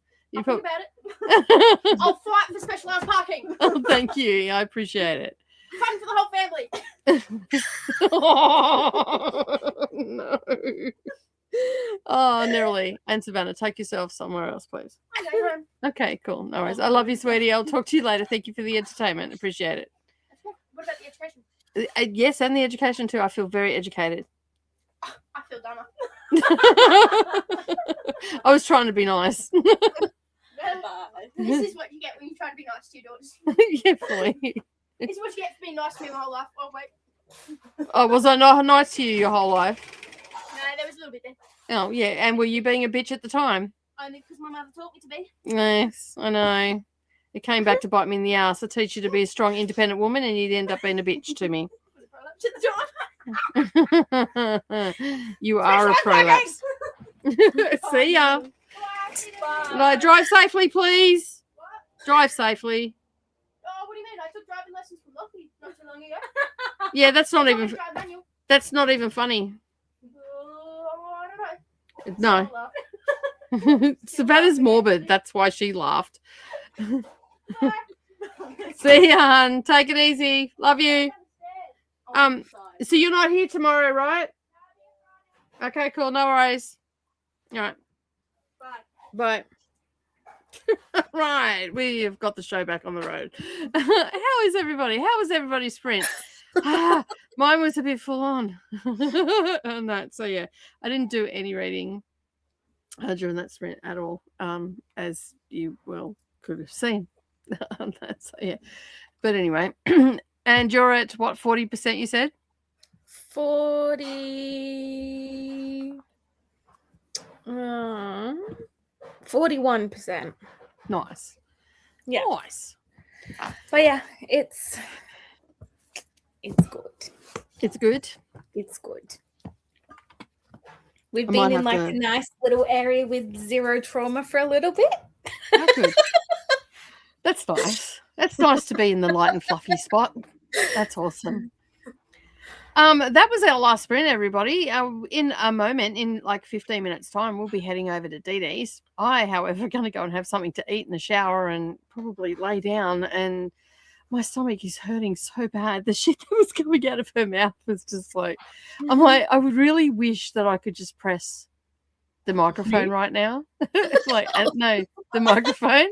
So it just went out. But I was laughing that hard, I couldn't even see the screen on that. So yeah, she's pretty good value. She's got a wicked sense of humor, and the squirrels have definitely been left out in the top paddock today. On that, they're running rampant fucking everywhere.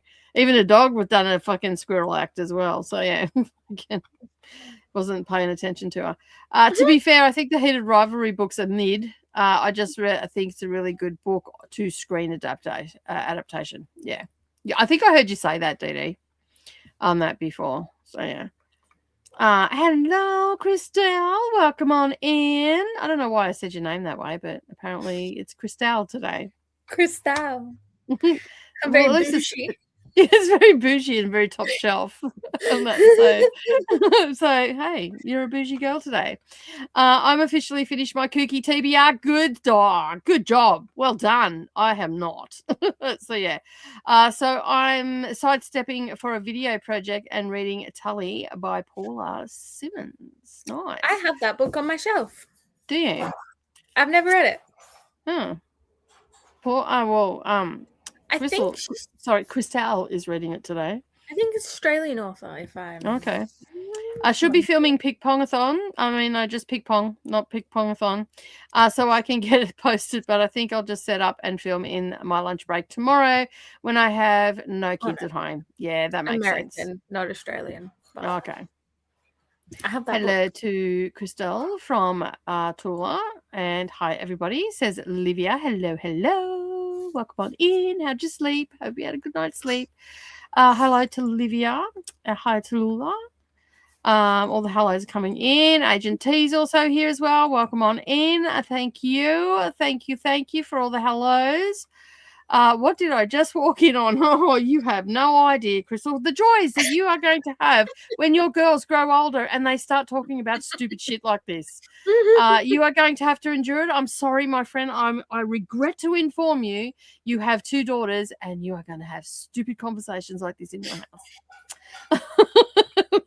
But it's quite entertaining. But whew, it's a lot. It's a lot. And, you know, Savannah doesn't help because she just laughs at everything that she says. So yeah. Anyway, hi to Crystal. She didn't catch it and neither did her. Yeah, pretty much. Just Kiwi. I thought you said good night like an hour ago. Yeah. You're still awake. But to be fair, it was stated that they were trying to stay awake. True. This is true. It was stated. There is receipts for that. After we said grammar. Yeah, after we insulted her. Yeah, so yeah, anyway. Hi. So I'm glad you're here. I remembered to put the dishwasher on. I never remembered to do that when I had a dishwasher. It's just so much easier to see them in the sink and wash them. So yeah. Hello, Jess from Liv, and Monique is here. Read a bit of Zodiac 7. Had a rest because I pushed myself today. Oh, hon, I hope you're feeling a bit better. Everything is going well over here. I've been lurking on and off all day. I just didn't have much energy to talk earlier. That's okay. That's fine. Yeah. If you're not feeling the best. That we can all relate to that. Jamie is going out for the fans and got to 69% in my camper van arc, so I can probably finish one during the first sprint I join tomorrow. Yeah, it's after your bedtime, isn't it, Jamie? It'd be close to 4 Jamie o'clock, has wouldn't a it? bedtime? Yeah, 3 a.m. 3 a.m. is Jamie's bedtime. That so yeah. Hi Monique, and Jamie from Livia. Hi Liv. It's a reread for me. You should read it. Okay. That's high praise there from Christelle. Not Crystal today. Christelle. I don't know why I said your name like that. I have no fucking clue. I was thinking about filming tonight, but this point filming will have to be tomorrow, yes. Yay, just Kiwi. Hi Monique. In bed doesn't mean sleep. No, it doesn't. True. It does not. Hi, Sherry or Cherry. Is this Sherry or Cherry? Cherry Blossom? Oh, no, it's Cherry Blossom, but... I'm assuming it's Cherry Blossom. Yeah, but you could say Sherry. Like, some bogans spell Sherry like that, even though it's Cherry. That's what threw me in the book, the Kiss the Villain. Mm-hmm. Because I read God of Malice with my eyeballs. Yeah. And I read the first half of Kiss the Villain with my eyeballs. I always thought her name was Cherry. Mm-hmm. And it's not Sherry. And it's Cherry. Yeah.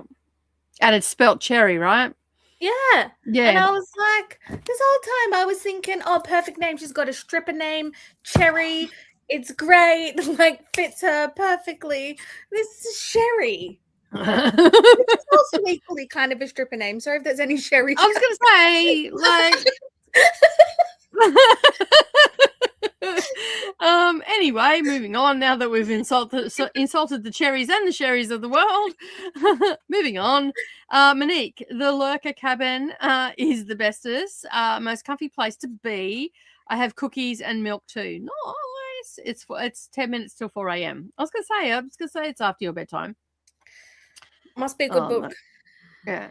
So the flatmate is home, apologising for worrying us all. I'm like, don't be ridiculous. But anyway, An accident's an accident. An accident's an accident, right? And so he's home, and his girlfriend is now picking glass out of his head. So yeah. Oh, so right. Yeah. There was glass in his head. Yeah. I probably should have got that looked at the hospital, but yeah, but boy being boy doesn't want to be there. On that. So yeah. So he's got, we have peroxide, we have tweezers. And then I said, if you can't get it out, I'll get it out for you. He goes, yeah, you'd enjoy that, wouldn't you? I'm like, maybe a little bit, but no, I'm not into putting people into pain. So I'm not a sadist, regardless of what you all might think. I might actually enjoy that a lot. I've never tried it, so I can't say definitively if I wouldn't enjoy it. It's one of those things, like in the book, like I don't want to do it because I'll get addicted to the causing pain on people. Well, yeah, there's that, right? That's a valid point. That is a valid thing. Like, that's not that silly. Sorry, my hair just had to come out because it was getting too tight. That's just totally that time of the day where it's just got to come out. Yeah, it's very much a mop. I need to go and get it cut. Oh, it was just a bit too Mine tight. hasn't been cut in like 5 years. Mine's, I had mine 2 years ago, 2.5 years ago, up to there, and it's grown that much in that time. Yeah. So, yeah. I've only been growing my hair out for 4 years, and so I had my hair dyed. Mine is as thick as yours. Mine is like thin as... You don't want it as thick as mine. It gives you headaches. And it's so fucking heavy, and it gives you headaches. But yeah, anyway, and it's like all puffy and yeah. Anyway, it's a mop. I don't know that evil laugh is there, Monique, but okay. Jamie, where are you located? In the US, in Colorado, over the mountain from Coda, over the hill and far away from Coda. Thank you, Livia. Cherry blossom because my daughter loves sakura. Sakura. Yep. Sakura. Sakura, yep. So I was right the first time. And it's supposed to be a joint account, so because we both both crochet. Bougie stripper Sherry. Yeah, it's like the crystal of Crystal. We love you, Crystal. Sorry, I don't know why I said your name that way today, but anyway, I'm in Colorado. I might actually enjoy it a lot. Deep reflection from Kiani. Look, you never know what's going to come out of my mouth. Yeah, true. And I will encourage it to no end. Oh my God. No, cut it. The end will thank you. Yeah. Look, I know I need to go get it cut. I have really bad trust in hairdressers. And so when I was over in London, I didn't get it cut because I wanted my hairdresser back here. And I just have been hospital pain. It's been on the very, very bottom of my list. Yeah. But now that I'm feeling better, it's glasses, then hair. Yeah. I haven't had my hair cut for just about 18 months because my hairdresser went on maternity leave and she hasn't come back. And I too have trust issues with hairdressers. So, and I used to get mine cut every 6 weeks. I'd get it trimmed and it does grow faster. But yeah, I just don't trust people. And especially don't trust the hairdresser where she used to work, where the manager comes out and goes, oh, you should go blonde. And both me and the hairdresser turned around and looked at her and went, are you fucking crazy? Do you know how sick I would look? I would look like death warmed up. and that like someone just dug me out. I don't think I could be blonde either. I'm too pale. Yeah, like so I would look like someone had just dug me out of a grave and stuck me, like a mop on my head. It would just look terrible. Whereas I also like that look where I used to have black hair a lot, and because I was pale, I looked like I was sick. But I like, that was a good sick. No, I used to have really dark hair too. I used to dye my hair black as well. Actually, my husband used to dye my hair for me out of a box because it was cheaper. And then I decided I just like, you know what? And then I started going to hairdressers, and then I'm like, I do not want to spend close to $2,000 a year on my hair just to maintain it. I can't wait to go grey. And I just went, fuck it, I'm going grey.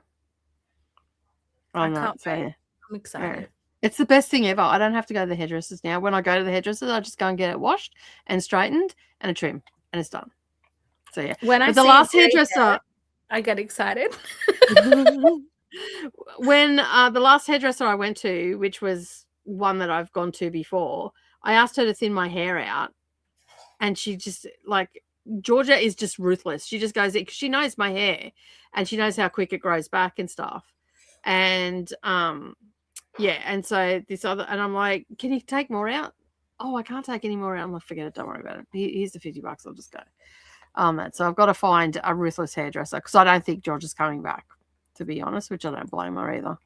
I always get mad at my hair and cut it off again every few months. Yeah. Oh, Colorado, is it as pretty as I imagine, or am I insane? It is a pretty state. Nice.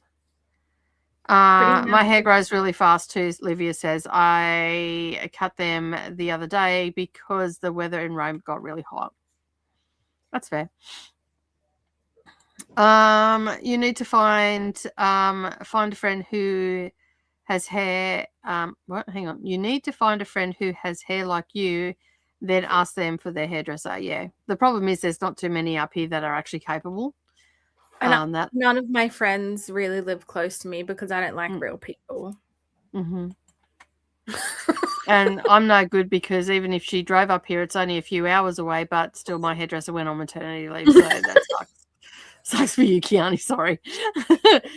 We will encourage it. All encourage it, especially if we're in one room together. Oh, it's bad. I just use my kitchen scissors to cut mine, usually at 3 a.m. Yeah, I'm going to get a pair of hairdressing scissors and I'm going to get Savannah to trim my hair for me. And then I'll go and just try and find someone that'll thin it out. Because what happens is my hair, I've got a part and then this side gets really thick and it's just heavy and it doesn't sit right and I've got to straighten it all the time and it's just like, ugh. And then I get to this point of the day and I've got to take it out because it's starting to get tight and yeah. I will never cut my own hair. Some deep Kiani lore for you. When I was about 16, I cut my own fringe and it stuck up like this. And I had to wear a beanie all the time to keep my fringe down. And my best friend's mum has called me Fringe ever since. I was going to say, I'm sorry, I would have had to say the same thing. Literally stuff like this. Yeah. Yeah, Savannah cut her hair with the scissors and she cut a chunk out in the middle and it could like right to her scalp. So 6 months she walked around with headbands on until it grew. Anyway, I won't ridicule my children online. I'll do that to their face. So, yeah. That's funny. Sorry, I shouldn't laugh. I can be either Crystal, depending on my mood. So totally say, I'm just fancy, it seems. That's right. You are fancy. I cut them myself. I've been cutting them since 2020. A lot of people started cutting their hair as well. There's been some great videos out there of people cutting their hair.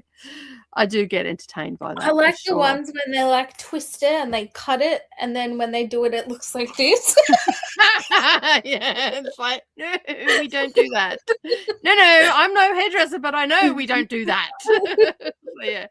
No, a friend that has nice hair then asks them for a hairdresser. Oh, you saying I got shit hair? Thanks a lot. Fuck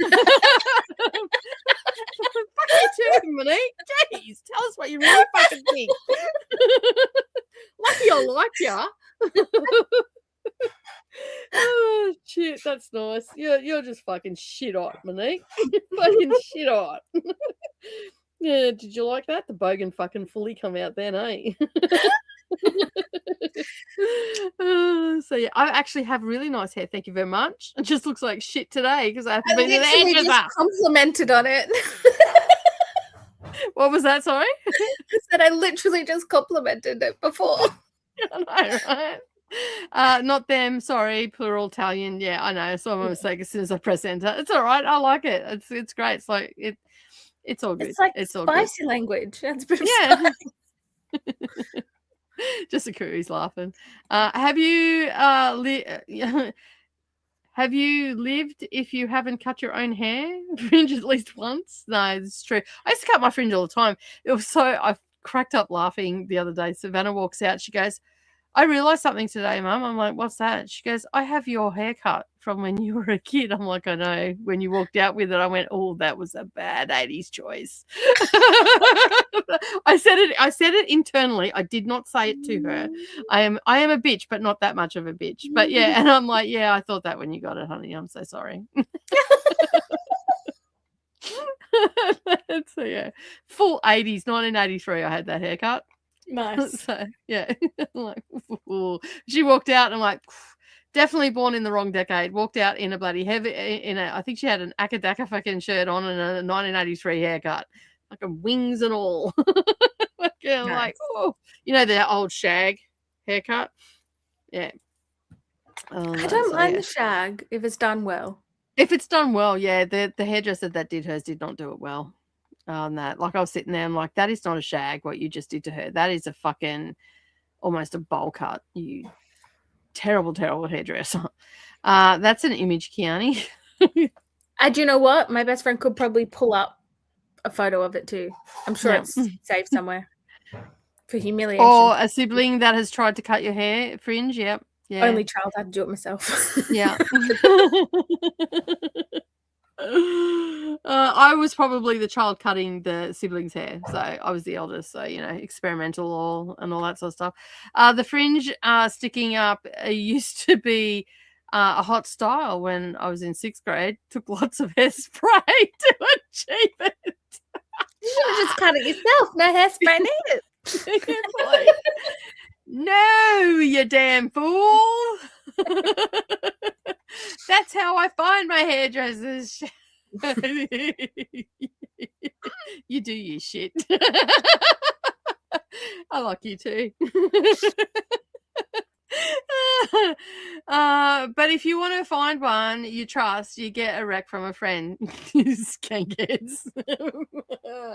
Monique's in the house. Also, hairdressers here are really expensive in Newcastle. Like they are ridiculously expensive. Yeah. Oh, I love our friendship too. It's great. I think it's absolutely fabulous. But on that note, we're going to have to bid you farewell because Dee Dee is about to start. She's probably thinking, bitch, stop talking. So, yeah. We're going to have to say goodbye. I will be back on Friday for Seriously Serious KuKi edition. I have no clue who's going to be joining me on screen, but I think my best me might be there. Yeah. So yeah, okay, bye. Okay, Dee Dee time. Yes, I was going to places, but found one that works from home. Nice. That's awesome. All right, we're going to say goodbye. Thank you so much for being here. Don't forget to do all the things, all the YouTubey things, and see you at the next stop. Choo choo. Bye. I do go to bed, I think. I'm going to bed too. Bye.